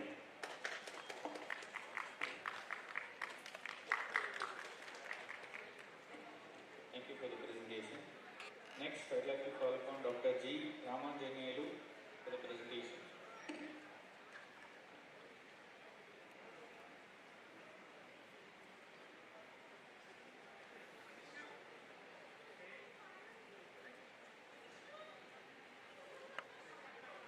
Good afternoon, respected panel members. Myself, Dr. G. Ramanjanelu, Assistant Professor, Department of MBA, IIBS, Bengaluru. And my topic is the impact of artificial intelligence on financial decision making among individual investors. The reason behind to choose this topic is that India is notably highly populated country all over the world. But as per the SBI report, SEBI reports, Security Exchange Board of India, only 5% of the investors are investing in stock market. Comparatively, other countries like United States 55% and the United Kingdoms 51% and China is 24%. So why the people are not investing? The reason behind that, Indians are traditionally saving their money in the form of fixed deposits, recurring deposits. So I want to find out what are the reasons, and this will help us, the policy makers, to provide awareness to and also increase the investment. And artificial intelligence has transformed the financial sector by improving investment analysis and financial decision making. And how artificial intelligence is helping financial decision making to the individual investors, and also there are several existing literature surveys that the studies consistently identify trust, personalization and transparency as a key drivers for AI adoption in investment decision making. And due to the extensive literature survey, there is a gap existing to find out how AI is impacting on individual investors while taking decision making. I conducted a study, and however, the concerns regarding trust in AI system, algorithm transparency, cyber security, data privacy continues to influence investor acceptance is a major problem. And the research gap, the study addressed these gaps by providing comprehensive analysis of how multiple AI dimensions collectively influence the financial decision making of the individual investors. So, based on this extensive literature survey and the statement of the problem, researchers formed this theoretical framework. These are all the AI, artificial intelligence factors, and how it is going to impact on financial decision making. Artificial intelligence factors are AI-powered market analysis, trust in AI system, predictive analytics, and personalized investment recommendations. So, and the financial decision-making factors, investment decision quality, risk management, and portfolio diversification. So, how artificial intelligence are investing individual investor investment decision. So, the results, the main objectives of this study is that to examine the level of adoption and perception level of artificial intelligence dimensions, and to study the underlying factor structure of artificial intelligence and financial decision-making construct using EFA, and to analyze the influence of artificial intelligence dimension on financial decision-making among individual investors. So, based on these objectives, and the sampling was taken, purposive sampling is taken because the study is serving a certain purpose, that is how AI is impacting on artificial intelligence. And there are 450 samples were distributed in that only 409 will be useful. And the primary data is collected through the structured questionnaire using 5-point Likert scale. And analysis was taken using IBM SPSS. And the tests are Cranbach alpha, EFA, and multiple regression was used. And this is the results. Majority of the male people are investing by using artificial intelligence, and the age group are 45 to 54 majority, and highly educated 41% undergraduates are majorly involved into investing by using artificial intelligence algorithms. And most of the business owners are investing into investment, and mostly new investors are 83% have under the 3 years of experience, and AI usage, all the users are who used artificial intelligence algorithms, and the Cranbach alpha shows that the threshold value is 0.7, but the data is more than the threshold value, that is 0.892. And the KMO Bartlett test is conducted to see the factors are suitable for the study or not. There also the threshold value is 0.5, but it is 0.860. It is more than the threshold value. And these are all. Can you open that?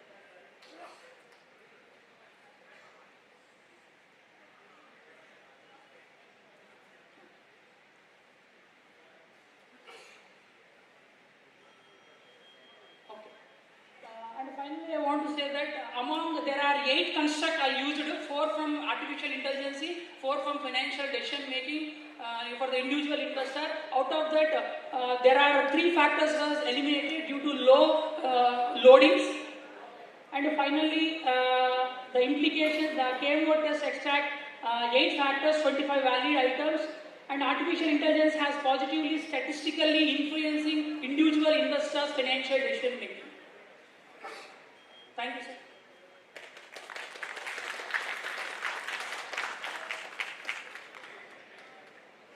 Good study. How AI can help in financial decision making? Can you give some examples? Yes, madam. There are certain algorithms. Like I want to know which is the best sector to invest. Like investment is like as a bundle of securities, where there is a proverb: don't put all eggs into one bowl, because investment is that much of sensitive. Investing into different sectors will give you compensating. In one sector is giving losses, another sector is going to contribute. Can you give us some AI tools which are very good for investment decision making? Name of AI tools. AI tool like a chart, like using ChatGPT, Chartboot also we are going to get certain information, madam. AI Gemini also giving. With that, we can use it.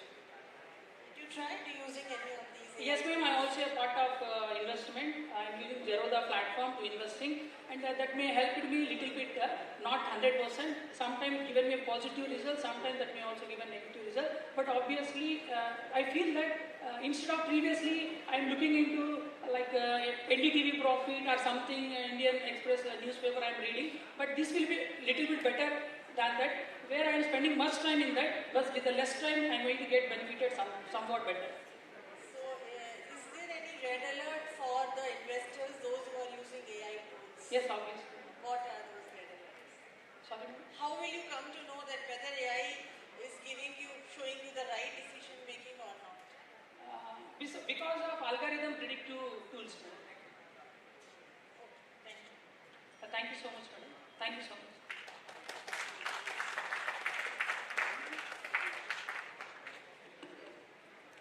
Hello everyone. We will be starting off with the track Human Resource Management and People Analytics now.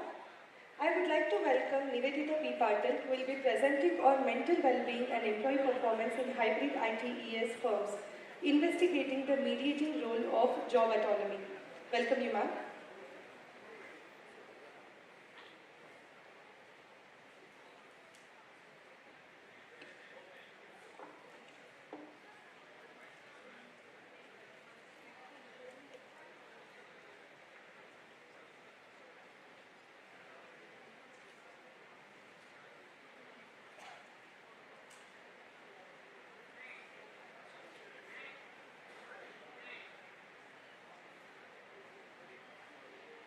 Good evening, madam.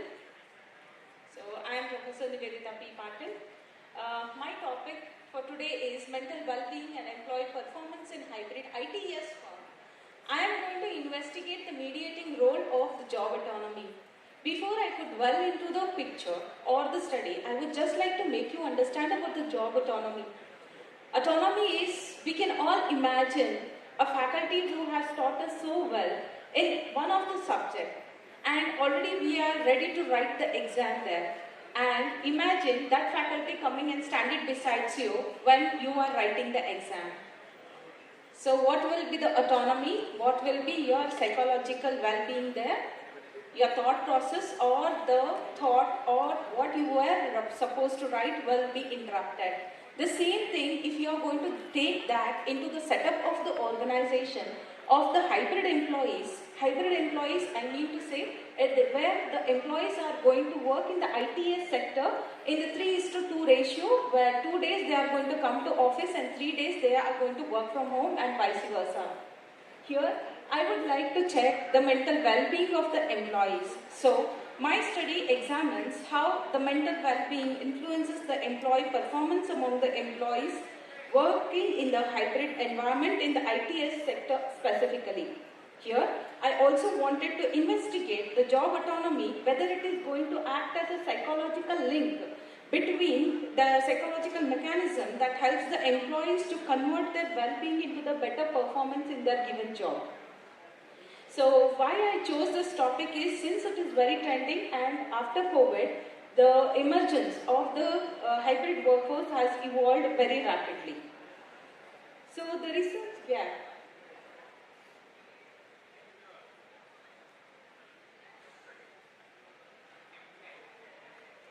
So the background would be hybrid work has transformed the way employees work, creating both opportunities as well as psychological challenges. But my study will concentrate only on the psychological challenges. Employee mental well-being is increasingly recognized as a key driver of sustainable employee performance. That is in the work setup of the hybrid workers in the ITS sector only. However, the mechanism through which the mental well-being translates into a performance is little bit underexplored. My study is going to see the gap that does the job autonomy acts as a psychological link between the mental well-being and the performance in the hybrid work environment or not. This is my literature. I have concentrated on the WHO report of 2022 and the United Nations SDG goal, where my study is going to align with the SDG 3 and SDG 8 out of 17 SDGs which are set by the UN. Since today in the era of AI, we are talking about the sustainability, my study would concentrate on these two papers and the paper is been built on these two studies.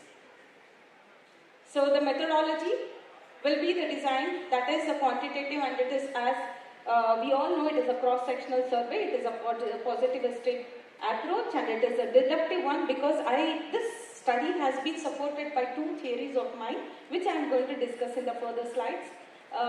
Then purposive sampling I have taken because my study was very specific on only the ITES employees, men and women employees.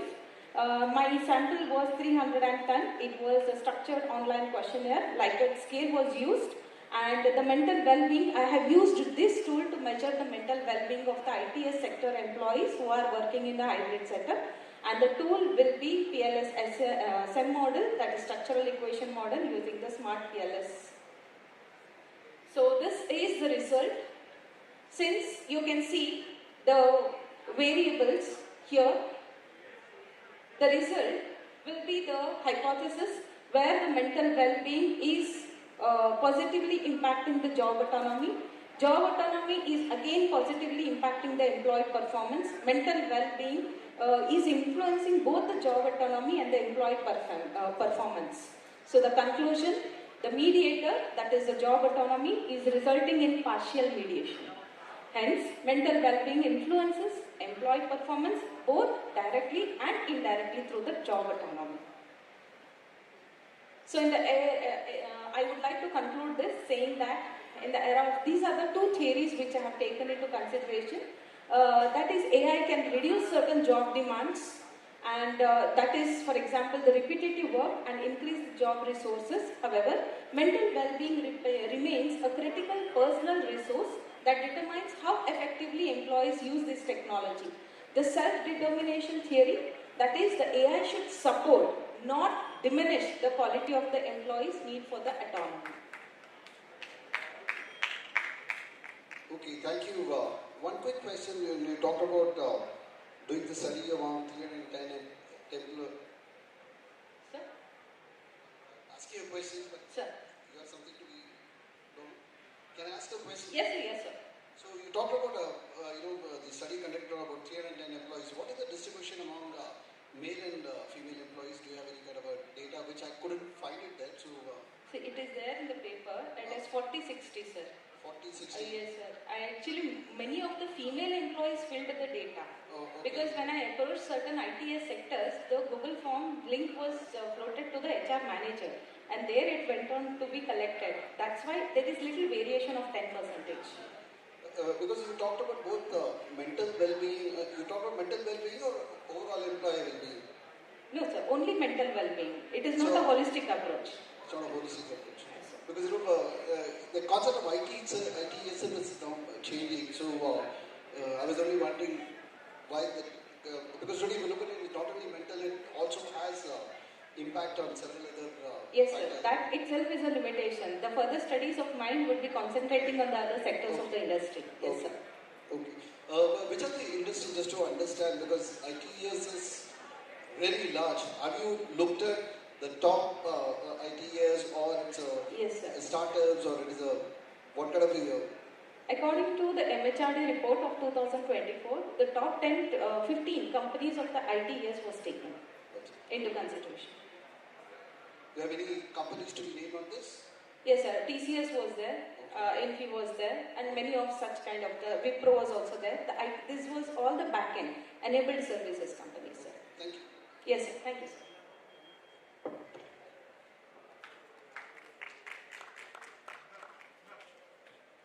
Thank you, ma'am, for the wonderful presentation. I would like to call now Dr. Manjunath Kolivar, who is going to present on human resource analytics with AI, crafting a model for strategic implementation in Indian business.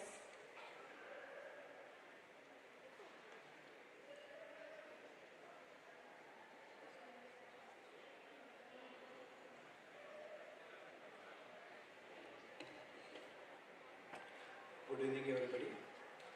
I am Manjunath Kolivar.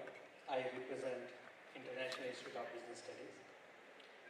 Since I am carrying an experience of industry, almost 16-17 years as an industry expertise, I would like to present my paper on Human Resources Analytics with AI, a model for a strategic implementation in Indian business.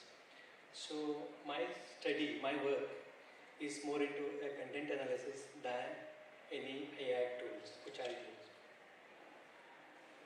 As Indian businesses face fast digital transformation, incorporating artificial intelligence and human resource analytics has emerged as a strategic need. However, a considerable implementation gap exists due to India's unique socio-cultural subtleties and growing legal landscape, which includes the Digital Personal Data Protection Act of 2023. The goal of this research is to create a bespoke conceptual framework, the strategic AI and HR implementation model that is specifically designed for Indian firms.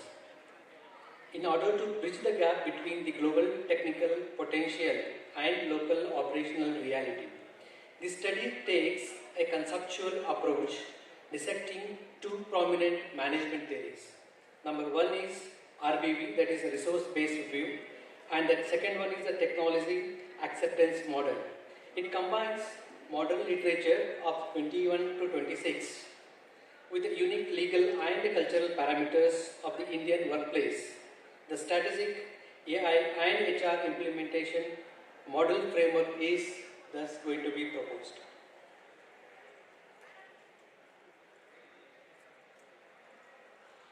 Artificial intelligence and HR analytics has become a vital need for organizational survival. However, the adoption of these technologies within Indian firms is not a simple technological and implementation process, but rather a complicated negotiation between the global innovation, local cultural nuances. In today's Indian business sector, the sheer volume of data generated by the diversified and geographically scattered workforce provides an enormous opportunities for efficiency improvement. AI-powered HR analytics enables firms to move beyond descriptive metrics like headcounting and attrition rates to predictive and prescriptive insights. In this predictive modeling, for example, can now foresee the talent turnover in high-pressure industries like IT, BPO, and business process management. While AI-powered algorithms simplify recruiting by sifting thousands of applications as a rate that what human recruiters do right now. And now, based on this 21 to 26 literature, problem statement is this: despite the fact digital transformation of the Indian IT and service sectors, a major implementation gap remains in strategic adoption of AI-driven HR analytics. Traditional Indian HR strategies frequently fail to balance algorithmic decision-making with a culturally diverse and relationship-driven workforce. The current literature lacks a tailored indigenous framework that addresses the unique challenges of Indian businesses, such as a vast demographic diversity and evolving local labor regulations, notably the Digital Personal Data Protection Act of 2023, resulting in a fragmented AI adoption that fails to deliver a long-term strategic value. So this is the literature review which I have gone through that, and this basis on this campaign from 2021 to 2026, I found these are all the two models, and I found there is a major gap. The model of strategic AI and HR implementation model is developed, which is a significant gap I found in this study. And basis on the literature review and the gap which I found, this is the methodology which I have done. Okay. So it starts with the foundational pillars. There are four pillars. There are four pillars which I see: the maturity of data localization and the compliance, particularly the compliance with regulations of the Act 2023. And second pillar is socio-cultural alignment, ethics and openness of the algorithms, lifelong learning cycle. Okay. The limitation is, since I have seen the two models, basis on that, I tried to develop this model, but there may be in other models which I have not studied and I have not taken into consideration. And in future scope, if you see, the Indian business encounters existing challenges such as an algorithmic bias and expensive cost of component workers, notwithstanding the strategic AI and HR implementation model. Thank you. Dr. Manjunath, I think the literature is definitely very good. You have put in a lot of efforts to have the literature. The only thing, see, I come from the business perspective. And for the business, I'm only talking about the business, because ultimately at the end of the day, if I'm the business leader, what I look at is, okay, you have done this analytics, what is it for me? How does the analytics has actually improved the efficiency of the organization, efficiency of the employees, how it has added ROI? I don't know, somewhere I have not seen that I don't know whether it's going to be there in future or it is. I only saw a literature. Please correct me if I'm wrong on this. Sure. Sir, actually, we go back from below 1990s when we have started, we have seen the industry. And since I am from HR background, I can see the HR role was restricted to only personnel managers.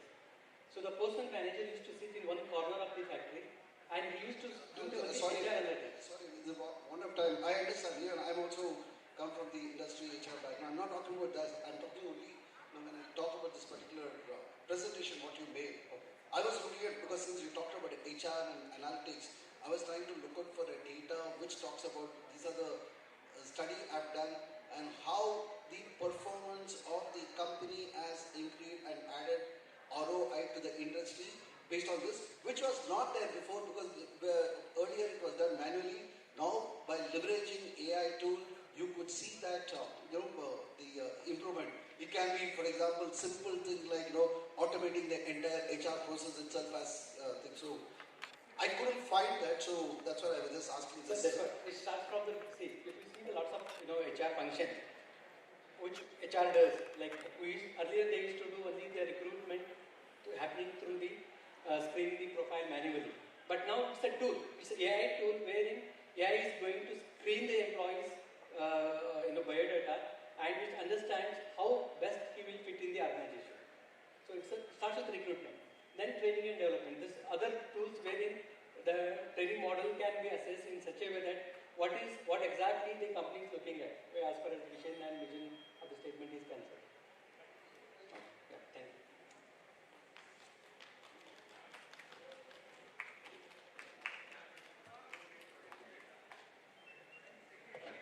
Thank you, sir. We will call now Deepthi J. Gowder, who is going to be presenting on current human resource development practices for enhancing future leadership competences, a descriptive study. Welcome, Hima.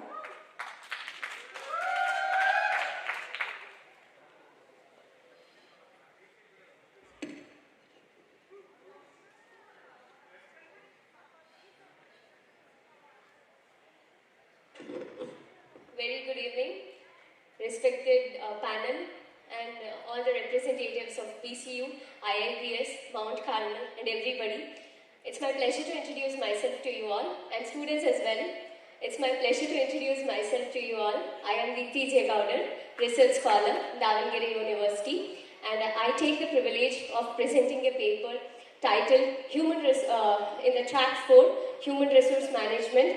My paper titled as Current Human Resource Development Practices for Enhancing Future Leadership Competencies, along with my co-author, Dr. Kumar M.R., Assistant Professor, Davangere University, India.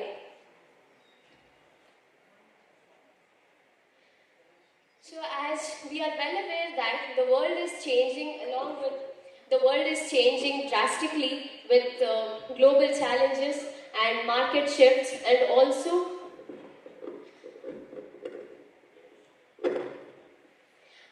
digitization, automation, everything. Basically, it is all because of the advancements in technology which is forcing or which is enabling the HR field to adapt to the human resource development practices which are very much essential to develop human resources. They should be able to cope up with the challenges and they should be able to handle the future prospects as well. So in order to make them achieve or make them face that future challenges, we need to train them, we need to provide them the required skills. So that is what human resource development does. If any employee is not ready, is not up to the mark of the skills that is required by the companies right now, the company, while before recruiting him, has to make sure that it is providing the required training and building the skills up so that the employee can turn into an asset. The employee can become a capital to the company, for which the human resource development majorly focuses on. So it has evolved as a strategic partner that builds leadership capability and strengthens the organization. Rather than simply teaching the skills, modern HR tries to nurtures to employees and bring up their potential to become tomorrow's leaders. And after conducting certain literature reviews, I have found the gap that I have found it the gap that the digital side of gap is concerning, as well as the HRD practices in Indian organizations are concerned few. I mean few HR practices, few HRD practices are concentrated more, while as the other HRD practices are not focused more on. Also, with the digital side of this gap is equally concerning. Even though the company is making new advancements in terms of adapting to the newer technologies, might not the employees be able to understand it or cope up with it or handle them well.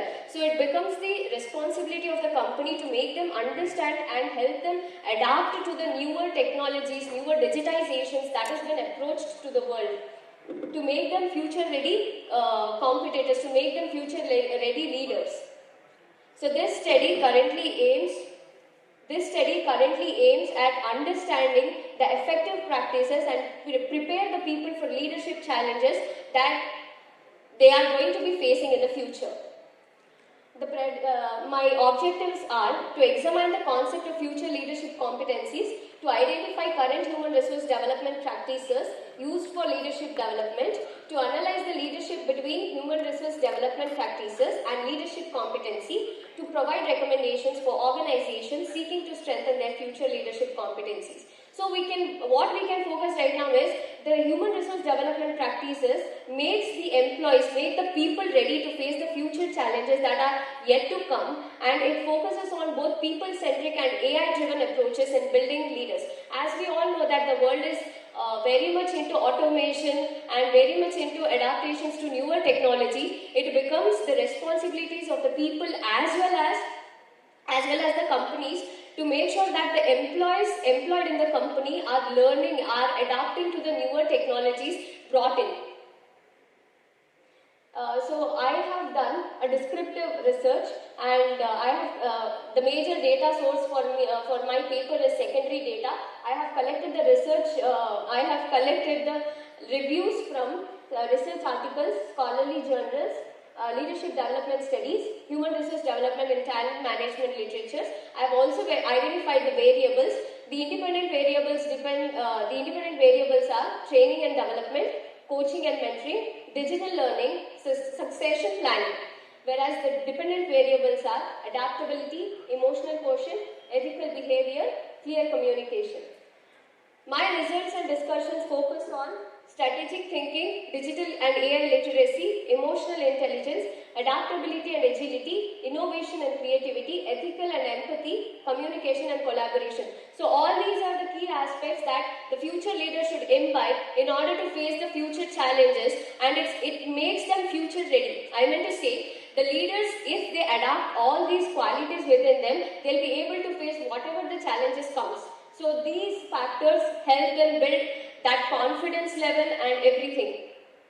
To conclude with, these human resource development practices are very much necessary in this generation as we are moving towards the global shifts, and we are noticing lots of changes in technology. So I feel human resource development is very much necessary in the companies, and it's very much essential that the organizations implement it. Thank you so much. Okay, thank you. Very good presentation. Again, I'm a business leader, so yes, I totally ask you from the different question. Yes. Can you just go back to your competencies? Now, yes, these competencies are absolutely right. My question here is, how do you go about assessing these competencies? Because at the end of the day, strategic thinking is such a big buzzword. So how are you going to be assessing these competencies? And you also made a statement saying that,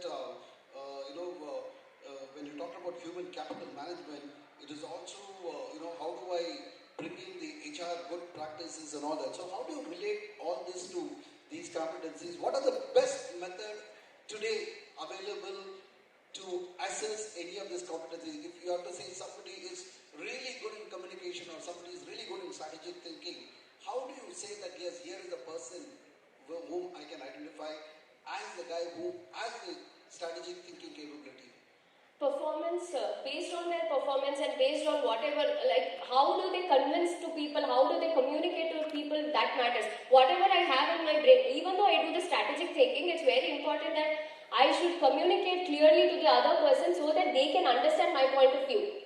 I know strategic thinking is a very broader term, but still if I have to make anybody understand, my communication should be clear, and also based on my performance, I'll be able to say based on their performance, I'll be able to say where they are going wrong and how should I train them, and what are the strategies that need to be given to him to build him as a good competent leader. I should be able to identify that. If I have to identify that, it will be truly based on the performance of an employee. You know, you talked about communication. I worked in all big organizations.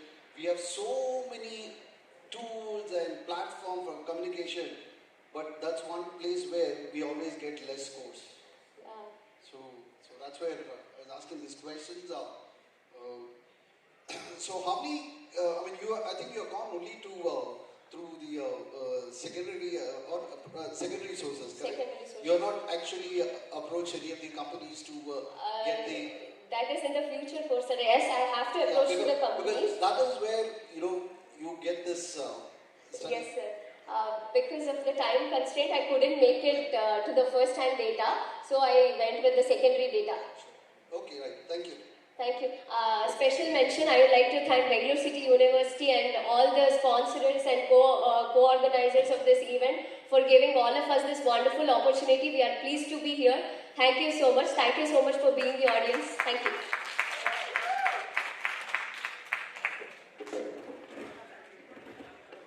Thank you, ma'am, for the informative presentation. Now we will be hearing on emerging applications of artificial intelligence in employee engagement and performance management, a narrative review by Dr. Tejasvi Sheshadri. We welcome you, sir. Sorry, we welcome you, ma'am.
Organization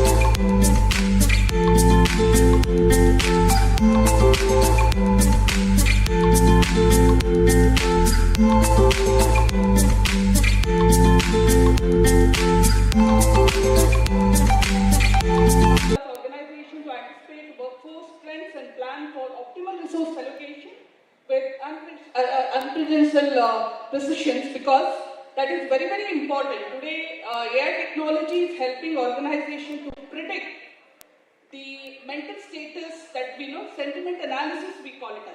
We do a sentiment analysis which is very, very important. Understand the mental status of the employees, identify what type of programs to be done, what type of activities to be done, how to lessen their burnouts, especially the burnouts. The predictive analysis is being used. So there's so many methods which can be used in AI technology today, which we cannot use in our traditional technology. That is where we are really able to understand how AI technology is very much helpful. But still, there is always, the negative factors as well. We always speak about positive and negative. Yes, for negative aspects, yes, there is a bias, and there is also a fear in the mind of the employees, because they think AI technology is something, which will take away their jobs. There's obvious that, assumption also. So, first and foremost, as one of our speakers who was speaking in the panel today afternoon, he also specified saying that first and foremost we have to make the employees understand the importance of AI technology before we introduce it, right? So those are the areas to be covered, and based on that, engagement factors can be done. Employees can be motivated.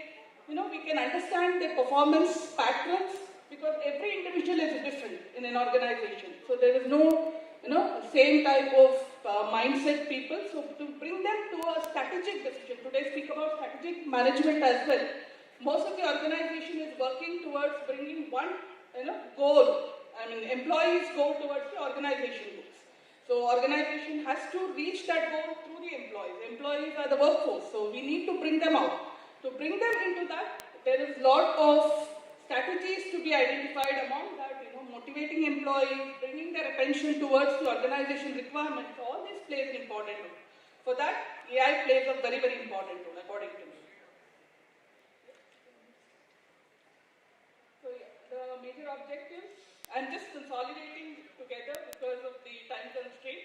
Yes, so these are some of the different applications which are being used, right? For the recruitment, we do use AI technology, employee engagement, as I mentioned, sentiment analysis, bias detection, engagement tracking, all that. So all these are different technology-based systems which can be used as an AI models for improving our organization performance.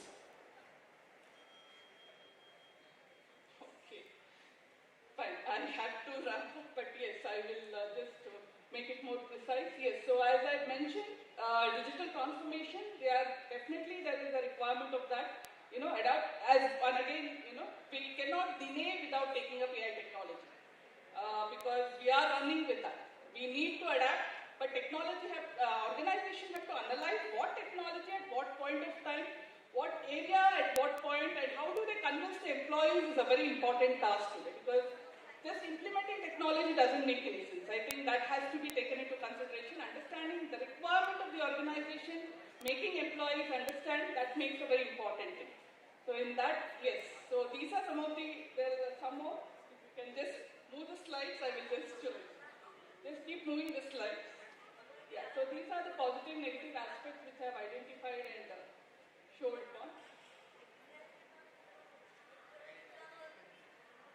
These are some of the papers, the reviews which have been done, and they have identified some of the positive aspects of, linking the AI technology in the workplace. So this is my research gap. As I told you, yes, there is always a gap of, digital gaps. They're always there. But yes, with all that constraints, I think today technology is important. I only can end up saying that there is inevitableness. We have to adapt AI with the right way of approach. That is the only way I can come up with my conclusions. Okay, thank you so much. Again, a very favorite subject of mine. You talked about employee engagement, and some of the words which you use also is by using AI, it removes, you can understand the mental status, you can talk about burnout and all that. Let me give you a practical, challenge which I had in one of the big organizations. Big organizations leverage technology in a very, very big way. For them, everything is technology, nothing else. So, we had conducted an employee, because since you are doing employee engagement survey, or rather the study, so we did an employee engagement study. And HR is the one which got more number of percentage in terms of satisfaction, saying that they are 90 plus scores. Okay. HR was very happy, but I was the only guy who was unhappy. So when I did an informal study, nobody wants to give factual information through technology because it goes to HR. So forget about you talking about mental health and all that. So how are you going to capture those kind of things? Because technology, I'll tell you, what people say that if I give a thing, for example, tomorrow if Dr. Ritika asks me how's Bengaluru University in technology, I will say always it's good. But if there's a problem, I have to always talk to her in person because I don't want anything to be on record. And people are fear of, today we are in the world where fear of job, fear of unknown, uncertainty, etc. So how are you going to actually capture the study of employee engagement as real employee engagement and not a tool which is using? So sometimes, when people talk too much about AI, I get worried because I've been consulting industries. The biggest challenge is AI for me is only an enabler. It makes your job. And similarly, performance management also.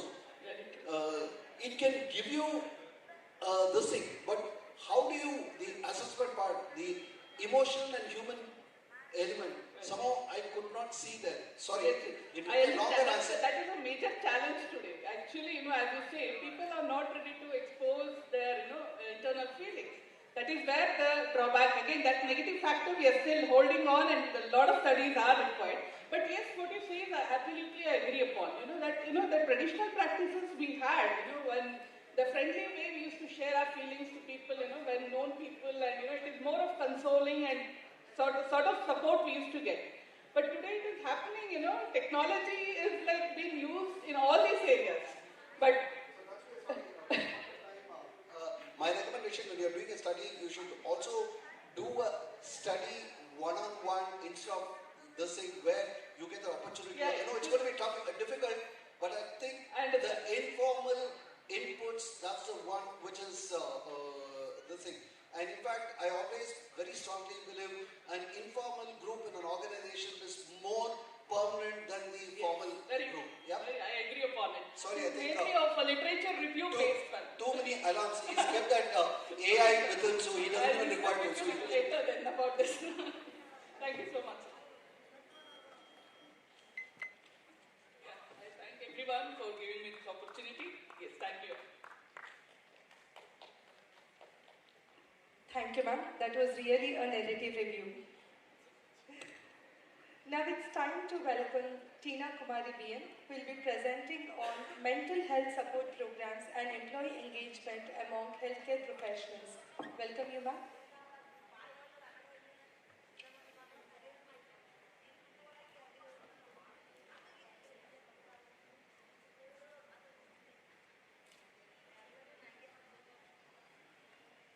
Good evening, everyone. My name is Tina Kumari BM, research scholar from University. My co-author is Professor H.N. Ramesh, Senior Professor, and my research guide, Department of MBA, University.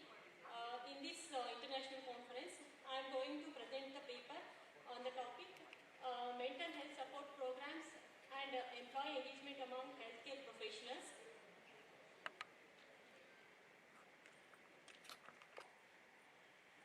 Let us go through the introduction part. That is, all of you know that healthcare professionals frequently encounter high level of occupational stress, burnout, and emotional exhaustion, which can adversely affect employee engagement and organizational performance. Mental health support programs have emerged as essential interventions to enhance psychological well-being and workplace engagement. This study examines the relationship between mental health support programs and employee engagement among healthcare professionals through secondary data analysis. The data were collected from published research articles, journals, and healthcare journals, healthcare reports, organizational surveys, and international healthcare databases.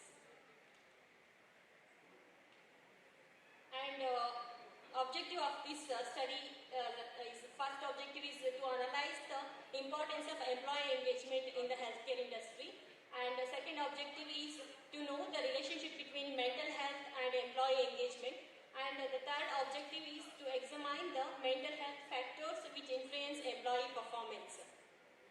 So let us discuss about the characteristics of employee engagement. The first characteristic is commitment. Commitment, that means how the employees in the healthcare sector have got committed in their work, and how they have engaged with their work. And the committed or engaged employees in the healthcare sector, employees are highly motivated, and the engaged employees are highly job satisfied, and the engaged employees have produced the highest productivity, and the engaged employees are highly loyal to the organization or healthcare industry. And the importance of the importance of employee engagement are true employee engagement goes beyond mere job satisfaction. It represents a psychological investment that drives innovation, operational safety, and long-term organizational success. Employee engagement increases productivity and performance. It improves employee retention and reduces turnover in the organization, and it enhances customer satisfaction through better service. This employee engagement has encourages the innovation and teamwork, and employee engagement has reduces the absenteeism and in workplace stress, and the employee engagement also strengthens the organizational culture. So let us discuss about the mental health support programs, that is employee assessment programs, that is IIBS we have called. That is some employee assistance programs are provide counseling and psychological support, promote work-life balance through flexible scheduling where feasible, conduct regular stress management and resilience training, and train leaders to recognize and address mental health concerns, recognize employee achievements and contributions, encourage open communication and feedback, foster in an inclusive and supportive workplace culture, and ensure adequate staffing and excessive workload. And second, the mental health support program is counseling and psychotherapy services. And third one is stress management workshops, mindfulness and resilience training, peer support initiatives, and flexible work arrangements. And the findings and suggestions of this study is the findings of the study suggest that organizations that invest the comprehensive mental health support are more likely to experience higher levels of employee engagement, increased productivity, improved teamwork, and better quality patient care. And engaged healthcare professionals demonstrate greater dedication, resilience, and willingness to contribute to organizational goals, ultimately benefiting both employees and healthcare institutions they serve. And future research may explore the long-term impact on mental health support programs across different healthcare settings, examine the effectiveness of specific interventions, and investigate additional factors that influence employee engagement. Overall, prioritizing the mental health, well-being, and healthcare professionals not only the ethical responsibility but also strategic investment that strengthens employee engagement and organization performance, and they contribute to the delivery of the high quality of healthcare services.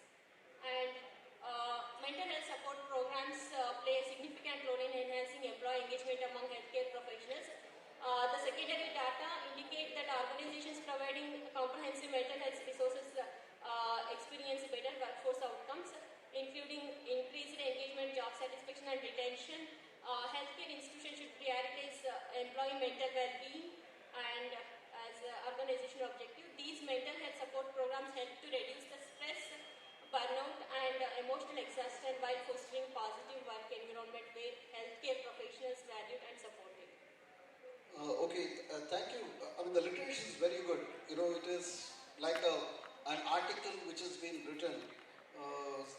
One question which I'd like to ask you is, what kind of healthcare workers you are trying to target, whether it is from the corporate hospitals or whether it is in an ordinary hospital or even today. Yes, I have concentrated on corporate hospitals employees, especially on doctors, nurses, and But staff. what is the size of the business?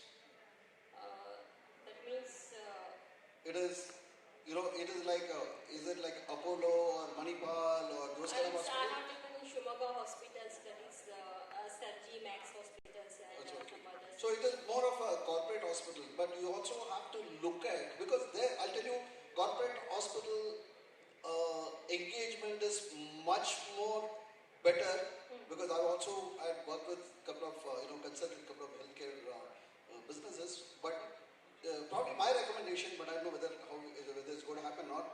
One is you have to look at people who are working in a, an ordinary hospital, where sometimes they are compelled to work 24/7. So how are they going to manage the number one?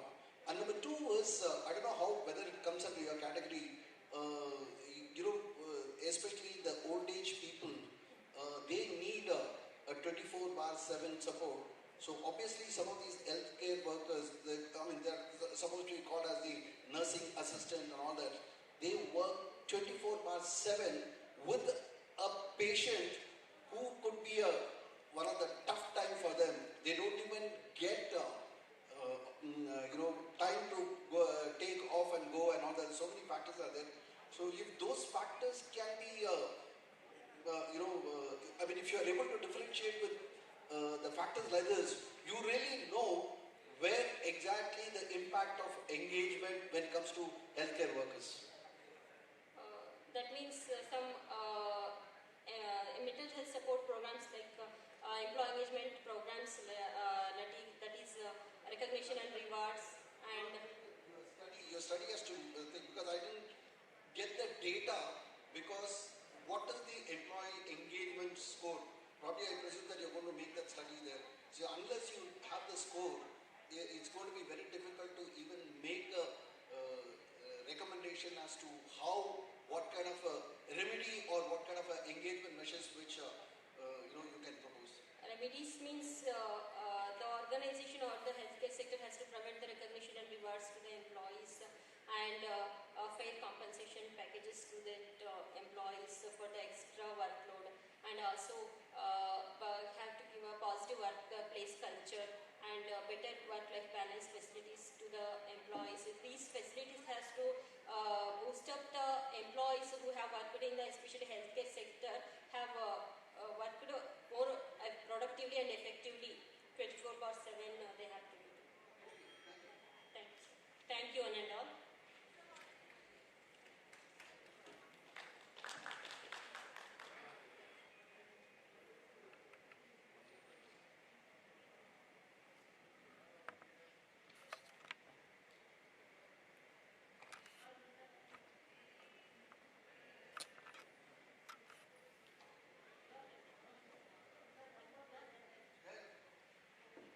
Shall we welcome Vandana ma'am for her presentation?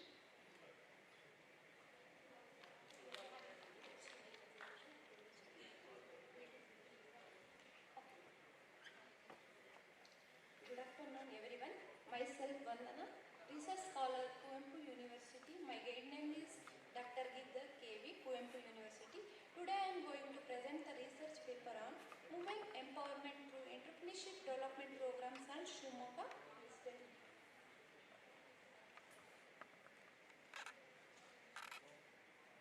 Introduction.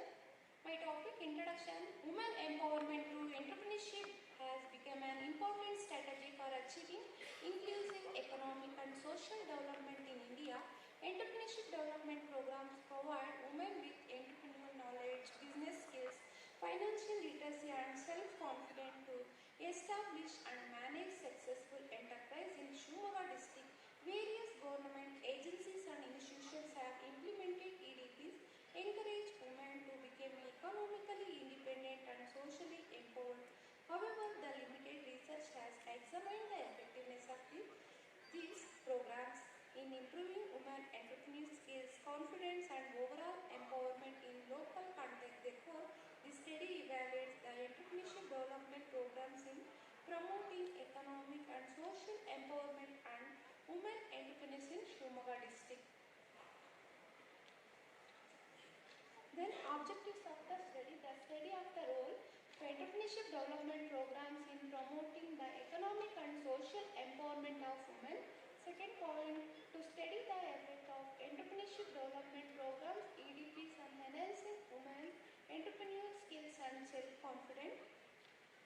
Methodology of the study, research design, data collection and evaluation matrix.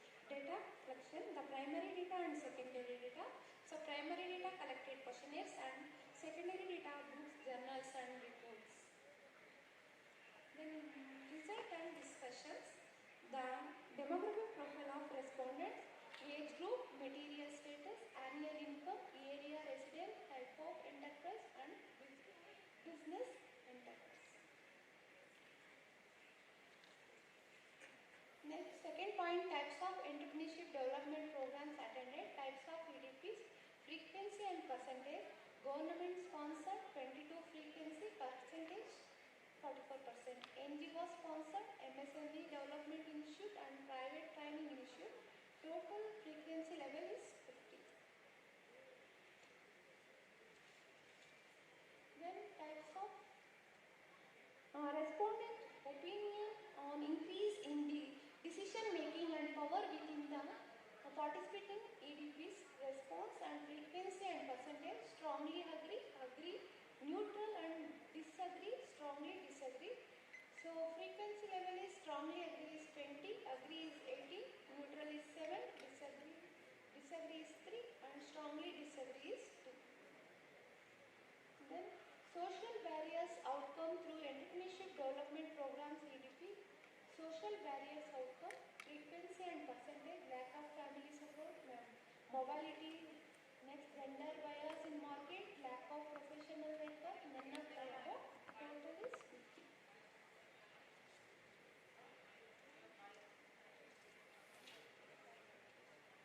The most valuable entrepreneurial skills acquired through the entrepreneurship development program, entrepreneurship skills, frequency and percentage, financial literacy and accounting, frequency level is 14, marketing and digital sales is frequency level is 17, business and planning and strategies, frequency level is 12, leadership and team management is 7, total frequency level is 50, percentage level is 100. So respondent level of confidence in handling business crisis before after participating in entrepreneurship development program, EDP's level of confidence, before EDP frequency, before EDP percentage, after EDP frequency and after EDP percentage, very low, low, moderate and very high. Total before EDP frequency is 50, after EDP frequency is also 50. Suggestion of the study. Women entrepreneurs should actively participate in the entrepreneurship development programs to improve the entrepreneurship skills, knowledge and business management skills. Government agencies should organize regular and awareness of programs to increase women participation in entrepreneurship development programs. Financial institutions should provide easy access to loans and credit facilities women to successfully complete EDP training. Training programs should include confidence building, leadership, communication and decision-making activities to enhance women's self-confidence. So conclusion, the entrepreneurship development programs should have made significant contribution to economic, social and entrepreneurial women Shivamoga district. The study was conducted using descriptive research design based on primary data through the structured questionnaire and personal interviews along with secondary data, books and journals, government reports and websites. Sir, conclusion of my talk. Very good presentation. I really like the way in which you have put the numbers. Like a businessman always, get more convinced when you see the numbers. The only thing which I did not find that though you're talking about entrepreneurship for the women, one thing is, if you look at this conference today, it talks about AI-driven management So somewhere I did not find that how AI can actually develop entrepreneurship, because today it is not necessarily that they have to have their own, they can even work from home and those kind of things. Thanks to the technology is at your doorstep. That's the first question. The second one, which I don't know whether I missed it or not, I was trying to observe that was the social factors, and especially since you're talking about Shivamoga, I'm sorry, social factors play a very important role in terms of the, again, looking at today's conference theme, sustainable business transformation, especially for the women entrepreneurs. So these two, I don't know whether I'm missing it or you have something to say. Thank you, sir. Thank you.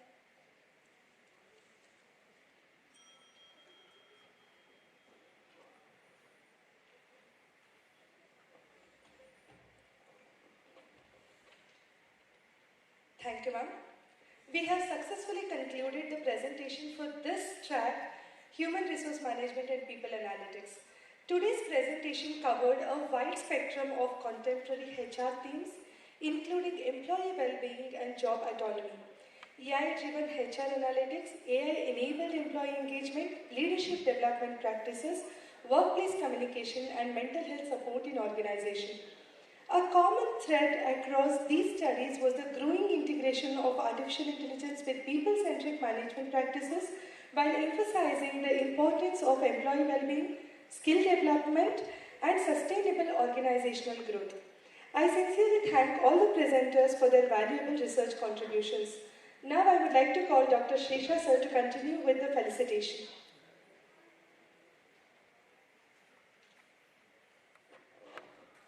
I'd like to call upon Dr. Rajkumar sir to present a token of appreciation to Mr. Giri Narayan.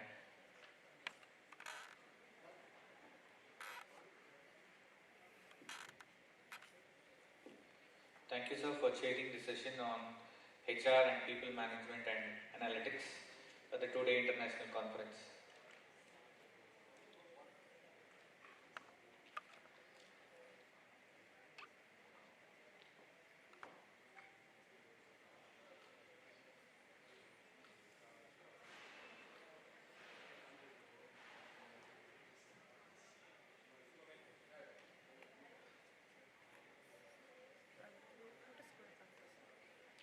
Our university.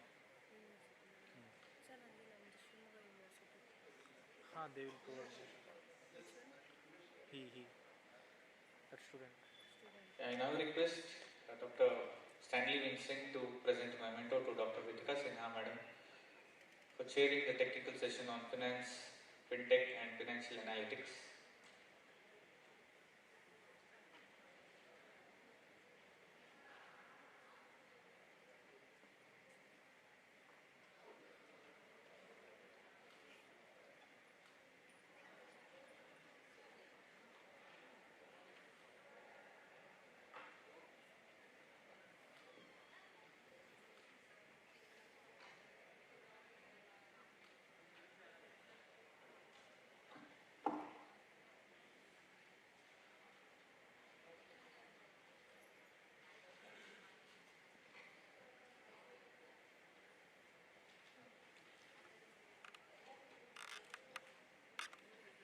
That was a very insightful session, the track that we had today.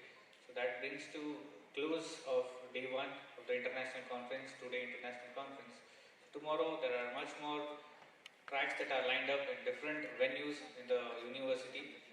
So I would like to invite all the researchers, faculty members to join the deliberation on day two as well. I thank the technical chairs and the panel members, the inaugural and guests who have attended the program today. So we now conclude day one. Kindly join us for day two as well. Thank you so much. 5 minutes camera ತಗೊಂಡು ಹೋಗಿ sir number ಕೊಟ್ಟೆ ಸುಮ್ಮನೆ